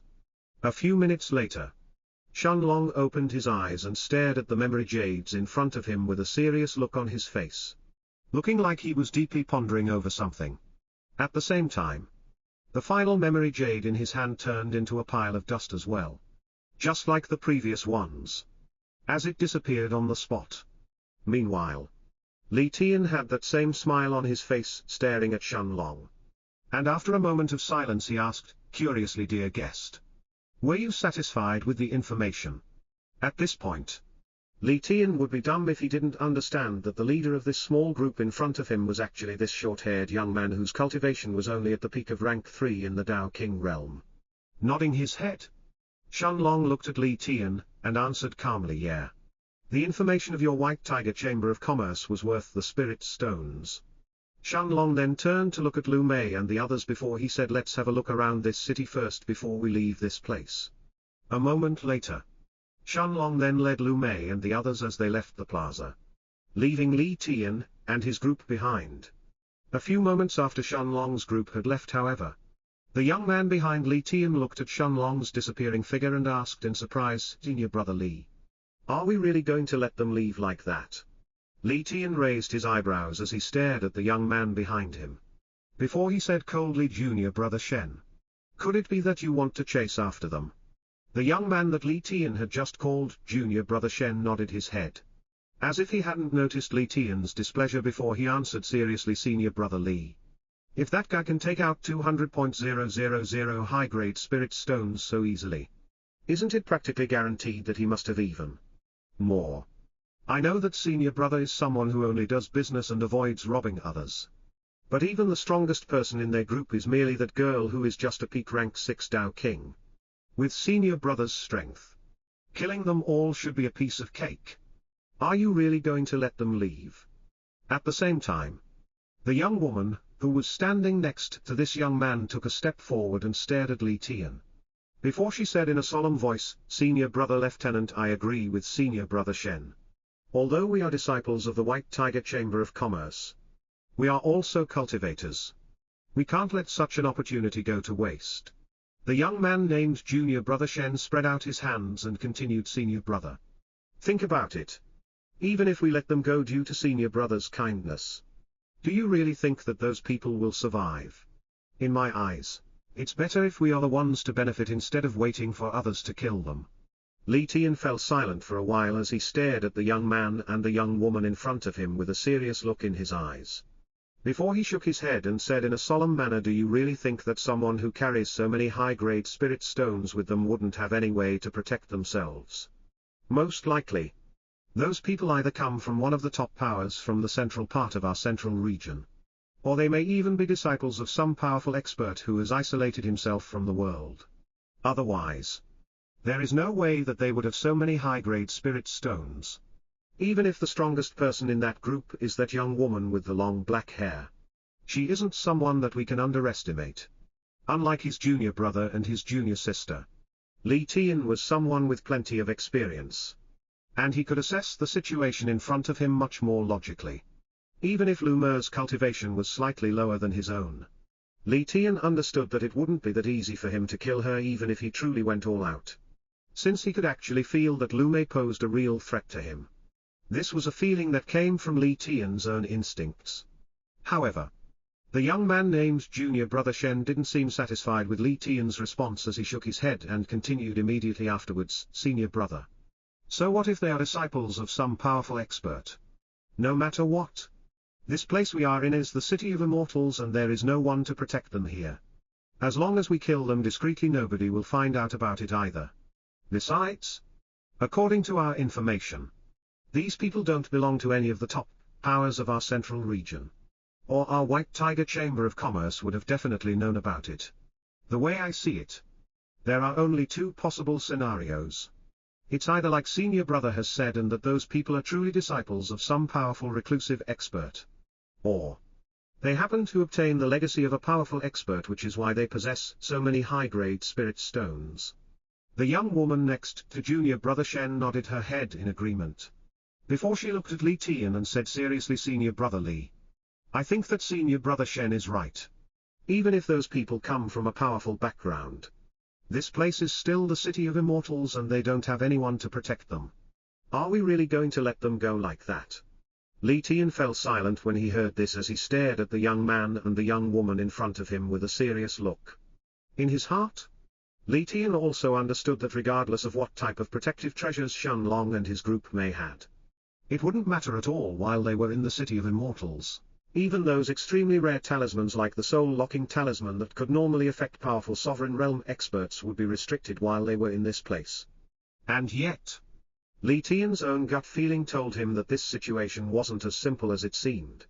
After a few moments of silence, however, Li Tian finally gritted his teeth and steeled his heart, before he said in a determined manner, "Let's go." At the same time, Shenlong, Lu Mei, and the others all walked around the nearly deserted streets of the city. Before Bai Longshan looked at Shenlong and asked, curiously, "Brother Shen, Are there any trials in this city? Shenlong looked at Bai Longshan and shook his head before he said calmly, according to the information from the White Tiger Chamber of Commerce. There is only one other place in this city. Other than that plaza where people from the demon-fanged city are teleported to. Staring at the numerous half-destroyed buildings around him that were clearly affected by the passage of countless years, Shenlong turned his gaze towards the depths of this city as he continued. There should be a deserted castle in the heart of the city. But whether there are any treasures left in that place or not is actually unknown. Of course. It wouldn't hurt to take a look before we go towards the first trial. At the same time that he finished speaking, Shenlong suddenly narrowed his eyes. Before he turned around and stared at the direction of the plaza behind him. Jiang Chen, Lu Mei, Xingyi, and Bai Longshan seemed to have also sensed something, as they turned their gazes towards the plaza as well. A moment later, Li Tian's figure quickly appeared in the sky above them, while the young man named Junior Brother Shen and the young woman who was following by his side seemed to have completely surrounded Shenlong and his group. Ha ha! Senior brother. I knew that they wouldn't have gone too far. I bet that they were planning to take a look at that old palace before they left the city. How lucky! The young man whose cultivation was at the peak of rank 5 in the Tao King realm said with a cold smile on his face, while his gaze was completely merely focused on Shenlong, as if he was staring at a juicy piece of meat. Since this city was practically deserted and only had a few small groups of cultivators present, the young man named Junior Brother Shen wasn't worried that anyone else would interfere while they killed Shenlong and his group here. What he had been worried about was that Shenlong would end up leaving the city right after he finished reading the information within the memory jades. If that truly happened, then even if they could find him again, it would have been much harder to steal his spatial ring in broad daylight without attracting attention. Especially since the number of late-stage Tao Kings who were present in the City of Immortals wasn't small. After all, although killings weren't rare in this place, if another late-stage Tao King noticed this, they would definitely be able to guess what was going on and would most likely interfere and take the spirit stones for themselves. After all, it was common knowledge that someone from the White Tiger Chamber of Commerce like Li Tian wasn't someone who would easily rob others. So for him to do something like that, it must have meant that his target was truly wealthy. And yet, Shenlong didn't even look at Junior Brother Shen, who was eyeing him coldly, as his eyes met Li Tian's cold eyes that were now filled with unconcealed killing intent. Before Shenlong shook his head and said calmly, "It seems that you guys have come to give me back my spirit stones." Li Tian snorted when he heard this, while in his heart he could feel an uncomfortable feeling swelling. He didn't know why, but when he met Shenlong's calm gaze that didn't look the slightest bit panicked or surprised, Li Tian suddenly felt his entire body going cold. "Senior brother, what are you waiting for? Let's do this.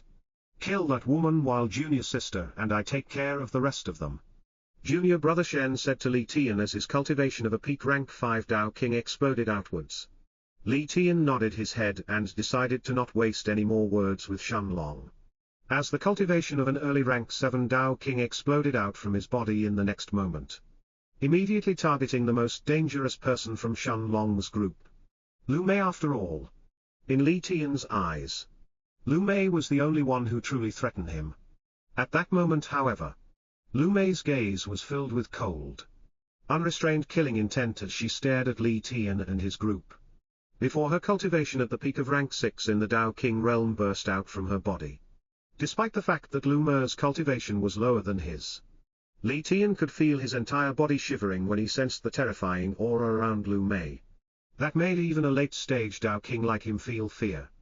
"Attack!" Li Tian suddenly shouted before his figure turned into a blur, as he flew straight towards Lu Mei. While his body left behind countless after images, a pair of small black daggers had appeared in his hands practically at the same time, as Li Tian aimed them towards Lu Mei's heart. And yet, Lu Mei didn't seem flustered by this, as she stared at Li Tian approaching figure coldly, before a black ball of chi appeared between her hands in a single second without any hesitation. Lu Mei allowed the ball of death chi to fall on the ground, causing the ground beneath her feet to start trembling. Li Tian's speed was truly fast, and in just a single moment, his figure had already arrived in front of Lu Mei. But before his daggers could actually pierce through her heart, Li Tian's body seemed to have suddenly frozen into place as a terrifying sight appeared in his eyes. A skeleton that was around 1.8 meters, 5.10 feet, tall had appeared in front of Li Tian seemingly out of thin air. As he blocked his path towards Lu Mei at that moment, Xing Yi and the others also noticed that this skeleton wasn't the same as the rest of the skeletons in Lu Mei's army. Unlike the normal jade-white skeletons whose eye sockets were burning with green wisps of ember and were normally holding their thin-looking but sharp-boned swords, this skeleton in front of Lu Mei was pitch black in appearance and his eye sockets were burning with purple flames instead. Additionally, instead of the usual sword made of bones, this black skeleton was holding a peculiar-looking, massive dark red sword that was emitting an extremely dense aura of death. Without any hesitation, the black skeleton swung the dark red sword in his hands sideways, meeting Li Tian's daggers head-on. At that moment, the scene that followed didn't just stun the young man named Junior Brother Shen and the young woman who was standing by his side who were waiting for Li Tian to kill Lu Mei, but even Li Tian himself, who looked like he couldn't believe his own eyes. The moment that the black skeleton's dark red sword clashed with his daggers, both Li Tian and the black skeleton were actually pushed backwards by more than 3 steps until they regained their balance, and yet, even after he regained his balance, Li Tian didn't make another move. As he stared at the black skeleton in front of him with a look of disbelief before he mumbled to himself in an incredulous voice, "How is this possible? This monster, it can actually rival a late-stage Dao King like me. Senior brother, let me help you." The young man called Junior Brother Shen shouted from the distance when he witnessed the scene in front of him, before his figure shot towards Li Tian at full speed. Originally, both he and the young woman who was standing next to him had both expected that Li Tian would be able to effortlessly slaughter Lu Mei in just a few attacks, while the 2 of them would kill Shen Long and the other 3 by his side.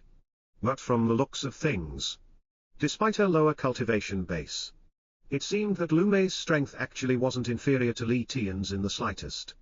Unlike his junior brother and his junior sister, who didn't seem to have realized what was going on, Li Tian actually understood exactly how dangerous the black skeleton in front of him really was. Just now, Li Tian had truly gone all out with this attack of his, activating even the Tao of Wind within his 1-star daggers as he aimed to take Lu Mei's life in a single strike with his cultivation at the early rank 7 of the Tao King realm and his 2 daggers. Even a normal middle rank 7 Tao King wouldn't be able to escape if they didn't have a star rank weapon as well. And yet, this black skeleton Eliton in front of him whose aura seemed to be similar to Lu Mei's, at the peak of rank 6 in the Tao King realm, was able to block his attack head-on. "Senior Brother Li, let's take down that skeleton together. I am sure that it won't be able to last for too long under our combined atta." Junior Brother Shen was about to speak, but his words seemed to have been suddenly stuck in his throat as his eyes widened in terror in the next moment. In fact, it wasn't just him, as even Li Tian, who was standing beside him, could feel his entire body that had started to shiver, as he stared at the scene that was unfolding in front of his eyes. From the black hole on the ground, a massive, hideous monster that was more than 30 meters tall slowly emerged, followed by 100 undead knights, each of whom was emitting an aura similar to that of a peak rank 6 Tao King, staring at the Death Eater and sensing the aura of malice and bloodlust that it was emitting. Even Li Tian could no longer keep himself calm as he involuntarily took a few steps back. At that moment, however, Lu Mei took a single step forward, as she stood on the Death Eater's back, and with a frosty look on her face she said coldly, "You want to leave? It's too late." Before Li Tian and his junior brother Shen could retreat, Lu Mei's aura exploded outwards. Before the black skeleton, the Death Eater, and the 100 undead knights all attacked them at once. Unlike Li Tian, who was an early rank 7 Tao King, junior brother Shen was just a peak rank 5 Tao King and could at most fight a single of these undead knight head-on. But under the onslaught of 100 undead knights, his body was soon riddled with tens of wounds before it was dismembered by the undead knight's massive greatswords, leaving behind nothing else but an unrecognizable corpse. "No." The young woman who was watching this scene from the distance shouted in horror, before a look of despair began to color her face. Gritting her teeth, the young woman abruptly turned around and tried to flee. no longer intending to stay in this place any longer. She could see that even Li Tian was having trouble and was unable to escape no matter how hard he tried. While his body seemed to be accumulating wounds at a terrifying rate. Just the black skeleton itself was enough to match him in both strength and speed, posing a serious threat all by itself. But when its strength was combined with the Death Eaters and the 100 undead knights, even Li Tian had no chance and could at most defend in a desperate manner. The young woman understood that no matter what, once those monsters were done with Li Tian, they would definitely go after her.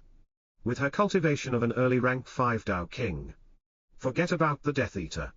Even a single undead knight would be enough to effortlessly take her life. However, before the young woman could escape too far, her body suddenly trembled mid-air. Before a look of horror appeared inside her eyes from the ground below her. More than a dozen of shadow tentacles seemed to have appeared out of nowhere, completely restricting her movements and holding her into place. Although the young woman struggled to break free, it didn't matter how many shadow tentacles she destroyed, as even more spouted from the ground below her, firmly locking her into place. At this moment, the young woman was determined to go all out and use her strongest martial skills to escape from the tentacles' entanglement as quickly as possible. But before she could gather all of her chi, she suddenly noticed the figure of an extremely beautiful blonde-haired woman appearing behind her. Before the young woman could react, Xingyi suddenly thrust the silver dagger in her left hand forward, piercing straight through the young woman's heart. A moment later, the shadow tentacles all disappeared, before the young woman's lifeless corpse collapsed on the ground with a thud. Meanwhile, Li Tian's figure seemed to be growing slower and slower with every passing second, as his body was now covered in countless sword wounds. "You bastards! Fuck off! I won't die here! Soul Tornado!" Li Tian roared out loudly before he gathered all of his chi in his 2 daggers and swung them horizontally, as he used his strongest martial skill. A huge black tornado slowly began to form itself around Li Tian, finally pushing the undead knights that were barraging him with attacks backwards. This was Li Tian's strongest martial skill. A saint middle-grade martial skill that attacked his enemies' bodies and souls at the same time. Unfortunately for Li Tian, the last thing that Lu Mei's undead creatures were afraid of was precisely spiritual attacks like this. Although the undead knights were slightly pushed back by the power of Li Tian's soul tornado, the black skeleton and the Death Eater seemed barely affected by it. As the 2 undead creatures continued their unrelenting attacks on the middle-aged man in front of them a few moments later, the black skeleton and the Death Eater finally stopped, as only the figure of an unrecognizable corpse along with a jade-green spatial ring remained in front of them. "Mei? What is this black skeleton of yours? Why is it so different from your white skeletons? It's actually strong enough to fight against that Li Tian all by itself?" Xingyi asked, with a curious look in her eyes as she stared at the black skeleton that was silently standing just a few meters away from Li Tian's corpse. Meanwhile, Lu Mei first retrieved Li Tian's spatial ring and handed it to Shenlong with a bright smile on her face, before she turned to look at Xingyi and said calmly, "It's a Skeleton King, Skeleton King." It wasn't just Xingyi who was surprised by Lu Mei's answer, but Jiang Chen and Bai Longshan as well. While a curious look had also appeared in Shenlong's eyes as he stared at the black skeleton, Shenlong could sense that even though the black skeleton's aura was clearly at the same level as Lin Mei's, its actual strength exceeded that of an average early rank 7 Dao King. This was why, even with his pair of 1-star daggers, Li Tian couldn't get any advantage in his fight against it. Nodding her head, Lu Mei explained seriously, "Skeleton Kings are the strongest type of skeletons I can currently create a connection with, and each of them is strong enough to overpower even my Death Eater in a fight. Of course, the Death Eater's defense and survivability are much stronger than the Skeleton King's. But in terms of raw attack power and speed, the Skeleton Kings are much stronger. However, right now I can only summon 3 Skeleton Kings at most with my current strength." Lu Mei's last sentence stunned Bai Longshan and the others, as they had already thought that Lu Mei had gone all out during the fight just now. Just a single one of these black skeletons was strong enough to fight an early rank 7 Dao King like Li Tian to a standstill. And yet Lu Mei could summon 2 more of those monsters at the same time. If Li Tian was still alive, he would have definitely ended up vomiting blood due to anger and frustration. If he had known about this beforehand, he would have never chosen to attack Shenlong's group so hastily. Unfortunately for him, there was no information about Shenlong and the rest in the memory jades of the White Tiger Chamber of Commerce. So Li Tian had no idea what type of people he was fighting against, staring at Li Tian's unrecognizable corpse that was now nothing more than a pile of raw flesh and blood. Xingyi then looked at Lu Mei and asked her curiously, "Mei, are you going to turn this guy into an undead? No matter what. He is still a late-stage Dao King, so he could be quite useful indeed." Although junior brother Shen and the young woman from the White Tiger Chamber of Commerce were nothing more than rank 5 Dao Kings, whose strength was even inferior to the undead knights, Li Tian's strength was an entirely different matter. However, Lu Mei merely stared at Li Tian's corpse for a few moments in silence. Before she shook her head and said it's too dangerous, Xingyi was confused momentarily. But a look of realization suddenly appeared in her bright emerald eyes as she stared at Li Tian's corpse. Indeed, at the end of the day, Li Tian was still a member of the White Tiger Chamber of Commerce. Even if his own position within the White Tiger Chamber of Commerce wasn't high, and he was just a normal disciple. And even if he had been the one to attack Shenlong and his group first, there was no doubt that if another member of the White Tiger Chamber of Commerce happened to see his corpse being commanded by Lu Mei during a fight, it would definitely attract endless trouble. After all, this was still the City of Immortals. And there was no doubt that there would be plenty more disciples of the White Tiger Chamber of Commerce other than the 3 that they had just killed. Even Shenlong couldn't estimate the number of peak rank 9 Dao Kings that the White Tiger Chamber of Commerce had sent in this place, let alone the number of late-stage Dao Kings. Nodding his head, Shenlong first gathered junior brother Shen's and the young woman's spatial rings, as well as Li Tian's 1-star daggers, and placed them all inside the Stone of Time. Before he said calmly, "Let's go take a look at the castle here before we leave the city." After walking around the empty streets for a while, Shenlong soon arrived at the heart of the city, standing in front of the entrance of an enormous castle. Despite its appearance that made it seem like it could collapse at any moment, Shenlong merely took a look at the castle from the outside, before he stepped through its wide-open gates and entered inside. Surprisingly, the first thing that Shenlong noticed when he stepped inside were the countless bodies that were spread everywhere around him, as well as the scent of blood that was present in the air. The dried blood that had painted the walls and the floor of the castle a deep red color made it obvious that a large-scale fight had taken place here. However, Zhang Chen and the rest could all tell with just a few glances that this fight had only happened less than a year ago, or the scent of blood in the air wouldn't be so intense and the bodies around them would have definitely turned into skeletons by now if that wasn't the case. After staring at his surroundings for a while, Shenlong first closed his eyes and spread his soul sense as far as he could, before he continued to walk towards the depths of the castle. Of course, even though there were countless bodies around them, Xingyi and the others all noticed that none of these bodies had any spatial rings on them, as they had clearly been looted long ago. Naturally, the people who had killed them wouldn't leave their enemies' wealth behind before they left, as they walked past the thousands of corpses and headed even deeper inside the castle. Zhang Chen suddenly said as he stared at his surroundings, "I could sense it ever since we arrived here. But the qi in this city is even purer than the qi in that demon-fanged city." Shenlong nodded his head in agreement, as he also sensed the same thing the moment they stepped foot into this city. Both the qi in the air and the quantity of immortal qi that was mixed with it were many times better than the qi in the demon-fanged city where Chao Min and the rest of the disciples of the holy sect were staying in. After walking around the enormous castle for more than an hour, Shenlong and his group finally arrived at the entrance of a large throne room. However, even before he stepped past the room's entrance and entered inside, Shenlong could smell the scent of blood that was coming from this room, which was many times more intense than any other place inside this castle. It was obvious that a large massacre had taken place here some time ago, and it was clearly much more intense than the fight at the castle's entrance.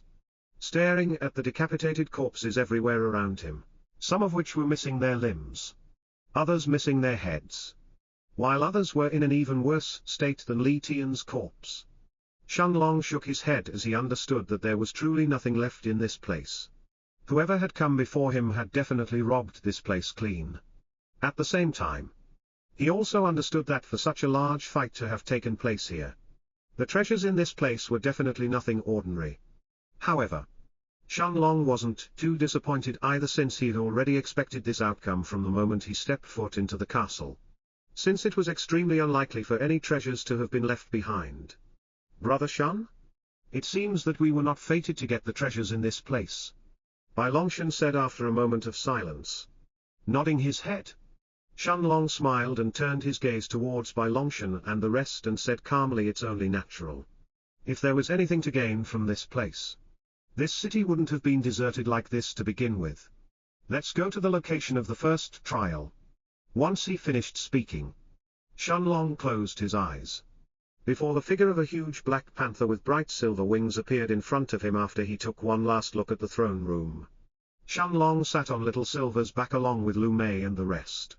Before Little Silver's figure shot out of the castle like a bolt of silver lightning, flying towards the east of the city in just a few moments. Little Silver's figure had already arrived above the deserted city gates before it continued flying towards the horizon soon afterwards. Sitting on Little Silver's back, Shenlong closed his eyes and sent his soul sense inside Li Tian's spatial ring as he began to inspect the ring's contents, staring at the 340.000 high-grade spirit stones inside the ring. A smile finally appeared on Shenlong's face. Before he transferred everything into the foggy space in the Stone of Time without any hesitation, although 220.000 of these high-grade spirit stones were the ones that Shenlong had paid to Li Tian for the memory jades. The rest of them was what Li Tian had managed to gather during these past few months in the City of Immortals. Other than the high-grade spirit stones, Shenlong also found a few pill bottles that were filled with middle-rank 6 antitoxin pills as well as some healing pills, along with more than 100 of the memory recording jades that Li Tian was carrying with him. After he stored everything into the foggy space in the Stone of Time, Shenlong then turned his attention towards the remaining 2 spatial rings that came from junior brother Shen and the young woman who was following by his side. However, other than a few low-grade and middle-grade rank 6 pills, Shenlong only found a total of 20.000 high-grade spirit stones inside their spatial rings.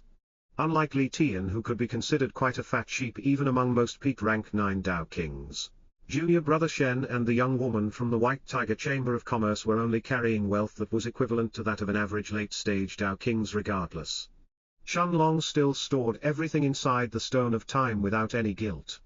Before he opened his eyes and turned his gaze towards the horizon, staring at the massive desert that Little Silver was flying across right now, which didn't seem to have an end in sight, Shenlong had an extremely deep look in his eyes.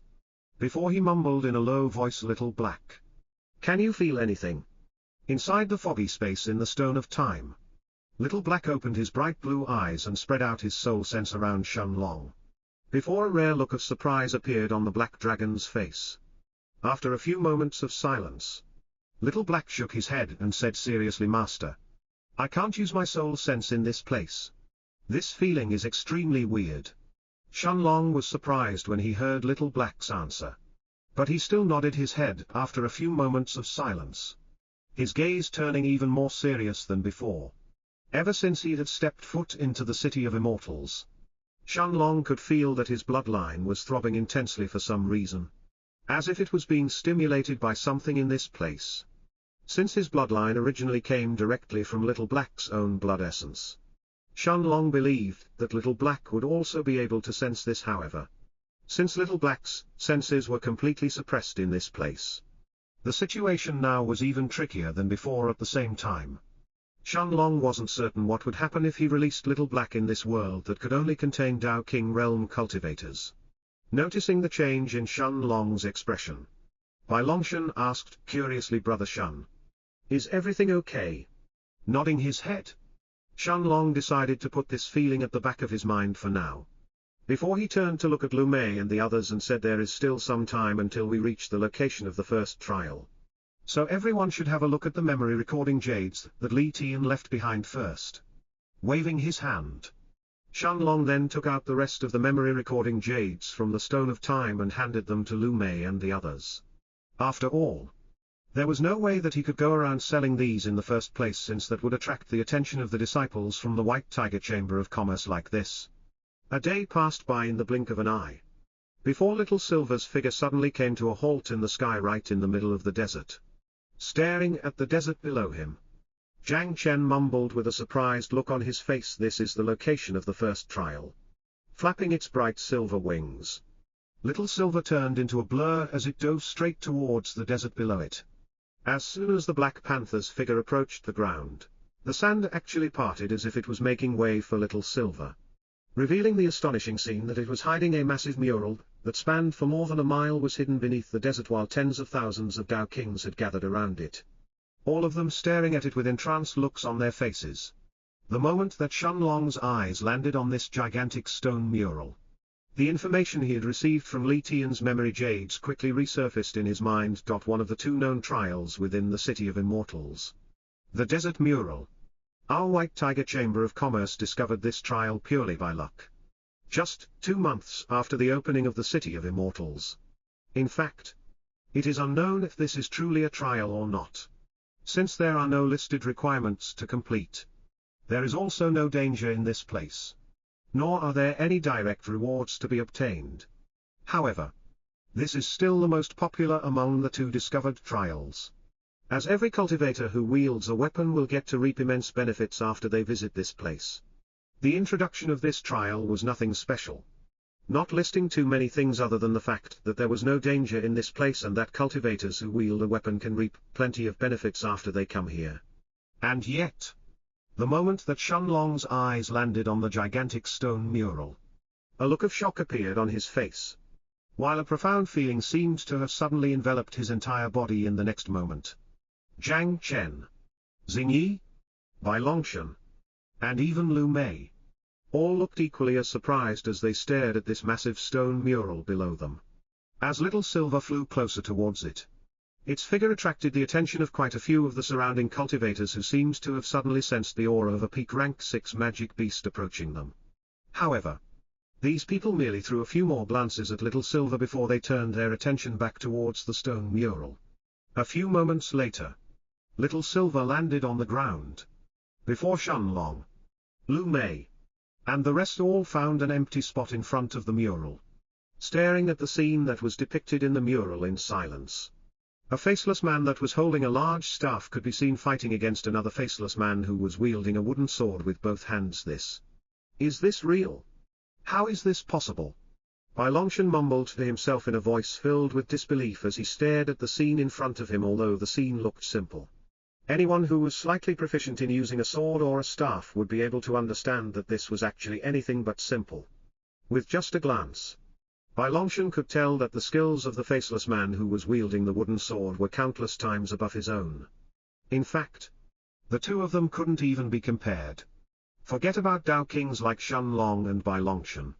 Even Bai Longshan's own master, Elder He Kun, the #1 sword user in the holy sect, couldn't possibly compare to this. The longer that Bai Longshan stared at the faceless man who was holding the sword, the more he felt like he was falling into a trance. But this was only one of the scenes that was depicted in this mural.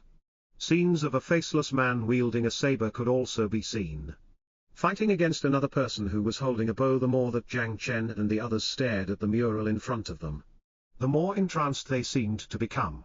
At the same time, in the Stone of Time, Little Black stared at the stone mural with a look of unconcealed shock in his eyes, before he said in a serious voice, "Master, this mural was created by an expert.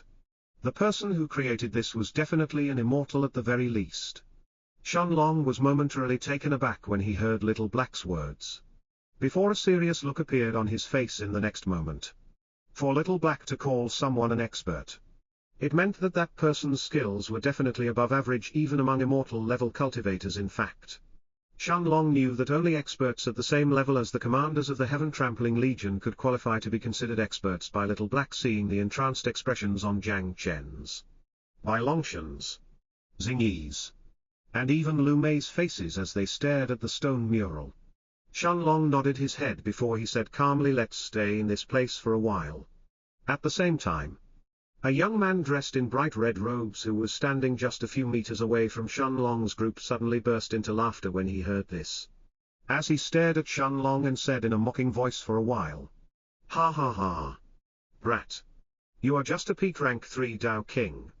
Do you really think that you can last for a while in this trial? I doubt you will even last a month. Don't get too cocky. Narrowing their eyes, Lu Mei and the others all stared at the haughty young man in red robes whose cultivation was clearly at the peak of rank 7 in the Tao King realm. But the young man merely snorted and threw a few more glances at Little Silver that was standing behind Shenlong, before he turned his gaze back towards the stone mural, not paying any more attention to Shenlong and his group. At the same time, Shenlong merely threw a single glance at this red-robed young man before he turned his gaze towards the stone mural and kept observing the faceless man who was holding the wooden sword. Shenlong knew that the moment they arrived here Little Silver's aura was bound to alert some of the people around them who were previously studying the stone mural in silence. Naturally, those people wouldn't be too pleased and would feel quite disgruntled when their concentration was interrupted so suddenly, once they sensed the overbearing aura of a peak rank 6 magic beast approaching them. But of course, there were very few people who would be truly willing to fight against a peak rank 6 magic beast over something so trivial. After shooting a few more cold glances at that red-robed young man, Lu Mei eventually sat down next to Shenlong and began to stare at the stone mural with a serious look in her eyes. Although Lu Mei was no longer using her sword that often, she was still someone who had trained in the sword ever since she was a child, and she could clearly feel the profound truths that were hidden in this stone mural. Lu Mei could feel that the longer she stared at the faceless man who was wielding a wooden sword in the stone mural, her comprehension of the sword seemed to be deepening even further. A moment later, Bai Longshan sat down next to Shenlong as well, as he too stared at the faceless person who was wielding the wooden sword. As for Xingvi and Jiang Chen, they stared at their surroundings for a few moments, before Xingyi walked towards an empty area just a few meters away from Shenlong, staring at the image of a faceless man who was holding a pair of wooden daggers and was facing another person who was wielding a large halberd. Meanwhile, Jiang Chen's cold eyes were captured completely by a different scene that was engraved in the mural, where a faceless man that was wielding a large saber was fighting against another man who was holding a wooden bow. It was only Little Silver that seemed completely uninterested in the stone mural. As it lay down on the ground behind Shenlong and closed its eyes, time passed by in the blink of an eye. And soon, an entire month had gone by before the red-robed young man who was sitting just a few meters away from Shenlong suddenly opened his eyes. With a smile on his face, the red-robed young man took out a large staff from his spatial ring and held it tightly with both hands. Before he swung it forward using all of his strength, a massive gust of air appeared around the large staff, traveling towards an empty area for more than 300 meters before it began to disperse. Ha ha ha! This place is truly a paradise. Even an early rank 8 Tao King isn't my match anymore. The red-robed young man had a big smile on his face as he stared at the staff in his hands with a proud look. Although his attack just now was nothing remarkable and was something that even an early-stage Tao King would be able to easily resist, in reality, the red-robed young man hadn't used the slightest bit of his chi just now and was only relying on his comprehension of the staff to create that gust of wind.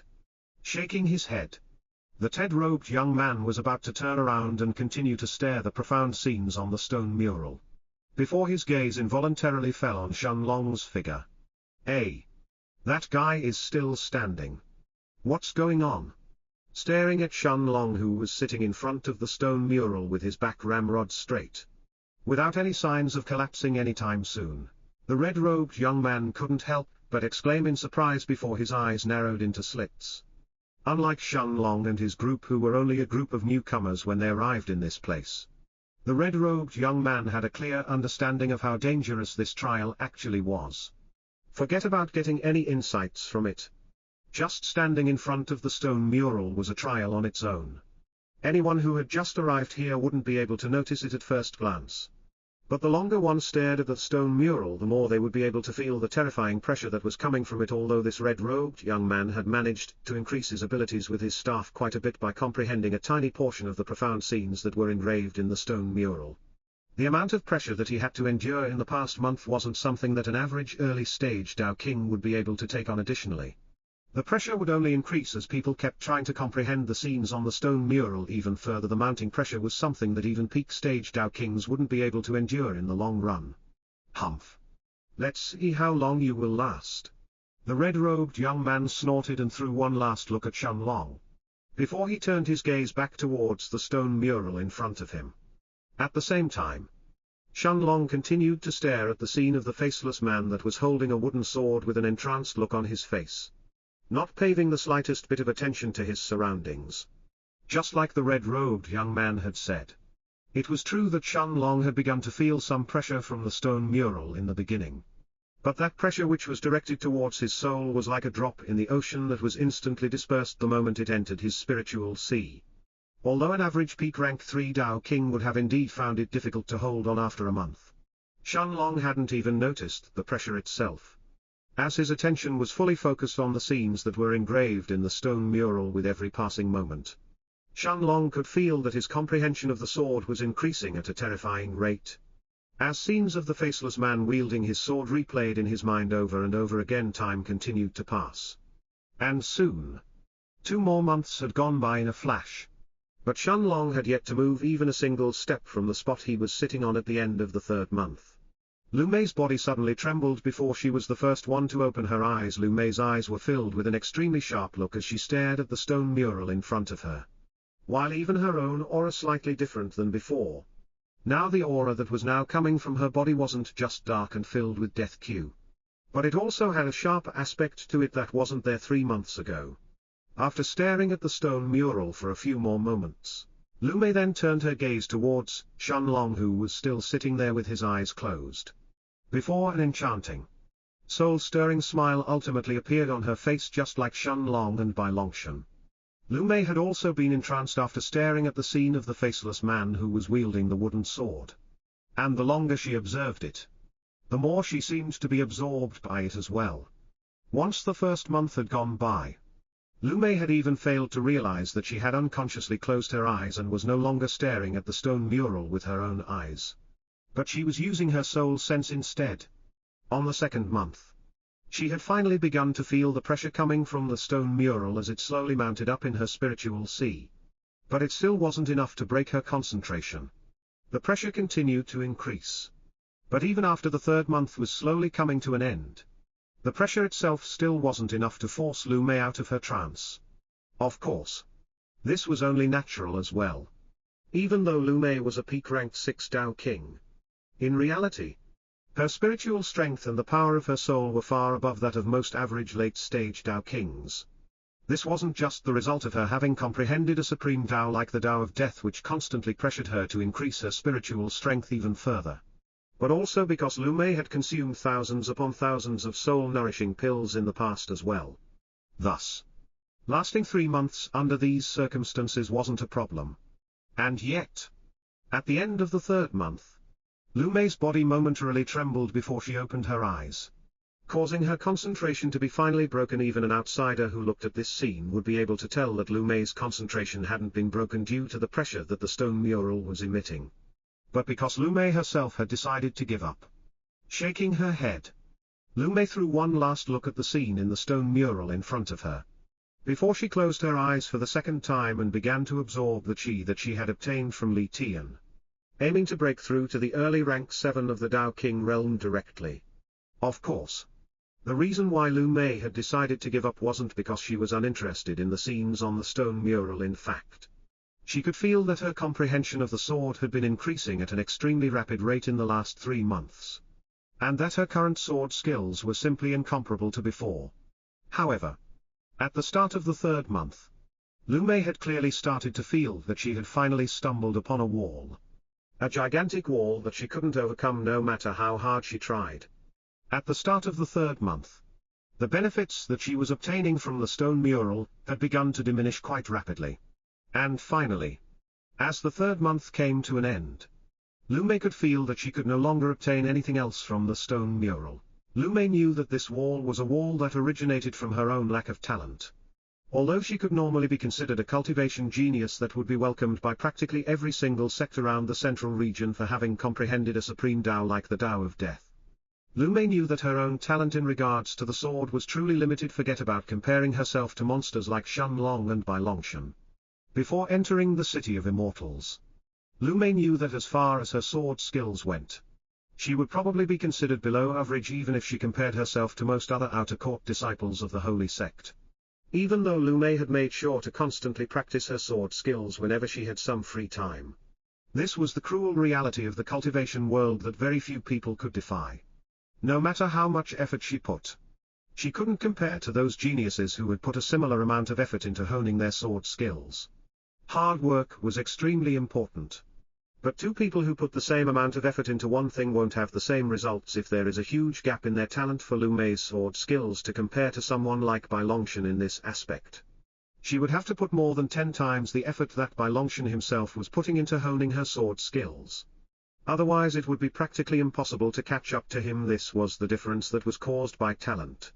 Although hard work could truly beat talent, in the end, only those geniuses who were slacking and had already grown complacent would allow others to catch up to them. Of course, Lu Mei wasn't too disappointed by this either, as she had already accepted this long ago. After all, the reason why she was increasing her sword skills was to protect herself in case she was put in an unfavorable situation where her undead army was unable to protect her in time. As Lu Mei absorbed the qi that she had obtained from Li Tian, time continued to pass while Shen Long, Bai Longshan, Jiang Chen, and Xing Yi all stared at the scenes that were engraved in the stone mural. And in the blink of an eye, 3 more months went by in a flash. Like this. Half a year had passed since Shen Long and his group had arrived in this place, before Xing Yi's body suddenly started to tremble, attracting the attention of quite a few of the surrounding Dao Kings. Hey! What's going on? Another person has stepped into the realm of masters. One of the Dao Kings who was sitting just a few meters away from Xing Yi said loudly in a voice filled with surprise, as his gaze was instantly focused on Xing Yi, who was still sitting in front of the stone mural with her eyes closed at that moment. Xing Yi's aura had started to change as well, giving off an elusive, sharp and deadly sensation, similar to that of a sharp dagger's impossible. That girl is just a peak rank 4 Dao King. How can she enter the realm of masters with such a low cultivation base? A middle-aged man in blue robes who was emitting the aura of a late-stage Dao King suddenly exclaimed when he noticed Xing Yi's cultivation base, which was one of the weakest among the surrounding Dao Kings. In fact, the number of middle-stage Dao Kings that were present in this place were less than 1,000, and the rest were almost all late-stage or even peak-stage Dao Kings. Realm of Masters. Senior brother. Are you saying that this girl has stepped into the same realm as senior brother Wu? Nodding his head, the blue-robed middle-aged man continued to stare at Xing Yi's figure before he explained seriously, right. To step into the realm of masters, a person's skills with a certain weapon need to reach a level where their own body will eventually begin to emit an aura similar to the weapon they have mastered. There is no doubt that that girl has reached this realm as well. The realm of masters. Quite a few of the surrounding experts seemed to have been stunned as well, as their attention was fully placed on Xing Yi's figure. Although there were tens of thousands of Dao Kings present in this place, studying the stone mural, the number of Dao Kings who had stepped into the realm of masters among them was less than 100. And practically every single one of them was a late stage or even a peak rank 9 Dao King. Thus, one could imagine how surprising it was for a middle stage Dao King like Xing Yi to have stepped into the same realm as those monsters. An hour later, Xing Yi finally opened her eyes that resembled 2 sharp green daggers. And after she stared at the stone mural in front of her for a few moments in silence, she completely retracted her aura, before she began to walk towards Lu Mei. Xing Yi? Congratulations! Lu Mei said with an earnest smile on her face as she looked at Xing Yi. However, Xing Yi merely shook her head with a wry smile on her face before she said seriously, Mei, I am too weak. My spiritual strength was almost completely depleted this time. The pressure from the stone mural is simply too strong. Once she finished speaking, Xing Yi turned to look at Shen Long, Jiang Chen, and Bai Longshan, each of whom was still sitting on the same spot as before with their eyes closed. Before Xing Yi sat next to Lu Mei and closed her eyes with a calm look on her face. Since there was nothing else to do, Xing Yi could only begin cultivating as well and try to increase her strength as much as possible. In the meantime, in the blink of an eye, 4 more months quickly passed, while Shen Long, Jiang Chen, and Bai Longshan were still completely absorbed into the scenes on the stone mural. It had already been 10 months since they had come here, and yet none of them had showed any signs of waking up in these past 10 months. At the same time, during those past 10 months, Their group of 3 had attracted the attention of quite a few of the surrounding Dao Kings, including some peak rank 9 Dao Kings who were present here. After all, even most late-stage Dao Kings wouldn't last more than 7 or 8 months in front of the stone mural. And yet a peak rank 3 and a pair of peak rank 4 Dao Kings had lasted for nearly a year. There was no way that something like that could possibly go unnoticed. How much longer are those bastards going to stay like that? Don't tell me that they are going to enter the realm of masters as well. Are you an idiot? Since they have lasted for so long, it's practically guaranteed that they will. I would be more surprised if they failed. That's not necessarily true. There have been plenty of people who stayed like that for more than half a year and yet they still failed to enter the realm of masters in the end. What I am more curious about is how these 3 can actually last for so long under the pressure of the stone mural. Finally, at the beginning of the 11th of the month, Jiang Chen was the first one to wake up, as his body trembled violently for a few moments before he suddenly opened his eyes. A sharp, dangerous, and demonic aura that was filled with killing intent burst out from his body in the next moment, startling even a few of the late-stage Dao Kings around him. At that moment, Jiang Chen seemed like a demonic saber that had just been unsheathed and was ready to draw blood. Fuck. Another person has stepped into that realm. What's going on? However, Jiang Chen didn't pay any attention to the discussions around him, as he turned his gaze towards Shenlong's direction barely a moment after he woke up. Once he noticed that Bai Longshan had actually yet to wake up and was still comprehending the scenes in the stone mural, Jiang Chen narrowed his eyes, before he took a deep breath and retracted his aura back to his body. As he made his way towards Shenlong's direction, time continued to pass. And as the 11th month came to an end, Bai Longshan's figure suddenly trembled as well. Before Bai Longshan also opened his eyes, the moment that Bai Longshan opened his eyes, an extremely fierce and yet simultaneously serene aura burst out from his body, like a sword that had finally woken up from its long slumber. At that moment, the aura around Bai Longshan was completely different from Jiang Chen's aura when he had woken up. If Jiang Chen was similar to an unsheathed demonic saber that was craving blood, then Bai Longshan was more like a calm, righteous sword that wouldn't be moved even if it was faced with 100 enemies. Are you serious? Which power did these kids come from? What the hell is going on? It wasn't a coincidence. Ha ha ha. I have to tell senior sister Wu. I am sure that she will be interested in this matter. Once they sensed the aura coming from Bai Longshan's body, the surrounding Dao Kings could no longer stay quiet as they began to question the reality in front of them. It was one thing if it was just 1 or even 2 people among Shenlong's group who had obtained enlightenment and had managed to step into the realm of masters. But for 3 of them to do so one after the other, this wasn't something that could be ignored any longer. Additionally, Shenlong was the only one who had yet to wake up. And at this point, there were very few people who believed that he would fail to make it into the realm of masters as well. Senior brother, should we try to rope these kids in? Judging from the robes they are wearing, it doesn't look like they belong to any large power, or I would have already recognized them. Do you want to make a move? A young man in yellow robes who was emitting an aura at the peak of rank 8 in the Dao King realm and was standing just a few meters away from Lu Mei and the others said in a low voice as he asked the yellow-robed middle-aged man who was standing by his side. However, the yellow-robed middle-aged man next to him simply stared at Lu Mei and the others seriously for a few moments, before he shook his head and said, "Don't bother. They are too weak to join us. Even the strongest among them is just an early rank 7 Dao King, while the rest of them are just in the middle stages. Even if they are somewhat talented, they will be nothing but dead weight to us here. Remember? Our topmost priority is still the City of Immortals. Once everyone else wakes up, we will continue to explore this desert." The yellow-robed young man nodded his head and didn't say anything else as he sat on the ground and closed his eyes. Indeed, just like the middle-aged man had said, even though Bai Longshan and the others may be somewhat talented, in the end, they were still limited by their own cultivation bases. Even if they had entered the realm of masters, it was still impossible for 2 peak rank 4 Dao Kings like Jiang Chen and Bai Longshan to face off against an average late-stage Dao King directly, regardless of how talented they were. This was an insurmountable difference caused by the gap in their cultivation bases that they couldn't possibly defy. Even this yellow-robed young man knew that he could effortlessly slaughter their entire group all by himself if he ignored Little Silver.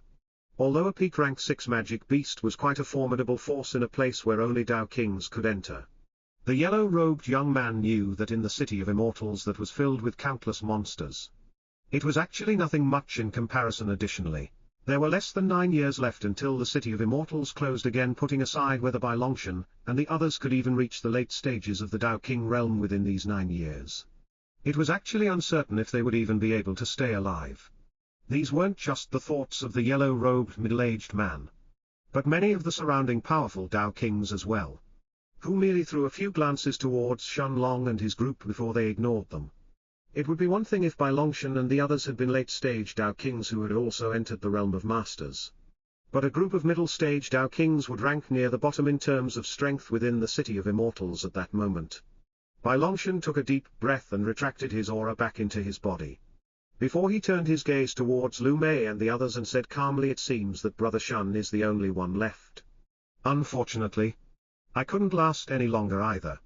Although the scenes in that stone mural are truly profound, that pressure near the end was simply too powerful.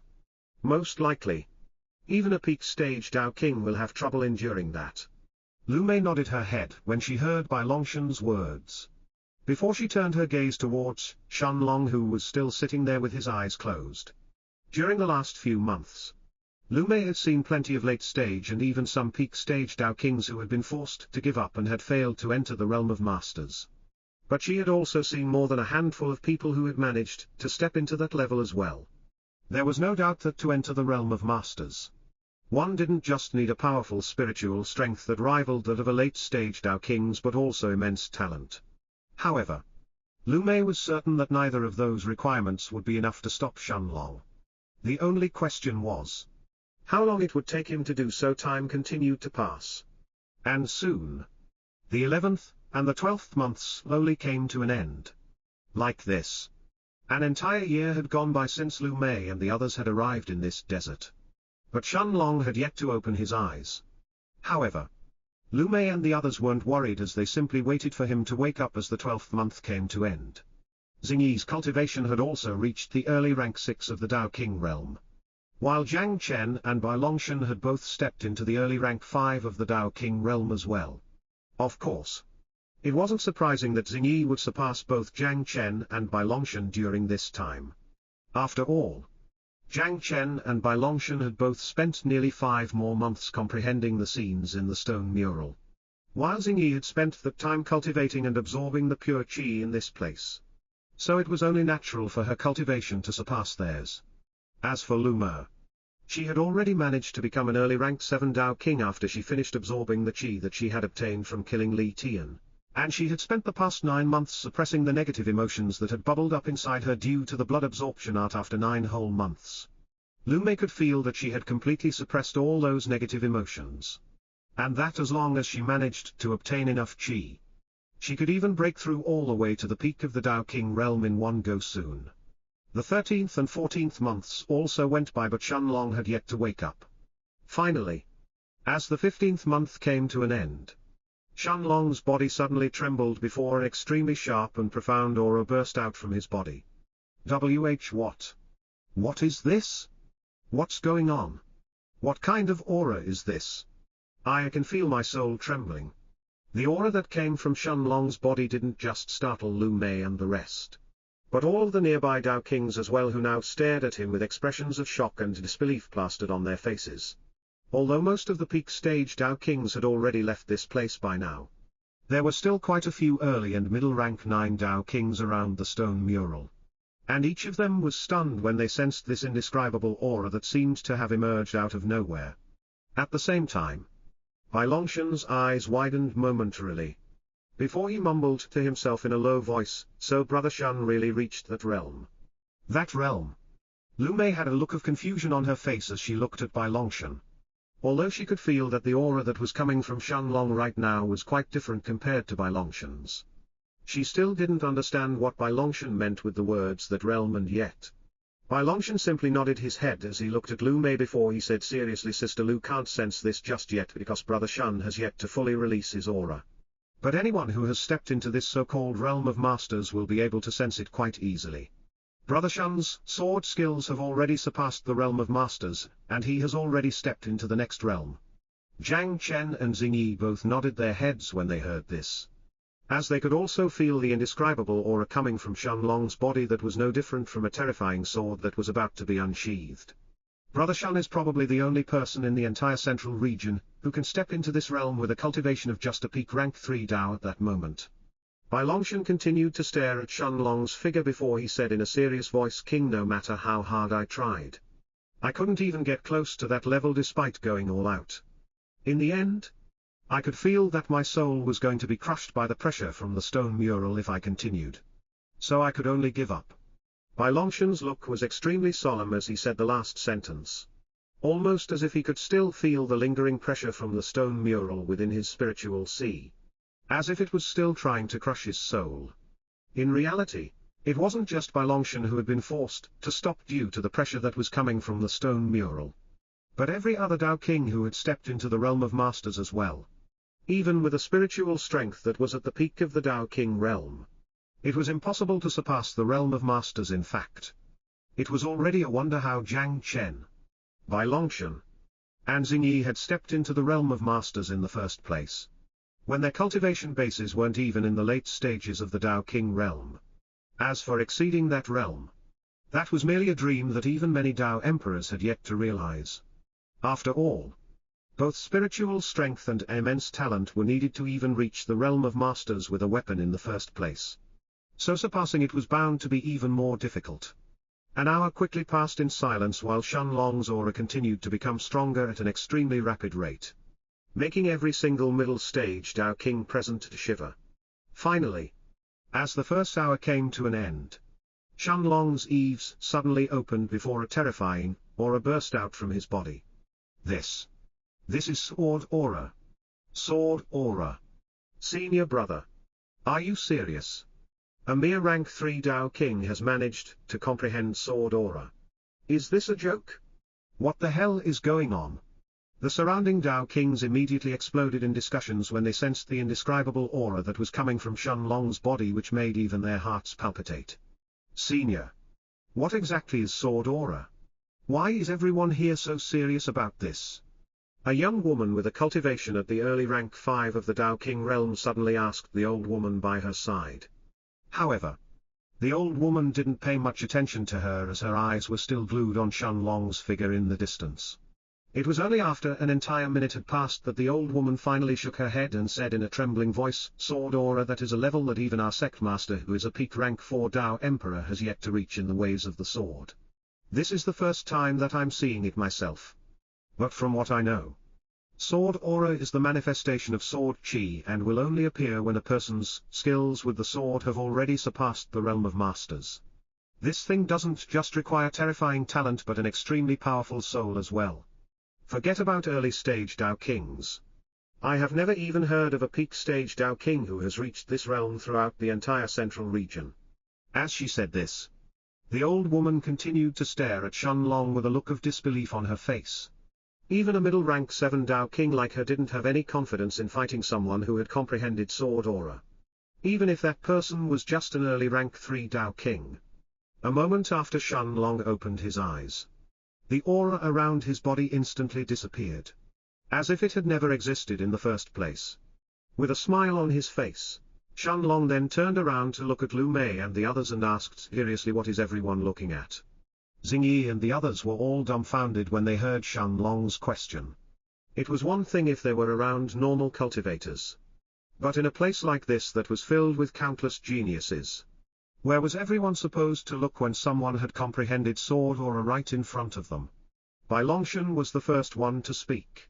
As he first took a deep breath and calmed down his emotions before he asked eagerly the realm of masters. "Brother Shun? Did you really surpass at the same time that Bai Longshan asked this question? Within the foggy space in the Stone of Time, Little Black opened his bright azure eyes and said with a smile, "Master, congratulations. To comprehend Sword Aura in less than 2 years. This is an extremely rare feat even in the immortal dimension."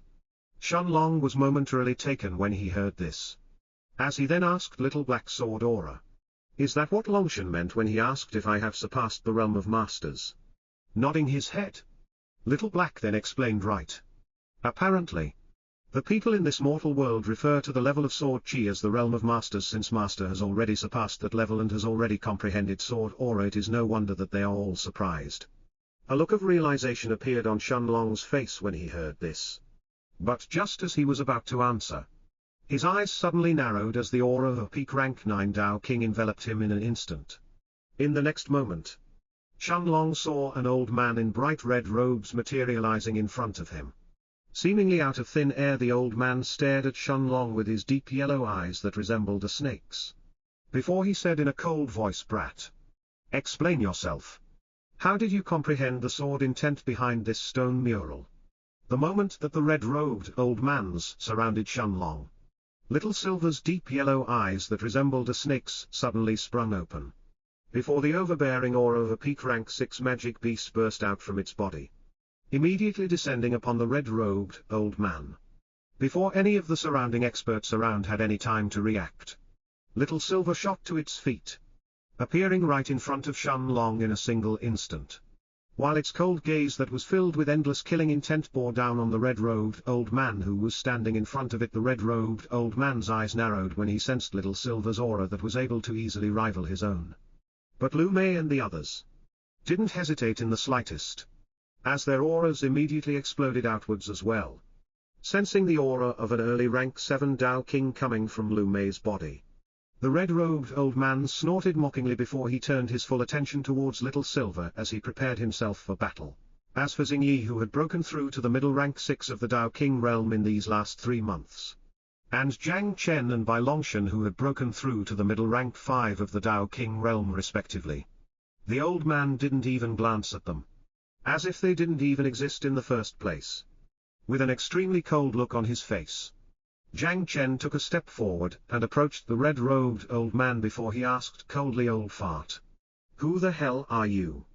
You think you can come here and act arrogantly in front of us just because you are a peak rank 9 Dao King?" A look of unconcealed killing intent flashed through the red-robed old man's eyes when he heard Jiang Chen's disrespectful tone. But he still took a deep breath to suppress his killing intent for a few moments, before he turned his gaze towards Shenlong and said calmly, "Brat, even if you have a peak rank 6 magic beast, don't think that you are invincible in this place. This is the city of immortals, not the backyard of your little sect. There are plenty of experts here who can easily squash this panther of yours. I will only ask you one more time, so think carefully before you answer.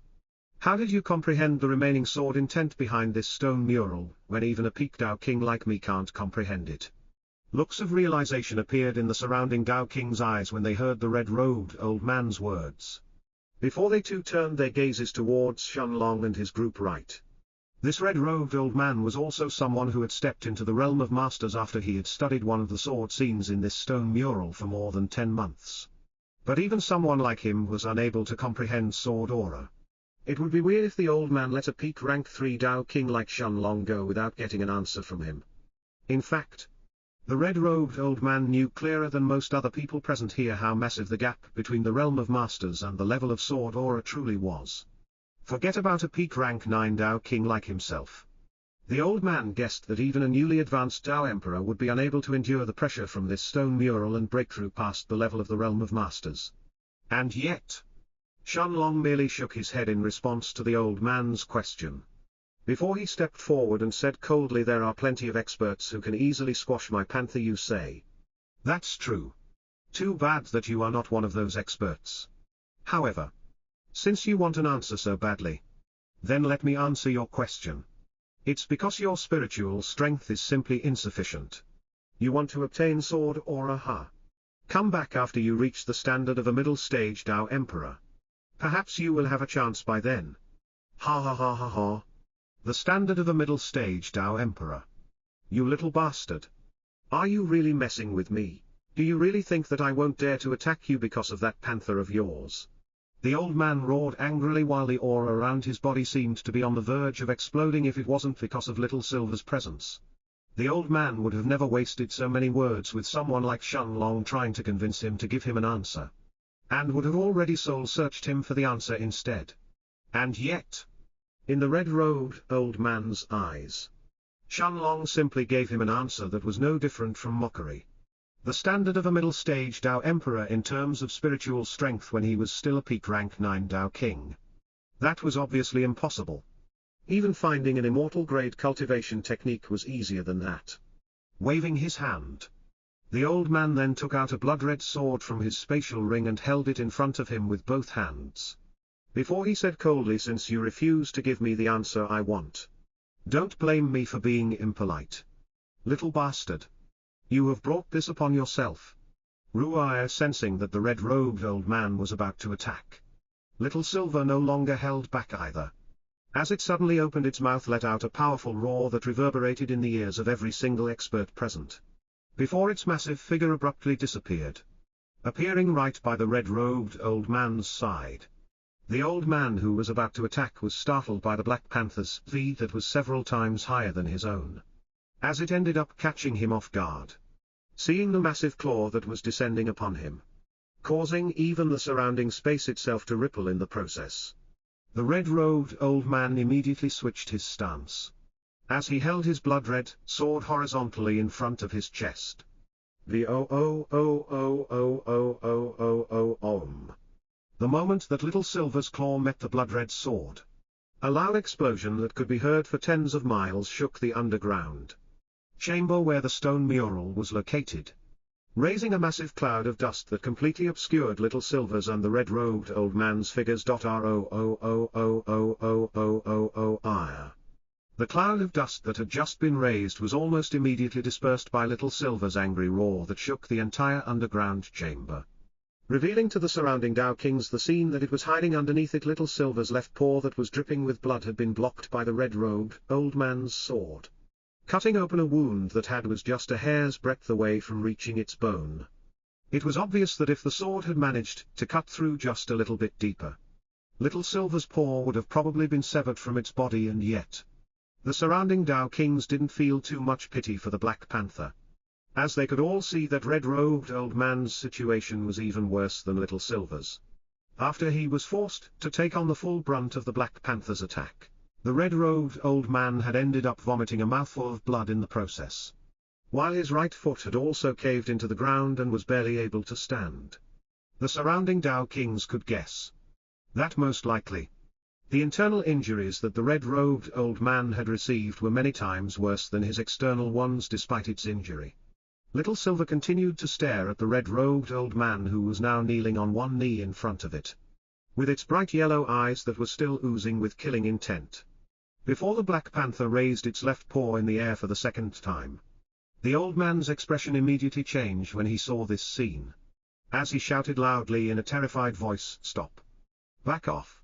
The red-robed old man could tell that he didn't have enough energy to defend against a second attack right now. He had barely managed to gather his cue and repel the Black Panther's first attack, and he could tell that a second one would almost certainly end up taking his life. However, Little Silver didn't seem to be moved by the old man's pleas, as its left paw descended from the sky for the second time, heading straight towards the old man's head. "Fuck off!" The red-robed old man shouted loudly once he realized that there was no chance for him to escape. And after gritting his teeth, a determined look appeared on his face as he raised his sword for the second time and stabbed it straight towards the Black Panther's neck. If he was going to die, he was planning to take the Black Panther down with him. However, just as his red sword was about to pierce through the panther's neck, a mixed look of unwillingness and disbelief suddenly covered the old man's face as he witnessed the scene that followed. The panther's silver wings seemed to have come together practically at the same time, forming a small shield that ended up blocking the red-robed old man's sword.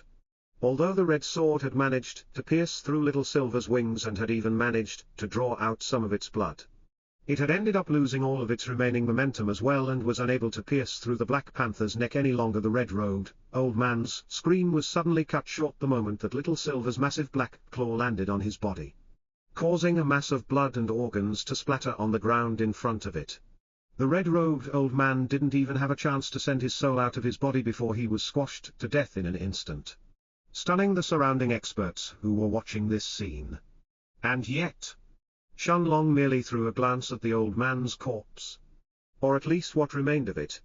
Before he retrieved the old man's blood-red sword and his spatial ring before he arrived in front of Little Silver stretching out his right hand. Shenlong then patted the Black Panther's head who nuzzled it back in an affectionate manner, looking more like a household pet than a powerful rank 6 magic beast that had just slaughtered a peak rank 9 Dao King. Am I dreaming? Old Fu actually died. He really died fighting against a peak rank 6 magic beast. King. What a joke. Ha ha. Serves that arrogant old bastard well. He really thought he was unrivaled in the City of Immortals just because he was a peak stage Dao. How many geniuses have gathered in this place by now? Forget about Dao Kings like him who have comprehended a common Dao. Even a peak stage Dao King who has comprehended a rare Dao would have trouble fighting a peak rank 6 magic beast like that panther all by themselves. Nodding their heads. Many of the surrounding Dao Kings agreed with this sentiment, as they could all tell that the Black Panther in front of them was no pushover.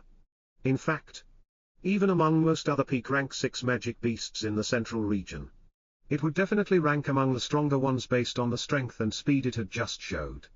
Even if Shenlong was just a peak rank 3 Dao King, just with Little Silver's strength alone, he would still be able to walk around the City of Immortals practically unhindered. Unless he was unlucky enough to stumble one of those unrivaled monsters that ruled the City of Immortals. And yet, Shenlong didn't pay any attention to the discussions of the Dao Kings around him as he first stored the red-robed old man's spatial ring inside the Stone of Time. Before he turned his gaze towards Lu Mei and the others and said calmly, "Let's go. Since we are done here, let's have a look at the second trial." Understanding that there was no reason for them to keep staying in this place, Lu Mei and the others all got on Little Silver's back. Before Little Silver spread its bright silver wings and flew out of the underground chamber like a bolt of silver lightning, leaving behind tens of thousands of Dao Kings who were still staring at its vanishing figure. A few moments later, Little Silver's figure had already emerged from the underground chamber where the stone mural was located. As it continued to fly towards the east of the desert at full speed. An hour later, once they were a good distance away from the stone mural's location, Shenlong patted Little Silver's head gently and had it half land on an empty, inconspicuous area that was surrounded by a few enormous rocks right in the middle of the desert. Jumping off from Little Silver's back, Shenlong stood in front of the Black Panther before he turned his attention towards Little Silver's left paw that was still dripping with blood. No wonder that old man could injure you so seriously. With a peak 1-star weapon. Even the most common of peak rank 9 Dao Kings can be strong enough to pose a threat to a peak rank 6 magic beast if they are willing to risk their lives. Shenlong mumbled to himself in a serious manner while his gaze was still focused on Little Silver's paw in front of him. In the entire central region, it was common knowledge that one would need at least a group of 6 or 7 peak rank 9 Dao Kings if they wanted to have a chance at subduing a peak rank 6 magic beast. However, a peak rank 9 Dao King with a peak 1-star weapon like that red-robed old man was in a different class of his own. Shenlong guessed that most likely, that old man could take on a group of 3 or 4 peak stage Dao Kings all by himself and even come out alive. With a deep look in his eyes, Shenlong then circulated the 27 balls of chi inside the monarch's hourglass, before his eyes immediately turned golden. Stretching out his right hand, Shenlong then placed it on Little Silver's left paw that looked like it was about to fall off at any moment. Before he mumbled to himself in a low, almost inaudible voice, "Time reversal," as soon as the words left his mouth. A bright blue and golden light immediately covered Shenlong's entire body, before it quickly expanded and moved towards Little Silver as well. At that moment, Shenlong could feel that more than 20% of his chi had been sapped in an instant, while even more of it was being drained from his chi balls with every passing moment in order to sustain the time reversal. At the same time, Lu Mei and the others could all see that Little Silver's left paw was being healed at a tar speed visible to the naked eye, while even its bright silver wings that had been stained with blood after taking on the red-robed old man's final attack had also healed in nearly an instant. A few moments later, the blue and golden light around Shenlong's body finally started to fade before it completely disappeared. At the same time, the mangled wound on Little Silver's leg had also vanished, as its left paw was back in the condition it had been before its fight with the red-robed old man. Little Silver let out a roar that was filled with excitement and gratitude as it looked at Shenlong, before it began to nudge its head against his hand in an affectionate manner. "Brother Long, Are you all right? Xingyi asked, in a worried voice as she stared at Shenlong as well.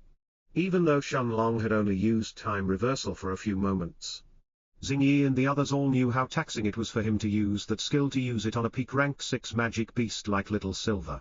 Even if his chi balls hadn't been emptied out, it was certain that Shenlong must have used more than 1/3 of his chi for this, Brother Shen. Do you want to rest for a while? We don't need to head to the second trial right away. We should still have around 8 years until the City of Immortals closes. However, Shenlong merely shook his head as he looked at Bai Longshan and the others. Before he said seriously, don't worry. Little Silver's wounds weren't too serious, so I didn't need to use too much of my chi. With how concentrated the chi here is, I will have recovered before we even reach the location of the second trial. As he finished speaking, Shenlong sat on Little Silver's back for the second time, before the Black Panther spread its bright silver wings and continued to fly towards the east of the desert at full speed. Of course, the reason why Shenlong hadn't chosen to heal Little Silver back in the stone mural, and had waited until they arrived in an isolated place, was simply because he didn't want to expose his Tao of Time in front of too many people just yet. Even though there were plenty of experts in the Holy Sect's territory, who must have heard about him after the Martial Roll of Honor tournament had taken place in the outer court of the Holy Sect. The Holy Sect was nothing but a first-rate power in the northern part of the central region. Besides, the number of people who knew that Shenlong had already become a Tao King were only limited to the experts of the Holy Sect like the Grand Elder and the Inner Court Elders, as well as the Northern Sovereign and the people under her. Although Shenlong understood that it was only a matter of time before this happened in the City of Immortals, a place where the strongest Tao Kings from every place throughout the central region had gathered, Shenlong knew that his strongest asset right now was that there were very few people who knew anything about him. The moment he revealed his Tao of Time, Shenlong knew that it was bound to attract endless attention in this place, including attention from the strongest of Tao Kings in this place. In front of those peak Tao Kings who had comprehended unique and perhaps even supreme Deos, even Little Silver wouldn't be able to last too long. Time continued to pass, and in the blink of an eye, an entire month had gone by as Little Silver continued to fly above the scorching desert in the City of Immortals. Finally, at the beginning of the second month, a massive oasis that spanned for hundreds of miles appeared in the distance ahead, attracting Shenlong's and the others' attention. Staring at this oasis, whose end couldn't be seen no matter how hard one looked, the same thought appeared in Lu Mer's and the others' minds at the same time, causing serious looks to cover their faces. The location of the second trial, the Illusion Oasis. Staring at the enormous oasis in front of him that didn't seem to have an end, the information that Shenlong had obtained from the memory jades of the White Tiger Chamber of Commerce quickly began to appear in his mind. The second known trial in the City of Immortals, the Illusion Oasis. It is located at the far east of the 10,000 miles desert and is an extremely dangerous trial that can kill even peak stage Tao Kings. Cultivators should be prepared. Upon entering the oasis, the trial will immediately begin. Our White Tiger Chamber of Commerce has also verified that magic beasts aren't allowed to step foot into the Illusion Oasis. Cultivators with contracted magic beasts will be separated from their beasts at the entrance of the oasis. Cultivators traveling in groups will also be separated from their groups upon entering the oasis. A cultivation base at the peak of rank 6 in the Tao King realm is the bare minimum to survive past the first stage of this trial. Shenlong was momentarily surprised when he realized that the information that the White Tiger Chamber of Commerce had for the Illusion Oasis was much more detailed compared to the information they had about the stone mural where he had comprehended his sword aura from. Additionally, even though it wasn't mentioned what kind of trial it was going to be or what kind of dangers one would have to face after entering the oasis, the information itself was still quite valuable. Brother Shen, it seems that we aren't the only ones here. As Little Silver continued to fly towards the oasis in the distance, Bai Longshan and the others soon began to notice the large numbers of rank 6 magic beasts that were gathered around the oasis, looking like a massive army comprised of countless different types of magic beasts. Even the smallest of those magic beasts was more than 4 meters, 13 feet, tall, while the largest ones exceeded 300 meters, 980 feet, in height, causing even Little Silver to look like an ant in comparison. With just a glance, Lu Mei and the others could see that there were at least 6,000 early rank 6 magic beasts gathered in this place. While the middle rank 6 magic beasts numbered more than 1,000 the closer they approached to the oasis. The more powerful the magic beasts around them seemed to become. At the same time, near the entrance of the oasis itself, Shenlong could see quite a few peak rank 6 magic beasts that were lying in wait. Some of them emitting auras that easily rivaled, and even exceeded that of Little Silver's. Looking like they were at the cusp of advancing and becoming rank 7 magic beasts as well. It seemed that the more powerful magic beasts were right in front of the entrance of the illusion oasis, while the weaker ones were spread around them. Not daring to approach too close to those peak rank 6 beasts, whether it was the early rank 6, the middle rank 6, or even the peak rank 6 magic beasts present. Every single one of them could sense Little Silver's sudden arrival, causing them to turn their eyes over, and yet Little Silver ignored the threatening roars of those magic beasts around it, as it continued to fly towards the oasis entrance. From a distance away, the illusion oasis looked like an enormous lake that was surrounded by a lush green forest.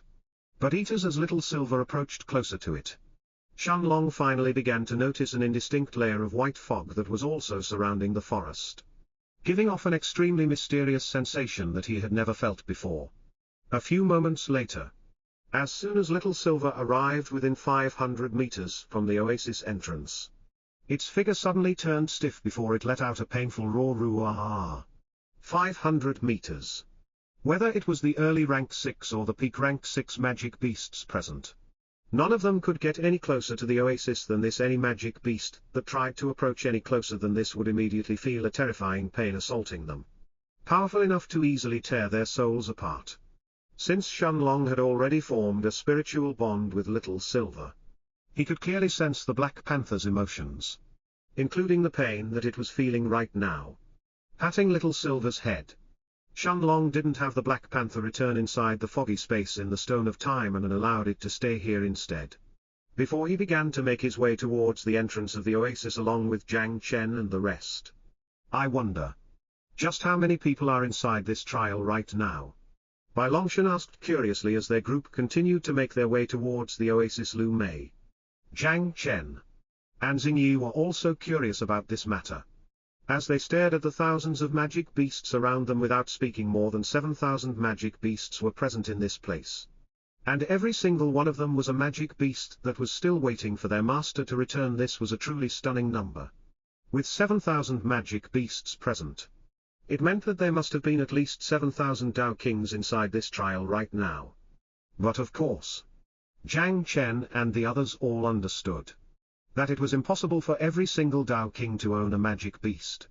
In fact, those Dao Kings who possessed their own magic beasts were extremely rare. If there were so many magic beasts present, it was impossible to imagine how many people were inside the oasis right now. Even Shenlong couldn't possibly estimate the sheer number of Dao Kings that had entered this place. However, there was one thing that he was certain of: for so many Dao Kings to have gathered in this place, the rewards from this trial would definitely exceed the rewards from the Demon Fanged City by countless times. Closing his eyes, Shenlong first spread out his soul sense around his body without holding back, before he took a step forward and entered the forest. The moment that he stepped past the entrance of the forest and entered inside, Shenlong could see the white fog around him that had started to thicken and become much denser than before, as it quickly began to obscure his surroundings. Even with his soul sense that he had spread to his limits before entering the forest, Shenlong was still unable to sense even a single blade of grass around him, while his own vision barely extended beyond his own fingers. Even my soul sense can't penetrate this white fog, Shenlong mumbled to himself in a surprised tone, as his footsteps instantly came to a halt moments after entering the forest. Although the memory jades of the White Tiger Chamber of Commerce had mentioned that groups would be split upon entering the illusion oasis and everyone would have to fend for themselves and clear the trials alone, they didn't mention anything about this white fog, of course. Whether the people of the White Tiger Chamber of Commerce had intentionally concealed this information or not was unknown. But Shenlong could also sense one more thing after entering the illusion oasis. This white fog around him wasn't just suppressing his vision and his soul sense, but it was slowly trying to invade his spiritual see as well. Even though its effects weren't too obvious, most early-stage Dao Kings would be unable to sense it and guard their spiritual sees until it was too late, and yet Shenlong merely smiled and closed his eyes for a moment. Before his spiritual strength inside his spiritual sea started to surge wildly like a wild beast that had just been provoked. The remnant energy of the white fog had barely managed to enter Shenlong's spiritual sea before it was crushed to nothingness by the overwhelming power of his spiritual strength. After remaining in that spot for a few more moments, Shenlong opened his eyes and began to make his way deeper towards the illusion oasis shortly afterwards. It seems that this trial is just testing one's spiritual strength. If that's the case, this trial will be even easier for Master than the last one. Inside the foggy space in the Stone of Time, Little Black murmured in a low voice as he continued to watch Shenlong, who was calmly making his way deeper towards the illusion oasis. The power of the white fog was becoming even more intense the deeper inside the forest he was heading. And yet Shenlong seemed to be completely unaffected by it by now. Most early-stage Dao Kings would be struggling to take even a single step forward, while even some middle-stage Dao Kings would have some trouble continuing forward. And yet Shenlong continued to walk at a steady pace as if the white fog around him didn't even exist after walking forward for half an hour. Shenlong's eyes widened in surprise while his footsteps involuntarily came to a halt as well, as the white fog in front of him suddenly started to churn and coalesce together, slowly taking the form of a large magic beast that was more than 15 meters, 49 feet, tall. Moments later, a large leopard that was made entirely from white fog stood in front of Shenlong, staring at him with its pair of intelligent eyes that made it look like a real living magic beast. This leopard was even emitting an aura at the middle of rank 6, and was probably strong enough to threaten most middle rank 6 Dao Kings without too much trouble. Whether it was its appearance or the aura that was coming from its body, the white leopard in front of Shenlong didn't seem to be any different from an actual middle rank 6 magic beast. Ruana. The leopard let out a loud roar the moment its eyes met with Shenlong's, before its figure turned into a blur as it shot towards Shenlong without any hesitation. With a calm look on his face, Shenlong circulated the monarch's hourglass, causing his eyes to immediately turn golden, before he waved his right hand, taking out the black sword from the Stone of Time the moment the black sword appeared in his hands.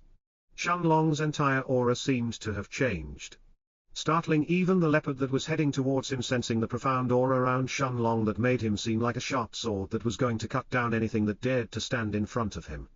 The leopard's figure trembled for a moment, before it opened its mouth and aimed directly for Shenlong's neck. And yet, Shenlong's lips merely curved upwards as he stared at the white leopard that was just a few meters away from him, before he said in a calm voice, "Monarch's domain." The invisible figure of an hourglass expanded from Shenlong's body, forcibly slowing down the flow of time around the leopard and causing its speed to plummet. At the same time, a strand of sword Q materialized from the tip of the black sword, heading directly for the leopard's massive neck. The white leopard didn't even have enough time to react before the strand of sword Qi cut through its neck without any resistance, severing its head from the rest of its body and causing its figure to collapse on the ground. The moment that the leopard's figure collapsed, its body tuned back into white fog. But surprisingly, the fog didn't disperse, but it actually started to gather together at the same spot. Moments later, the white fog turned into a single, translucent drop of water that floated in front of Shenlong, causing his eyes to widen in incredulousness and disbelief. This is a drop of immortal water. Shenlong mumbled to himself in disbelief as he stretched out his hand and grabbed the translucent drop of water in front of him, allowing it to float in his palm. Staring at the translucent drop of water in front of him, Shenlong was momentarily taken aback. A myriad of thoughts began to course through his mind.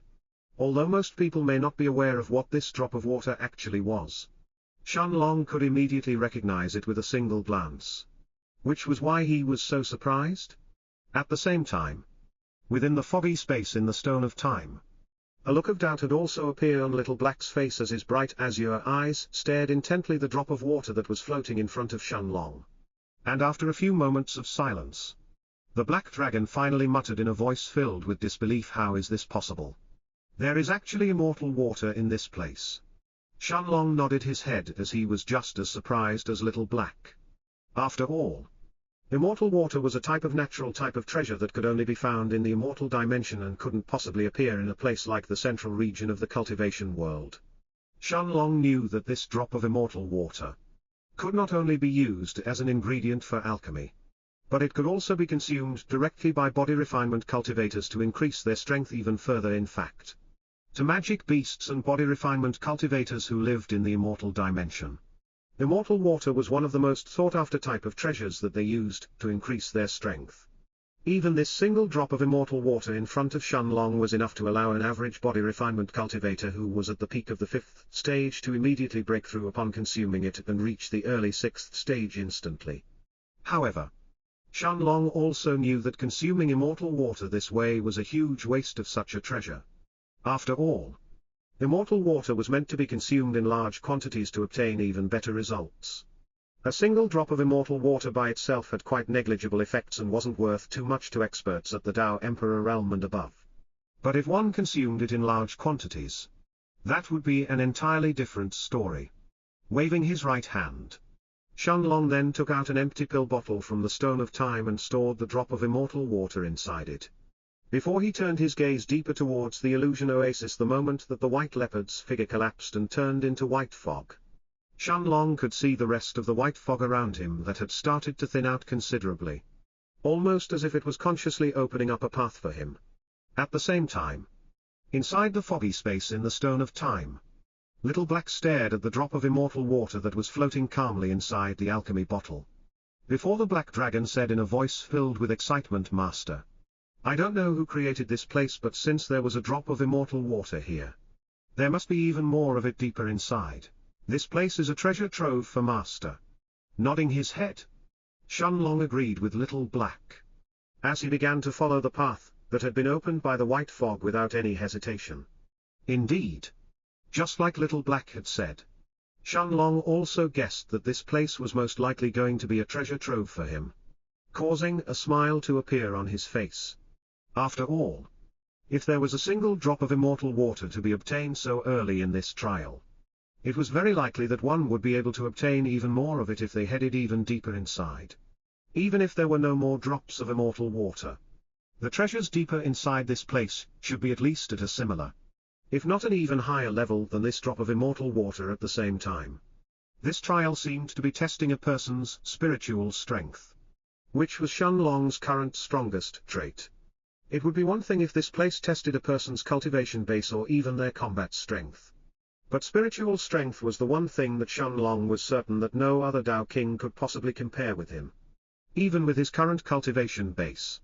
In fact, even most early-stage Tao Emperors would find themselves completely helpless if they were to compare spiritual strengths with Shenlong a few moments later.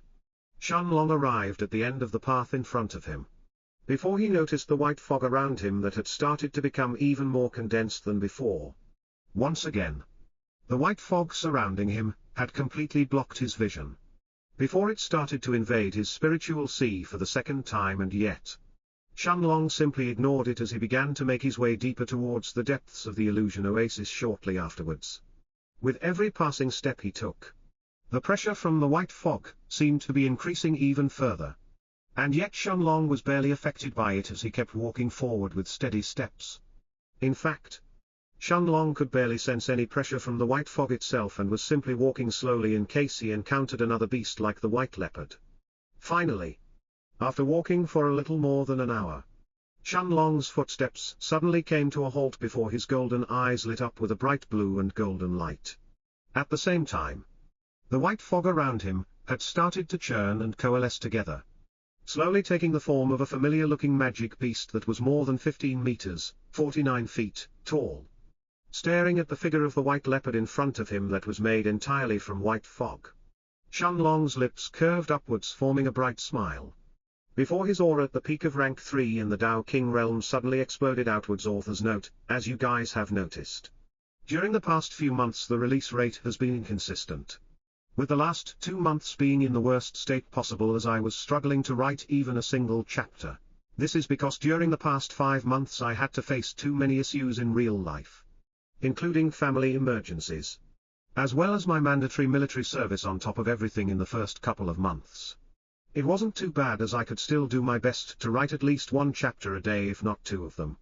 But in the last couple of months, it was nearly impossible to write even a single chapter, both due to the lack of available time to work in the army as well as a lack of sleep. This is why the release rate has been so horrible lately. Normally, people would be allowed to leave the camp once every 2 to 3 days. But that was only for half a day to a day at most. 6 days ago I went to the garrison headquarters to ask for an early release, so I could cut my military service short. But I was told to go back on Tuesday since the people present were unable to help. Thankfully, I managed to come to an agreement with the people in charge recently, allowing me to return back home earlier than expected.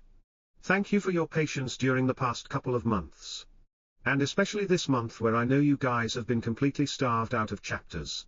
I will do my best to make up for the lost days. Slowly but surely. Zeus Shenlong could sense that this leopard in front of him was actually no different from the previous white leopard he had killed, since it was also emitting the aura of a middle rank 6 magic beast. Waving his right hand, Shenlong then took out the black sword from the stone of time and held it tightly with both hands, before he swung it downwards without any hesitation. A thread of sword chi suddenly emerged from the edge of the black sword in the next moment before it headed straight for the white leopard's neck. Ruah! The white leopard's figure that had just been condensed let out a threatening growl as soon as it sensed the terrifying thread of sword chi that was about to strike its neck. Before it turned around and stared at Shenlong with its intelligent-looking eyes that seemed to be hiding hints of malice inside them, although the white leopard could sense that Shenlong was just a peak rank 3 Dao King and he should be nothing more than an ant against a middle rank 6 magic beast like itself. It could also sense clearly that this thread of sword chi wasn't something that it could ignore, since it was capable of taking its life. Kicking the ground with its 2 front legs, the white leopard's figure turned into a blur as it easily dodged the thread of sword chi that was heading for its neck, before it shot towards Shenlong like a white arrow that had just been released. In fact, the white leopard was so fast that most early-stage Dao Kings wouldn't even be able to follow it with their eyes and would have to rely on their soul sense if they wanted to stand a chance against it. Only middle or late-stage Dao Kings would be able to track it down with their own eyes and be able to react in time. However, in this place where soul sense was completely restricted, the white leopard was an apex predator that could easily hunt down almost any prey. Other than some extremely powerful late-stage Dao Kings or some peak 6th stage body refinement cultivators, no one else would dare to take it lightly. And yet, Shenlong didn't seem to be startled by the white leopard's speed, as his golden eyes stared calmly at the leopard's figure that had already crossed more than half the distance between them, while staring at him with its light yellow eyes that were filled with cruelty and killing intent. Master, it seems that this illusion oasis is actually one enormous formation inside the foggy space in the stone of time, Little Black said after a few moments of silence, without paying the slightest bit of attention to the white leopard that had already arrived in front of Shenlong and was about to strike his chest with its massive claws. Staring at the white leopard in front of him, Shenlong had a calm look in his eyes as he abruptly vanished from the spot he was standing on, appearing right behind the leopard, before he mumbled to himself in a low voice that quietly reverberated throughout the fog-filled forest Monarch's domain. The invisible figure of an hourglass instantly expanded from his body, forcibly slowing down the flow of time around Shenlong, clutching the black sword with both hands. Shenlong swung it downwards at full strength as he chopped it straight towards the white leopard's unprotected neck. The white leopard that had just missed its attack was about to turn around the moment it sensed Shenlong appearing behind it. But before it had enough time to react, a terrifying slash of black-colored sword chi effortlessly severed its head from the rest of its body, causing its figure to abruptly turn stiff before it collapsed on the ground with a thud. Moments later, Shenlong saw the white leopard's collapsed body that had started to turn back into white fog, before it quickly began to gather together, slowly turning into a single, translucent drop of water. Ruah! Ruah! And yet, before Shenlong had enough time to collect this drop of immortal water in front of him, 2 furious roars that were filled with killing intent suddenly sounded from his left and right respectively, as the auras of 2 middle rank 6 magic beasts assaulted him practically at the same time. Hearing the 2 familiar sounding roars that were almost identical to the white leopards that he had just killed, Shenlong gave up on collecting the drop of immortal water that was floating in front of him and turned around to face the source of these roars, staring at the 2 white leopards that had just appeared and didn't look any different from the first one. Shenlong narrowed his eyes for a moment, before his body disappeared on the spot, as he used Blink once again to appear right in front of the first of the 2 leopards. Less than a minute later, silence had once again filled the eerie Fog-filled forest. As Shenlong stared at the 3 drops of immortal water that he had just collected and placed them inside the foggy space in the Stone of Time. Before he began to make his way deeper inside the forest. The deeper into the forest he headed, the more powerful the pressure around him seemed to become. And the more white leopards seemed to be appearing.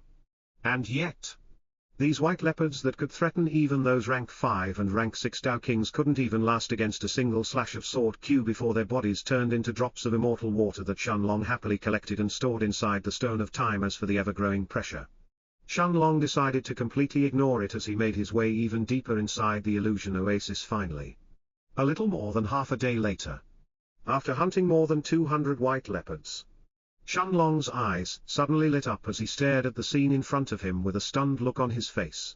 Shenlong could see that a few hundred meters away from him, the white fog had finally started to disperse, while the fog's effects in his spiritual sea had also started to diminish significantly. Although Shenlong could barely feel any pressure from the white fog while he had been leisurely walking through the forest for the past half a day, at this moment, he could still sense quite clearly that the fog's effects had already started to become much weaker the closer he walked towards this area ahead of him. Master, it seems that this is the end of the first stage for this trial.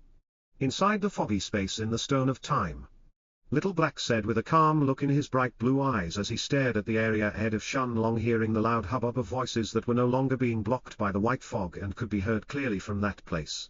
Shenlong nodded his head as he agreed with Little Black. And after taking one last look around him and making sure that there were no more white leopards for him to hunt, he began to make his way towards this area in front of him. A few minutes later, Shenlong finally walked out of the fog-filled forest before an entirely new scene greeted his eyes. Staring at the vast plains in front of him and the thousands of Tao Kings that were gathered here and were either chatting with each other or they were sitting on the ground with their eyes closed, Shenlong was momentarily taken aback. After all, other than a few groups of peak rank 5 and early rank 6 Tao Kings, every single person in this place was already a peak rank 6 Tao King, while more than half of them were actually late-stage Tao Kings. In fact, Shenlong could also sense the auras of quite a few peak rank 9 Tao King realm experts among these people. And the auras of some of them even exceeded that of the red-robed old man that Little Silver had killed back in the desert mural. For so many middle and late-stage Tao Kings to have gathered in this place, it clearly showed how much importance these experts had placed in this trial. Although the desert mural where Shenlong had comprehended his sword aura also had quite a large number of late-stage Tao Kings present previously, they couldn't possibly compare to the number of experts that had gathered here. At the same time, the moment that Shenlong stepped out of the forest, quite a few of the surrounding Tao Kings who were sitting near the forest's entrance opened their eyes and turned their gazes towards him, staring at him with looks of unconcealed surprise and disbelief. Hey! What's going on? Who is this guy? How is this possible? There is a person here who can completely conceal his aura when he is standing this close to me. What kind of cultivation technique is that guy training in? That's not all. Look. He just passed the first stage of the illusion oasis, and he doesn't look the slightest bit tired.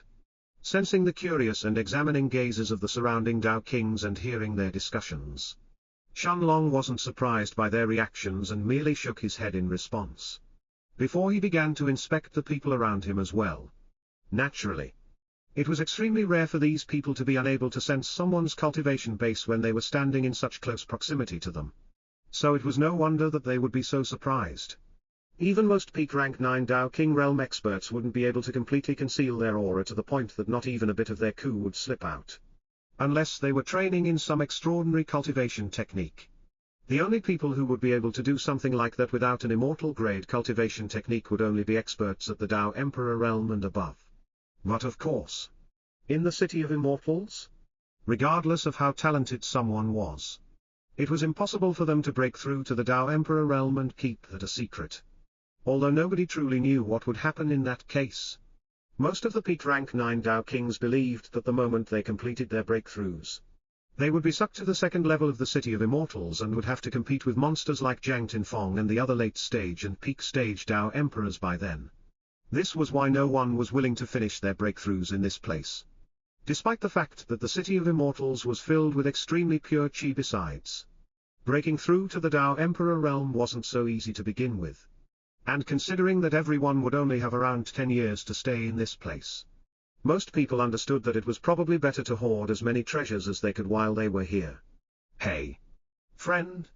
What's your name and which power do you belong to?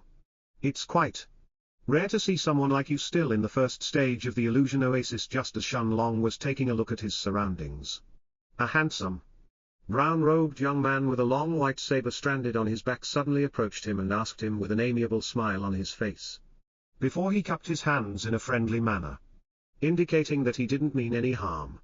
Glancing at this brown-robed young man in front of him who had a cultivation base at the peak of rank 7 in the Tao King realm, Shenlong was just about to respond. But his eyes suddenly widened when he noticed a scene that was taking place just a few hundred meters away from him. Staring at the group of 4 people who were lying on the ground in their own blood and looked like they were about to die at any moment, an uncontrollable wave of killing intent suddenly burst out of Shenlong's body, immediately attracting everyone's attention. In the next moment, the surrounding Tao Kings all saw Shenlong vanishing on the spot, as his body disappeared from the place he was standing on, appearing right next to the 4 young men and women who were lying on the ground. Without even looking at the yellow-robed young man who was standing just a few meters away from Rumei and was holding a black sword that was still dripping with fresh blood, Shenlong waved his right hand, taking out an alchemy bottle that was filled with snow-white-colored pills from the Stone of Time, before he began to feed the pills to Rumei and the others. Indeed, the 4 people who were lying on the ground in front of him with extremely weakened auras, looking like they were about to die at any moment, were precisely Lim Mei, Xingyi, Jiang Chen, and Bai Longshan. As for the snow-white pills that Shenlong had just taken out, these were all top-grade rank 6 healing pills that he had personally refined while he was still in seclusion back in the Northern Sovereign's estate. Aside from injuries to a person's soul or other special types of injuries, these pills that Shenlong had just taken out could practically save even a peak rank 9 Tao King who was on the brink of death, if that person was just afflicted with physical injuries. You arrogant bastard! What do you think you are doing in front of me? At the same time that Shenlong began to feed the healing pills to Rumei and the rest, the yellow-robed young man who was standing just a few meters away from him shouted in a cold voice as he stared at Shenlong, looking at Hun with a look of both incredulity and anger in his eyes. In fact, it wasn't just this yellow-robed young man but all of the surrounding Tao Kings here who were stunned by Shenlong's presence, as they could now all sense that this person in front of them was just a peak rank 3 Tao King. Clearly, none of them could fathom how a peak rank 3 Tao King could possibly clear the first stage of this illusion oasis. However, the killing intent that was coming from Shenlong's body earlier had momentarily stunned even the yellow-robed young man, which was why he had failed to react in time and had ended up allowing Shenlong to get close to Rumei and the others. Turning around, Shenlong stared at this yellow-robed young man in front of him who was clearly emitting the aura of a peak rank 9 Tao King.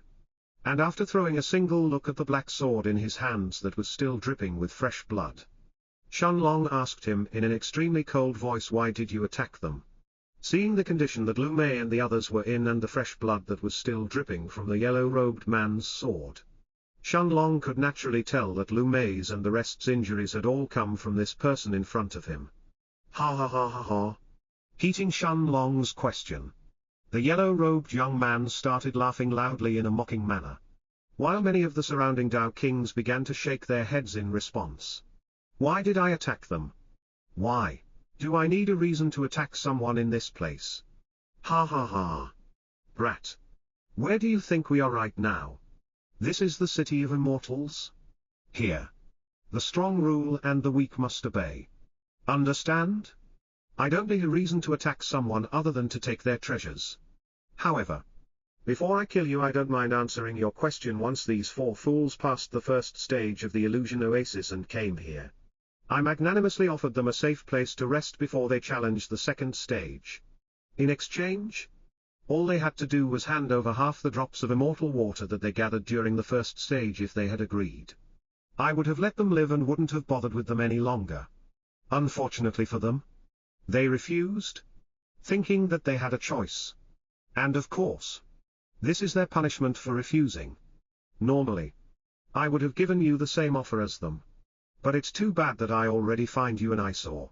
As he finished speaking, the yellow-robed young man brandished his sword as he began to approach Shenlong with slow steps, while a malevolent smile had already formed itself on his lips. Clearly, for a peak rank 9 Dao King like him, dealing with an early stage Dao King like Shenlong was child's play.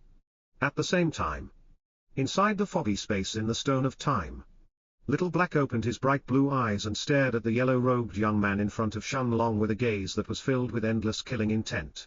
While his body had started to emit an aura that would have caused the souls of any late-stage Dao emperors who dared to stand before the Black Dragon at this moment to tremble with fear.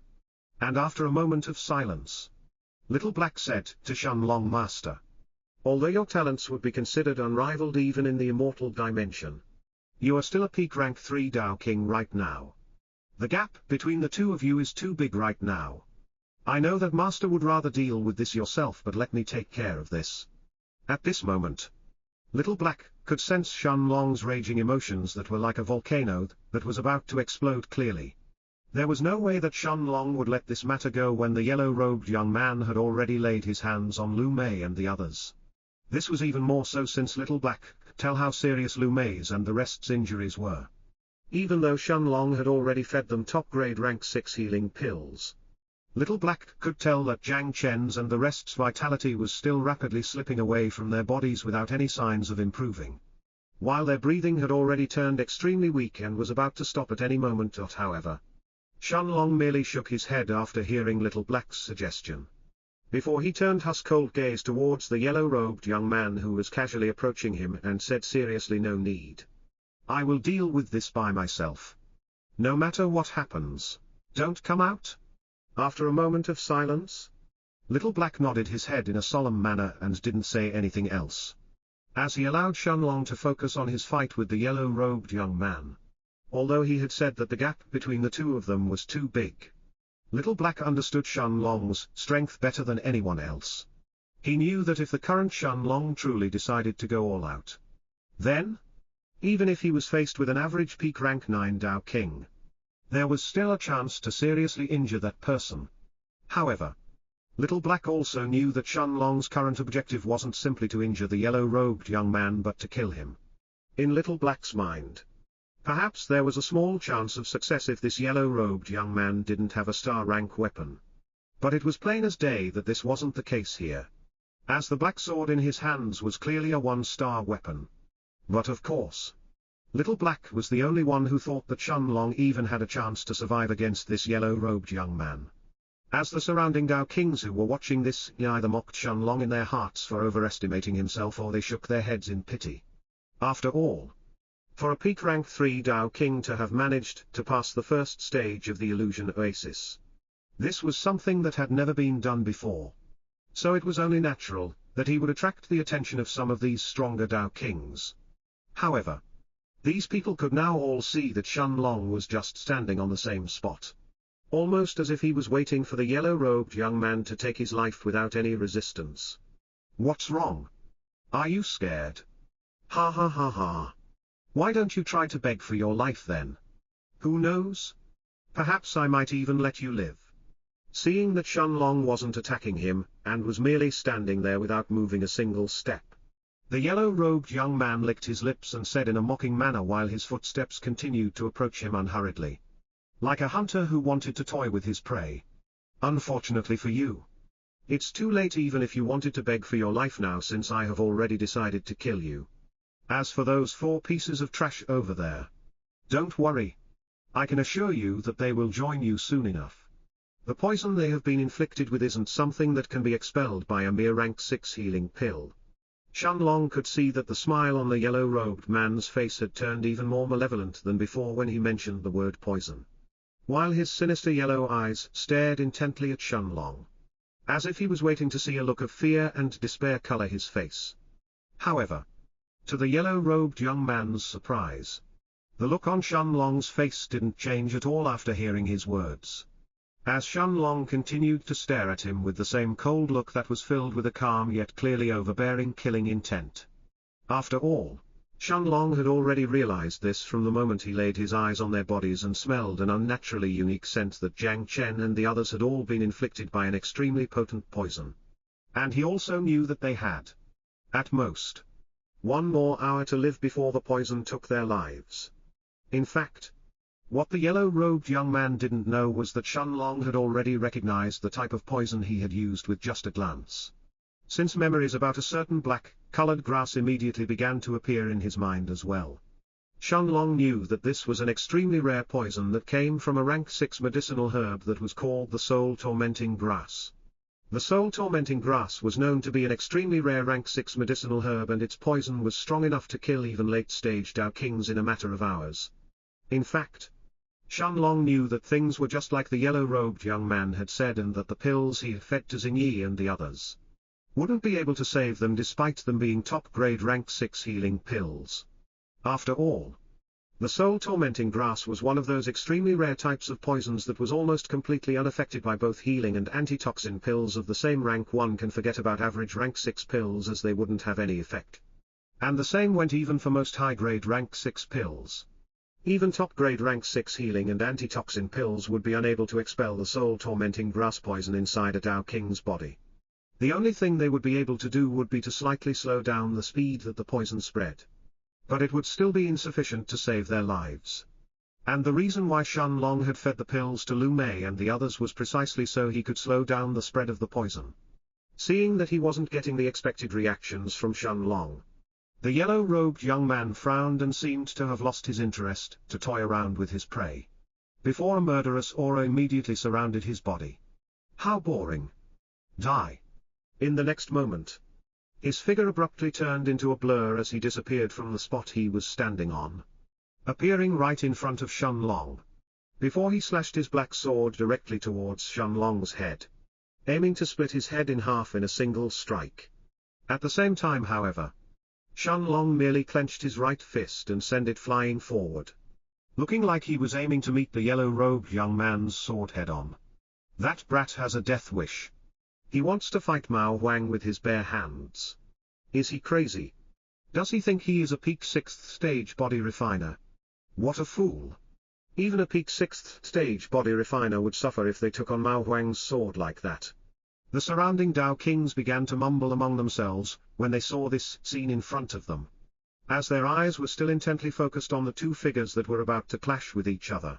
At the same time, the yellow-robed young man with the black sword, Mao Huang, sneered when he saw Shenlong's actions. Before he said in a cold voice, "Since you are so eager to die, let me send you off." However, before he could actually finish his sentence, Mao Huang's words were abruptly stuck in his throat as his eyes widened in disbelief. In fact, it wasn't just Mao Huang but every single Dao King present who couldn't believe their eyes at this moment, as they all stared at Shenlong with expressions of shock plastered on their faces. The instant that Shenlong punched out with his right hand, pitch-black scales immediately appeared out of nowhere as they immediately covered his entire fist along with the rest of his body, stunning every single person who laid their eyes on them. Staring at these beautiful black scales that made Shenlong look like a mix of both human and magic beast alike, the Dao Kings present were all momentarily taken aback. However, what had surprised these Dao Kings the most wasn't just the change in Shenlong's outer appearance, but the aura that he had begun to emit the moment his body was covered in these black scales. Sensing the terrifying aura that Shenlong was now emitting that was similar to a king of magic beasts that was slowly waking up, the surrounding Dao Kings were all stunned, while even those peak rank 9 Dao Kings who weren't interested in Shenlong's fight previously had now all turned their gazes towards him and Mao Huang. This aura, is this a bloodline? How is this possible? How can a bloodline be so strong? This type of pressure. Don't tell me that this is an immortal grade bloodline. An immortal grade bloodline. Who the hell is this kid? Wait a moment. Didn't this guy use the Dao of space earlier? So he has a supreme Dao and an immortal grade bloodline. Just who the hell is this kid? I refuse to believe that he really is a nobody.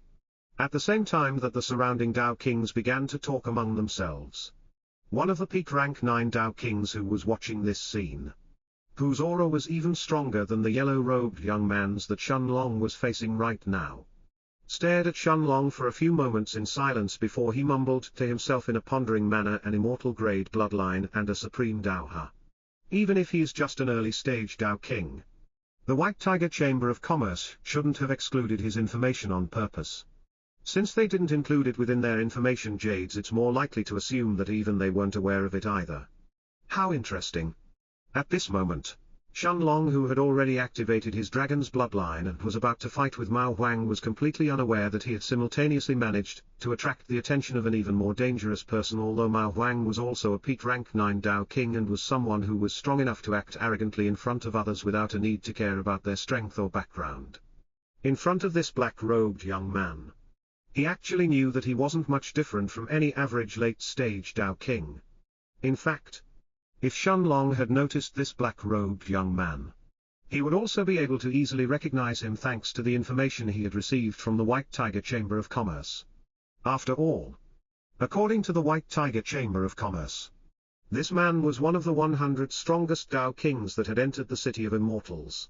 At this moment, however, Shenlong's attention was focused completely on the black sword in front of him as his fist finally met with Mao Huang's black sword. The moment Shenlong's fist that was covered in black scales met Mao Huang's sword, a large shockwave erupted from the center of the impact, pushing Shenlong and Mao Huang back for dozens of meters before they could finally regain their footing. Oh! He actually managed to take it head-on. The black-robed young man who was leisurely watching the fight between Shenlong and Mao Huang raised loose eyebrows in surprise, as he stared at Shenlong's fist with a look of clear curiosity in his eyes. Is this real? That kid really managed to resist Mao Huang's attack with his bare hands. This isn't possible. Even if he has an immortal grade bloodline, something like this shouldn't be possible. Mao Huang is a peak rank 9 Dao King and that black sword of his is a 1-star weapon. Even if it's not a peak 1-star weapon, it should be able to easily cleave in half any early stage Dao King regardless of their bloodline. No matter what. Even an immortal grade bloodline shouldn't be enough to allow this kid to bridge the gap between himself and Mao Huang. Not possible. Look at his fist. Even after taking on Mao Huang's sword attack, that guy was barely harmed.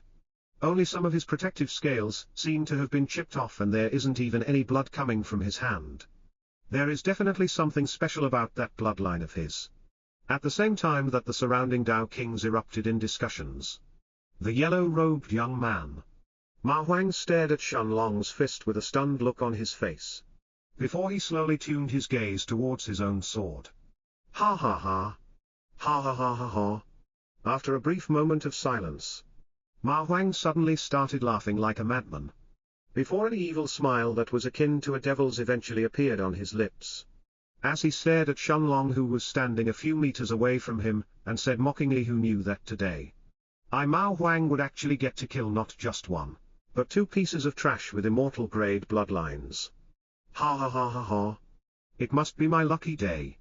Mao Huang then pointed at Shenlong's right fist that was now missing some of its protective scales after clashing with his black sword, and continued, although your bloodline seems to be different from that bastard's.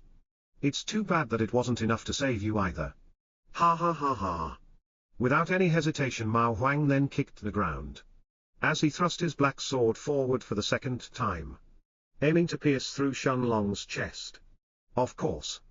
At this point, Shenlong understood that the person that Mao Huang was referring to as a bastard was clearly Jiang Chen, who must have already used his bloodline during his fight with Mao Huang previously. However, even though Jiang Chen's bloodline originated from a mythic rank magic beast, the demonic Crow of Darkness, the purity of his bloodline was nowhere near close to Shenlong's and was naturally not enough to let him stand against a peak rank 9 Dao King like Mao Huang. And yet, contrary to Mao Huang's expectations, instead of falling back, Shenlong just glanced at his injured right fist that was only missing some of its protective scales, before he mumbled to himself in a calm voice, time reversal. The protective scales around his fist seemed to have regenerated almost immediately, before Shenlong clenched his right fist for the second time, allowing it to meet with Mao Huang's sword directly, under the eyes of the surrounding Dao Kings. Shenlong's fist that was covered in dragonic scales collided with Mao Huang's sword time and time again, matching Mao Huang's attacks blow for blow. After the first attack, Ma Huang had already begun to infuse his Tao of fire into his every slash. And yet the advantage he gained against Shen Long had barely increased and wasn't enough to take his life. However, after exchanging more than 100 blows in the span of a few minutes, everyone began to notice that the damage on Shen Long's body had started to accumulate, while even the speed at which his black scales were regenerating had slowed down significantly. Naturally, Ma Huang had also noticed this detail, and he wasn't going to leave any leeway for Shen Long to survive. He could already feel that although this person in front of him was just an early rank 3 Dao King, he was actually strong enough to pose a threat even to a peak rank 9 Dao King like him. Raising his black sword above his head, Ma Huang slashed it forward using all of his strength as he shouted in a cold voice, "Brat! It's time for you to die." Saint high-grade martial skill. Flame Emperor's Sword. Ma Huang's black sword was immediately surrounded by a burst of orange flames, while the aura around his body seemed to have also turned much fiercer than before, as he slashed his sword directly towards Shen Long's head. What? Flame Emperor's Sword. Ma Huang is really going to use a Saint high-grade martial skill here. Is he crazy? Isn't the Flame Emperor's Sword the strongest martial skill from his Flame Emperor Palace? He is really willing to reveal one of his trump cards just to kill a mere early-stage Dao King. Fall back. Quickly fall back or you will get caught in their fight. The moment that they saw this scene, the surrounding Dao Kings who were watching Ma Huang's fight with Shen Long were instantly stunned. Before they hurried to open up the distance between themselves and Shen Long and Ma Huang, afraid that if they remained too close they would end up getting swept in their fight. No matter what, a peak rank 9 Dao King using a Saint high-grade martial skill wasn't something that any of these Dao Kings would dare to take lightly. However, there were still a handful of individuals who didn't seem to be scared of Ma Huang's attack at all, as they continued to watch his fight with Shen Long with looks of interest on their faces. Here. A mere early-stage Dao King, you say? Are you fools blind? Haven't you noticed that even after going all out for a while now, Ma Huang was still unable to actually injure that brat? Even the poison in his black sword doesn't seem to be working against him.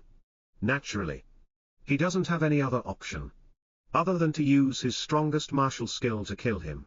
Otherwise, if he fails to do that and that brat ends up escaping somehow, Ma Huang knows that he is really going to suffer in the future. Hee. One of the surrounding Dao Kings who didn't seem to be afraid of Ma Huang's martial skills suddenly said with a mocking smile on his face, while his cold eyes were glued on Shen Long's figure like a viper that was staring at its prey indeed. Just like this person had said, although Ma Huang's attacks were enough to pressure Shen Long to the point where he didn't even have enough time to use time reversal and heal himself, it wasn't enough to actually give him any serious injuries either. After igniting his blood essence and activating the dragon's bloodline inside his body, despite his cultivation base being only at the peak of rank 3 in the Dao King realm, Shen Long's strength had grown to the point where his power was nearly comparable to that of a peak rank 9 Dao King. And yet, even after igniting his blood essence to activate his dragon's bloodline, Shen Long knew that his strength still wasn't enough to actually allow him to overpower a peak rank 9 Dao King like Ma Huang, as he was gradually pushed back every time they clashed. However, this was only natural as well. After all, the gap in strength between an early-stage Dao King and a peak stage one like Ma Huang, an expert who was just a few steps away from breaking through to become a Dao Emperor Realm expert, wasn't that easy to bridge. Regardless of how talented someone was, the fact that an early-stage Dao King could not only take on a few of Ma Huang's attacks, but he could actually clash with him head-on and exchange more than a dozen blows with him directly had already stunned all the experts present here, including the black-robed young man who was ranked in the top 100 and no longer looked as indifferent as before. At the same time, staring at the black sword that was descending towards him and was now just a few meters away from him, Shen Long, who had stayed silent during his entire fight with Ma Huang, finally nodded his head, before he said in a calm manner, "A Saint high-grade martial skill. Ha! It won't be enough to save you." As soon as he finished speaking, Shen Long tightly clenched his right fist, before he punched the air in front of him without holding back. At that moment, the space around Shen Long's hand started to ripple as a burst of terrifying pitch-black flames that looked like they could burn every single thing in existence suddenly covered Shen Long's hand. before they started to churn and coalesce together, turning into a ball of flames that moved straight towards Mao Huang. Die! Mao Huang shouted loudly when he saw this scene. And instead of slowing down, he actually increased his own speed even further, arriving right in front of the ball of black flames in the next moment. Without any hesitation, Mao Huang then slashed his black sword horizontally, as he intended to cut through the black flames directly before he took Shenlong's life. And yet, the scene that followed was completely different from what Mao Huang or anyone else had actually expected. The moment that Mao Huang's sword came in contact with the black flames, the orange flames that had been created from the Saint high-grade martial skill, the Flame Emperor's sword were almost immediately devoured, while Shenlong's black flames seemed to grow even more in size. Before Mao Huang could even respond, the ball of black flames enveloped not just his black sword but also his entire body, burning through his own robes before they finally came in contact with his bare skin. A miserable, blood-curdling scream that brought shivers to anyone who heard it left Mao Huang's mouth the moment his body came in contact with the black flames. But surprisingly, this scream only lasted for a single second before it immediately died down. The surrounding Dao Kings all stared at the scene in front of them with eyes filled with disbelief, before they slowly turned their incredulous gazes towards Shenlong, who was still standing a few meters away from Mao Huang's corpse and was practically unharmed. No. In reality, Mao Huang didn't even have a corpse anymore, as his entire body had instantly turned into ashes the moment he came in contact with the black flames. Even a peak rank 9 Dao King like him, an expert who had used a Saint high grade and was wielding a 1-star weapon, had turned into nothing but ashes once he came in contact with the unique skill of a black dragon, the flames of destruction. This isn't possible. Mao Huang died. A peak rank 9 Dao King has died in the hands of a mere peak rank 3 Dao King. If news of this starts to spread, even the top powers of the central region won't be able to sit still any longer. At this very moment, however, at the same time that the surrounding Dao Kings burst into fervent discussions, the figure of a black-robed young man holding a dagger seemed to have appeared behind Shenlong without any prior warning. Before the black-robed man thrust the dagger in his hands straight into Shenlong's back, Shenlong's golden eyes widened when he sensed the danger coming from behind him. But even with his speed that was augmented thanks to the boost from the second Monarch's domain, Shenlong could still sense that he wasn't fast to evade the black-robed young man's sneak attack. Knowing that he didn't have enough chi remaining to use blink and try to avoid this either, Shenlong knew that there was no way for him to escape this situation. Pian. In the next moment, under the astounded eyes of the Dao Kings present, the black-robed young man's dagger effortlessly pierced through Shenlong's black scales before it was plunged directly into his back. Shenlong could clearly feel a sharp sensation of pain coming from his back the moment the dagger entered his body. But despite the pain, he still gritted his teeth and turned around to look at the person who had attacked him just now, only to see the cold, unfeeling eyes of an unfamiliar black-robed young man staring back at him. Shaking his head, the black-robed young man stared at Shenlong silently for a few moments, before he said in a calm voice, "This is nothing personal. You are simply too dangerous to be left alive. If you can kill someone like Mao Huang now, I can't guess what you will do once you become a peak Dao King, although the first don't know why the White Tiger Chamber of Commerce didn't have your information. It's better for me to kill you before you get a chance to grow." Senior brother Go Chen. He actually made a move personally against an early-stage Dao King. Am I hallucinating? That's to be expected. A peak rank 3 Dao King who is able to jump levels and kill a peak stage Dao King like Mao Huang isn't someone who can be ignored. Even someone like Go Chen would probably feel somewhat afraid if he has to face such a monster later on. Clearly, it's better for him to kill him now instead of giving him a chance to grow and letting him become a threat to him in the future. What? You think that Senior Brother Go would be afraid? Who do you think that Senior Brother Go is? You actually think that a genius ranked in the top 100 among all the Dao Kings who have entered the City of Immortals would be afraid of a small early-stage Dao King? Are you stupid? Stupid? Clearly you are the stupid one here. Perhaps Go Chen isn't afraid right now, but there are still 8 more years until the City of Immortals closes. Although that guy may not have been a threat to the current Go Chen, He was still strong enough to kill Mao Huang after he burned his blood essence and activated his immortal grade bloodline. Do you really think that Go Chen would have an easy time killing such a person if he was allowed to break through, and become a late stage or even a peak stage Dao King in the future? Kill him. Why would senior brother Go have to kill him in the first place? It's not like every single person who has entered the City of Immortals will have to fight with each other. Besides, just like you said, there are only 8 years left until the City of Immortals closes. Forget about the peak of rank 9. It would be impossible for an early stage Dao King to reach even the late stages of the Dao King realm in a mere 8 years. At that moment, however, the black-robed young man who was standing behind Shenlong, Go Chen, suddenly pulled his dagger from Shenlong's back, causing a fountain of blood to spurt from it in the process. Before he turned his attention towards the surrounding Dao Kings and said calmly, "Afraid? Do you think that I killed this kid because I was afraid? You are wrong.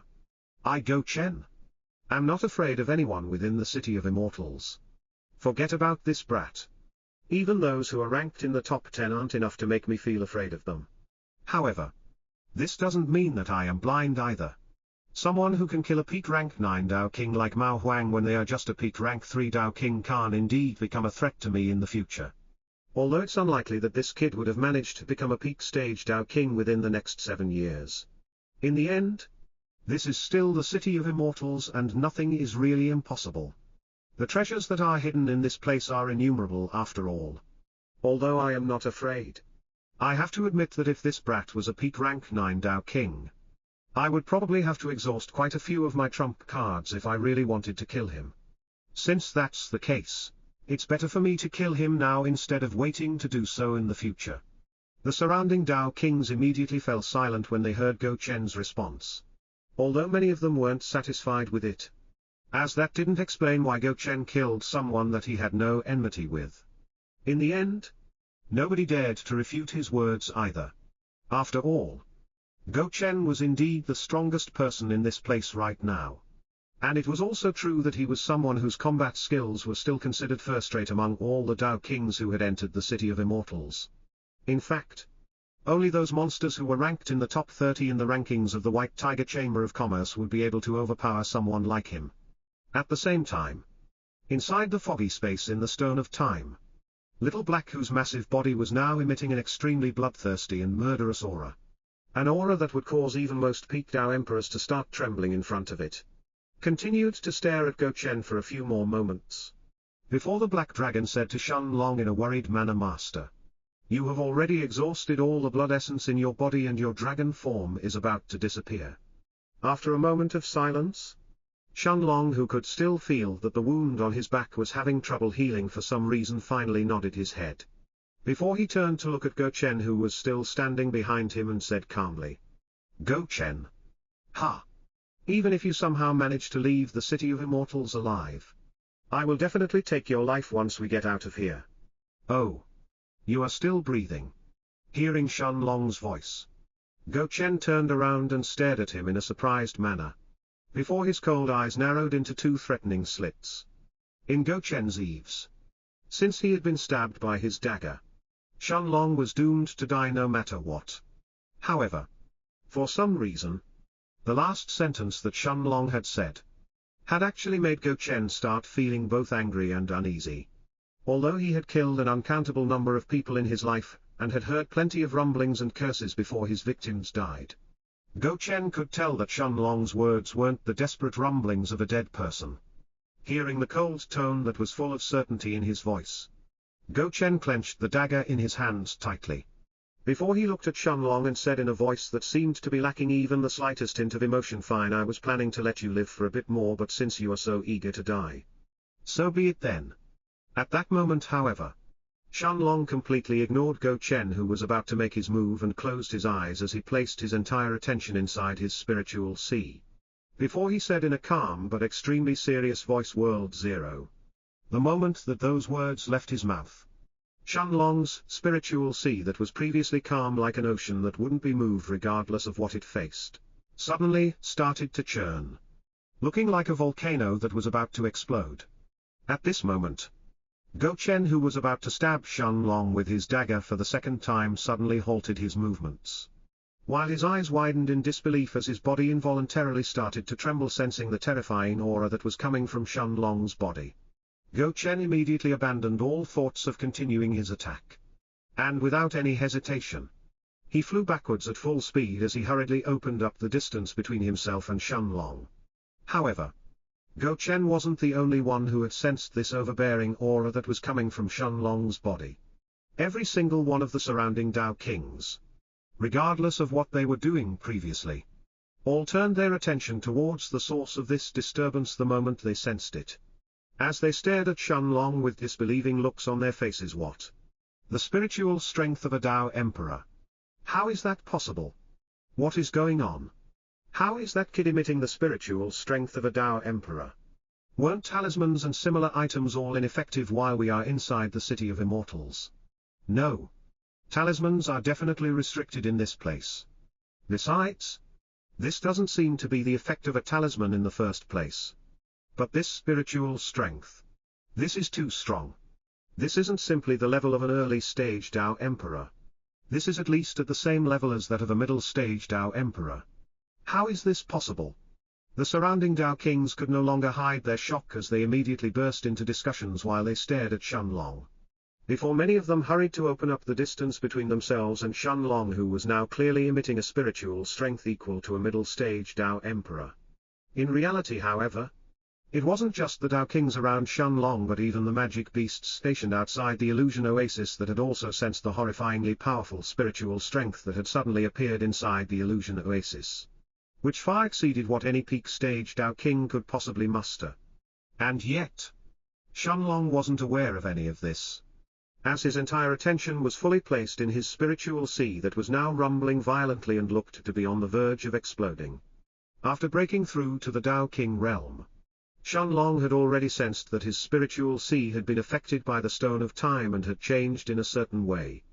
Although he didn't know exactly what kind of change it was, he could tell that his affinity with the Tao of Time had risen even further due to it. It was also thanks to this change, as well as his abnormal level of spiritual strength along with the quality of his soul, that he could possibly comprehend such a heaven-defying skill like World Zero upon breaking through to the Dao King realm at the same time.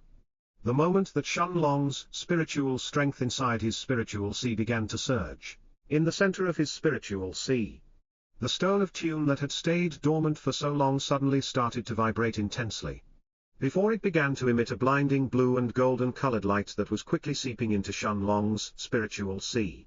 At this moment, Shenlong could feel his spiritual strength along with what little chi he had remaining in his 27 chi balls being sapped at an extremely rapid rate, as his body began to emit a bright blue and golden light that was nearly identical to the light that the Stone of Time was emitting in his spiritual sea. The instant the last bit of his spiritual strength was sucked away from his spiritual sea, Shenlong could feel an indescribable, soul-splitting pain assaulting every single part of his body, similar to that of 1,000 sharp needles being inserted into his every single pore simultaneously. In fact, this pain was so intense that being stabbed by Go Chen's star-rank dagger moments ago was nothing in comparison. And yet, along with this indescribable pain, Shenlong could also feel the flow of time around his body changing in an extremely peculiar manner, as his surroundings immediately started to turn blurry. A moment later, Shenlong could feel the flow of time around him quickly getting distorted, as if it was being affected by the blue and golden light that his body was now emitting, while the Stone of Time in the center of his spiritual sea was vibrating with even more intensity than before. Crack! Crack! Crack! However, the scene that followed next was so abnormal that it would have left even peak-stage Sovereign Realm experts like the Northern Sovereign utterly dumbfounded from sheer shock and disbelief if she could somehow see this. The blue and golden light around Shenlong's body abruptly started to spread outwards, completely enveloping the rest of his surroundings in the blink of an eye in the next moment.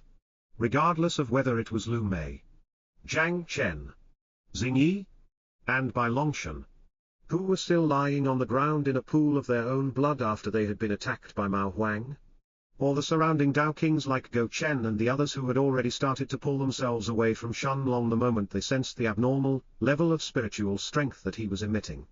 All of them were immediately enveloped by the blue and golden light before their bodies immediately turned stiff. It didn't matter if it was the peak rank 9 Dao Kings like Go Chen, and the others who were just a few hundred meters away from Shenlong.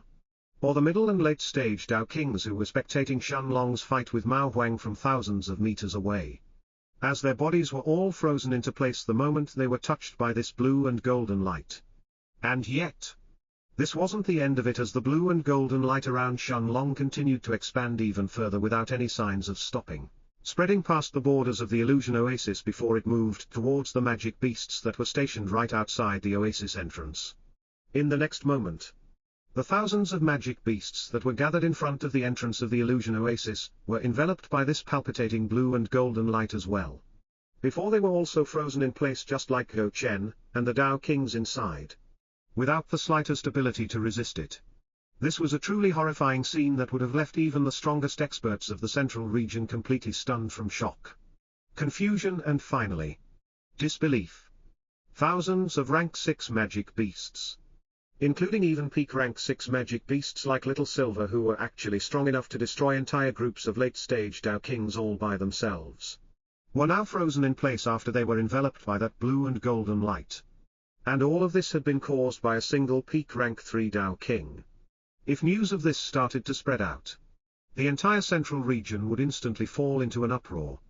While even those old monsters who had remained hidden for hundreds of thousands of years, and were ruling the central region from the shadows, would most likely make an appearance. And yet, Little Black, who was watching everything from the Stone of Time with his deep azure eyes, understood that in reality, this was nothing but merely the tip of the iceberg of Shenlong's World Zero. In the next moment, Little Black could see that the space around Shenlong had actually started to shatter, as countless spatial cracks had started to appear everywhere around him, immediately swallowing everything that they came in contact with. It didn't matter if it was Lu Mei, Xingyi, Jiang Chen, and Bai Longshan, who were standing just a few meters away from Shenlong, or Go Chen, and the rest of the middle and late stage Dao Kings who were still inside the illusion oasis, as they all disappeared the moment they came in contact with those space tears. At that moment, it looked like reality itself had started to distort, as the flow of time and even the space inside the illusion oasis had turned completely chaotic after Shenlong activated his World Zero. And yet, this was nothing but merely the beginning.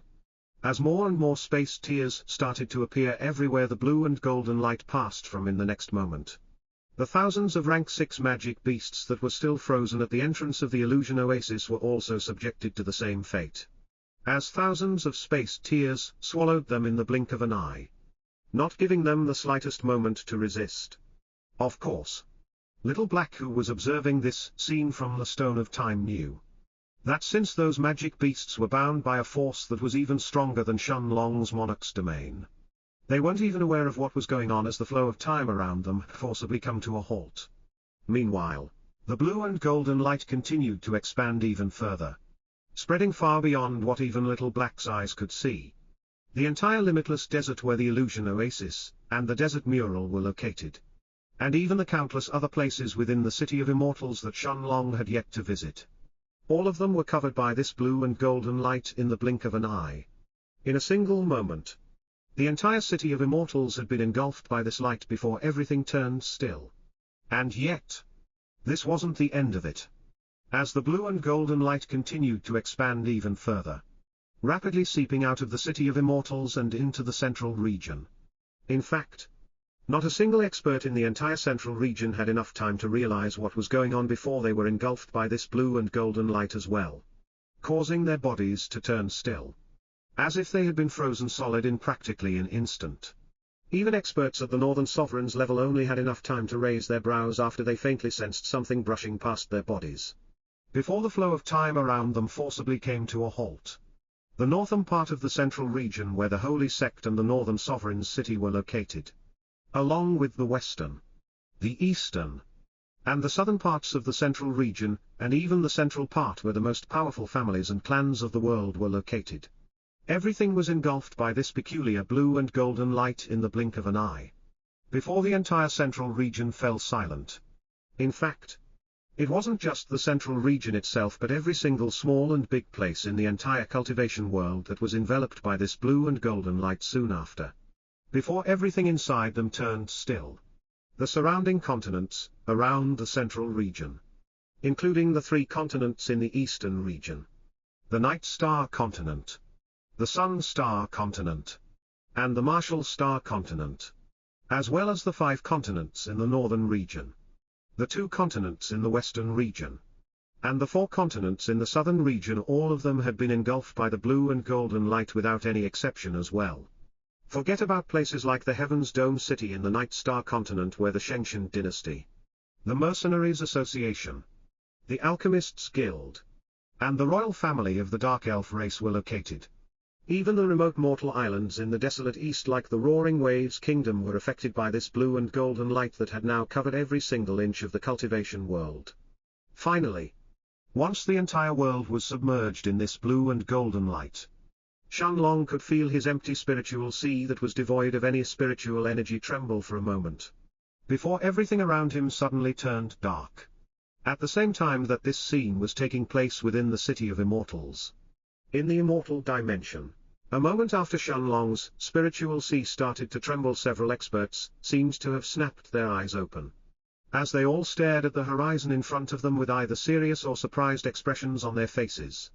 Inside a certain majestic red palace that was thousands of meters tall.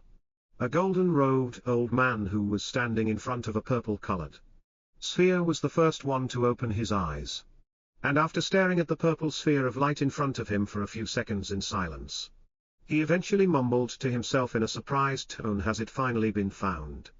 At the same time, in another place in the immortal dimension, in the heart of an incredibly luxurious pavilion at the center of an extremely bustling city, a handsome middle-aged man in white robes was casually chatting with a hideous-looking old man dressed in black robes. Before the 2 men both stopped what they were doing as they abruptly turned their gazes towards a certain location in the distance. The handsome white-robed man's expression was the first one to change and turn slightly ugly. Before he turned his head to the side to look at the old man next to him. Only to see a sinister smile that had now appeared on his already hideous face. A smile that would instantly creep out anyone who saw it. "Ha ha! Don't tell me that it has finally been found after so many years. Ha ha ha ha ha ha! The heavens have really blessed me." The black-robed old man's disinterested expression had vanished long ago. As his ear-grating laughter sent shivers to the handsome white-robed man who was sitting by his side. And yet the white-robed middle-aged man didn't even say anything as his expression was completely different from the black-robed old man's. After staying silent for a few moments, the look on the white-robed man's face finally turned serious before he turned to look at the hideous black-robed old man by his side and muttered solemnly, "Senior G. If this is really the fallen king's treasure, things won't be easy even for you." Humph. Fallen king. He was just a brat that was still wet behind the ears. I had been looking for that treasure in the depths of the ruins of the universe before that little bastard was even born. He was simply lucky to get his hands on it while I was trapped in that cursed place. But now that it has appeared again, no one can even think of trying to take it away from me. The hideous black-robed old man's tone was so cold that it sent shivers down the handsome white-robed man's spine. While the look of killing intent in his abyss-like black eyes was enough to turn even the bravest men in the immortal dimension into frozen statues with just a glance. After all, this black-robed old man was regarded to be one of the most terrifying ancient beings in the entire immortal dimension. Someone who was both revered and feared for his terrifying strength and cruelty. And yet, the white-robed middle-aged man merely took a deep breath to recompose himself before he stared at the vicious look in the hideous black-robed old man's eyes and answered calmly, "Senior G. Naturally. I will help you as much as I possibly can. But you should know that this matter isn't something that can be treated lightly even by you. There are far too many powers in the immortal dimension, both hidden as well as those out in the open, who have been looking for signs of the fallen king's legacy ever since the day he perished, although it won't be too much of an issue for me to take care of the small fries along with the remnants of the fallen king's faction. Dealing with the rest would be impossible even for me. Despite Senior G's individual strength. You should know that some of those powers can't possibly be shaken by a single person either. Even if that person is you. Senior. The hideous black-robed old man narrowed his eyes as he stared at the handsome middle-aged man front of him. While the killing intent around him had already become almost palpable by now, as the space around him had already started to tremble. And yet, the handsome white-robed middle-aged man didn't seem to have noticed any of this as he continued to stare at Senior G while waiting for his decision finally.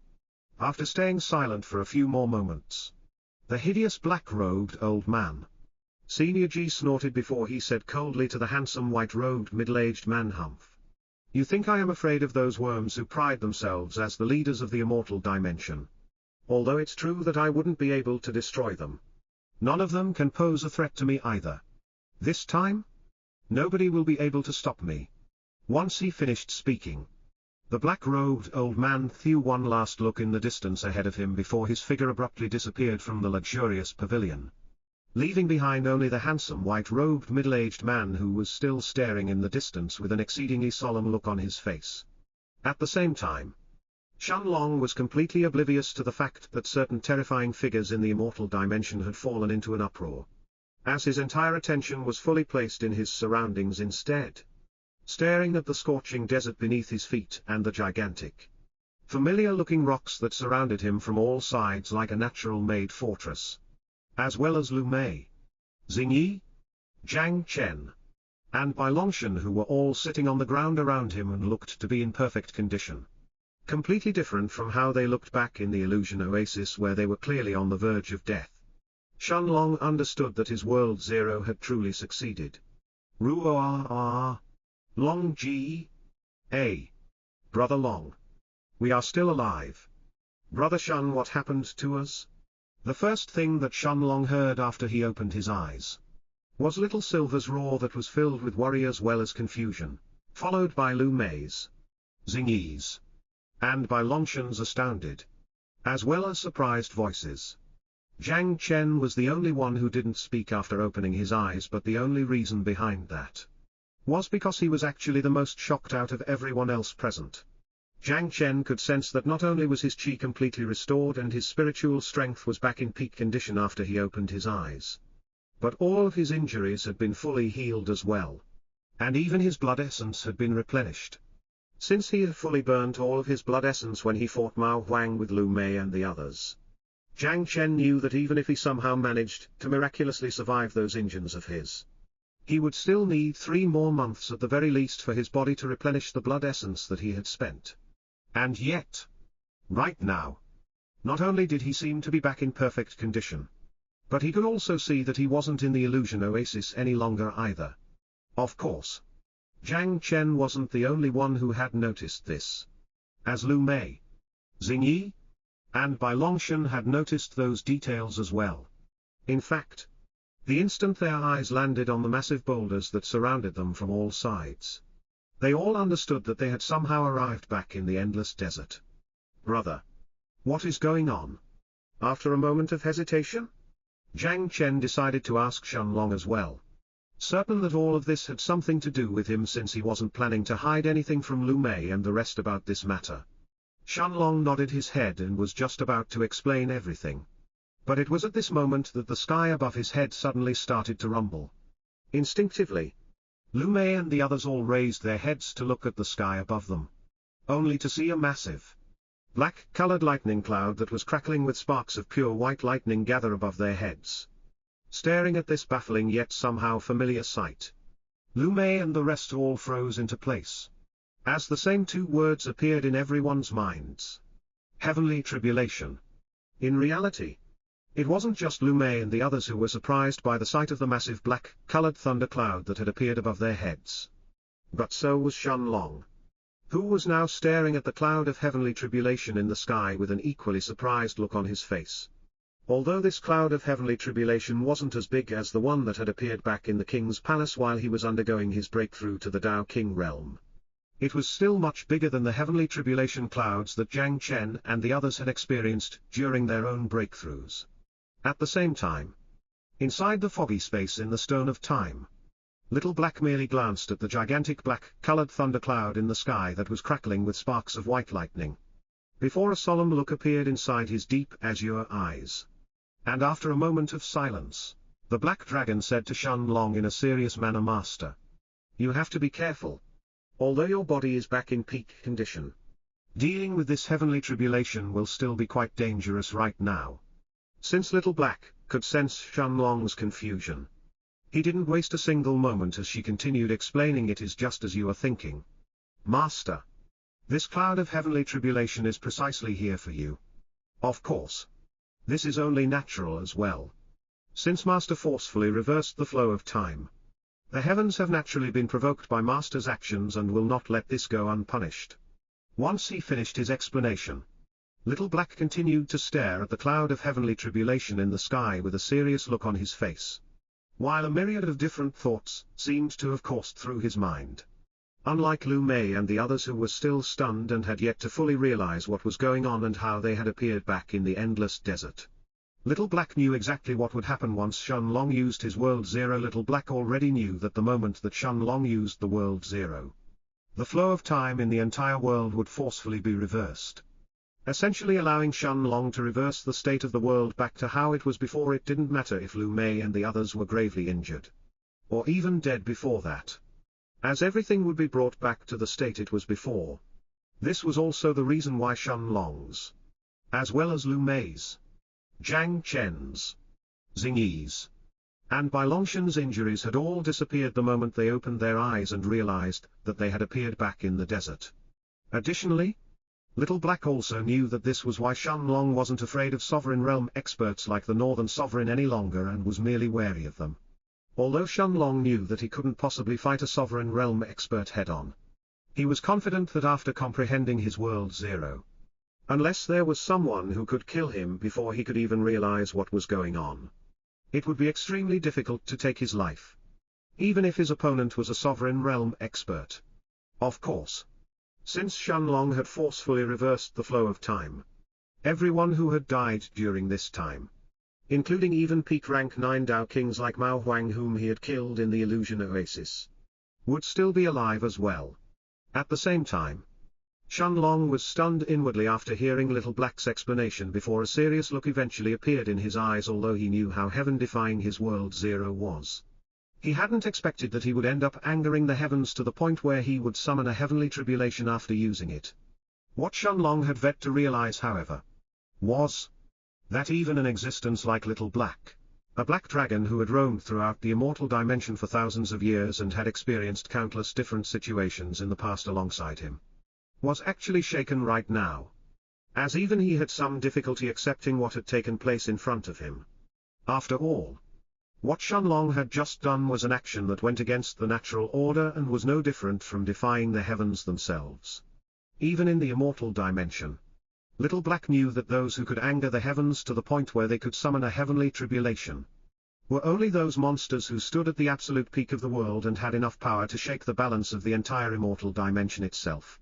In fact, Little Black had only heard of one such figure in the past, and that person was the patriarch of one of the most powerful races in the immortal dimension and someone whose strength was rumored to be at the same level as the 9 emperors of the Dragon Realm. No. Even when the patriarch of the Fiend race angered the heavens, his situation was completely different from Master's. Master is still just an Kali stage Dao King. How can he face such a heavenly tribulation with his current cultivation base? Little Black mumbled to himself in a distressed tone as he continued to stare at the thundercloud of heavenly tribulation in the sky above Shenlong, while his voice had already started to emit hints of unrestrained fury. After all, although Shenlong had already undergone one heavenly tribulation before, Little Black knew that there was one distinct difference between this heavenly tribulation and the one that Shenlong had faced back in the king's palace. And yet, Shenlong didn't seem to have heard any of Little Black's complaints as his entire attention was placed on the massive white-colored lightning bolt that had already formed itself in the sky above him and looked like it was about to descend on him at any moment.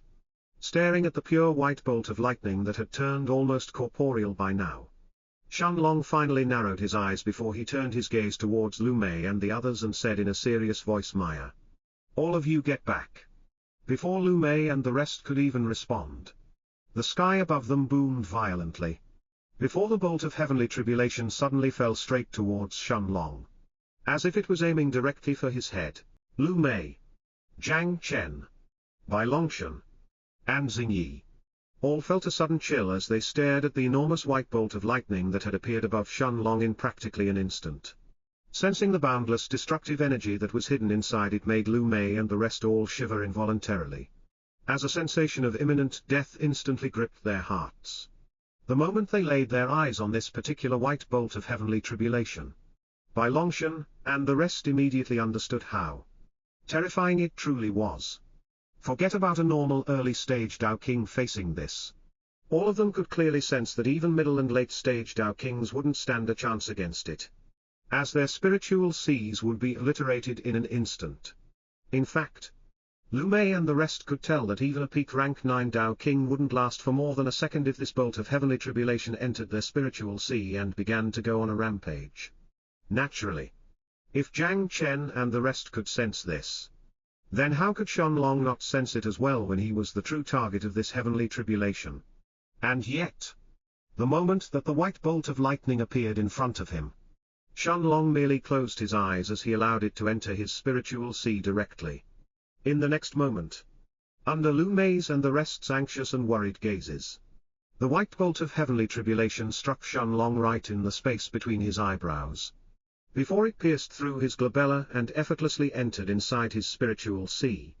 At the same time that this scene was taking place, in an area just a few thousand miles away from Shenlong's location, a commotion had already started to take place, as a group of more than 100 Dao Kings were now staring at the gigantic black-colored thundercloud in the sky that was still expanding rapidly without any signs of stopping.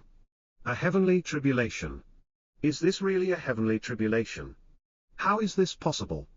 We are still inside the City of Immortals right now, so how can a heavenly tribulation appear here? Don't tell me that someone is really trying to break through to the Dao Emperor realm in here. No. That's not possible. Even if someone attempts to break through to the Dao Emperor realm inside the City of Immortals, it would still be impossible for them to succeed. I have heard about this from my senior brother. But the laws inside the City of Immortals forcefully prevent anyone from successfully breaking through to the next realm until they leave this place, regardless of what it is. Let's go take a look. After staring at each other for a few moments, the group of more than 100 Dao Kings all shot to the sky at the same time, before they flew straight towards the heart of the black-colored thundercloud. If Lu Mei and the others could see this scene, they would be able to recognize most of these Dao Kings quite easily, as these were the same people who had been comprehending the stone mural alongside them just a couple of months ago, of course. Since Lu Mei's and the others' current location was merely a few thousand miles away from the stone mural's location, it was only natural for these Dao Kings to notice the appearance of the cloud of heavenly tribulation above them.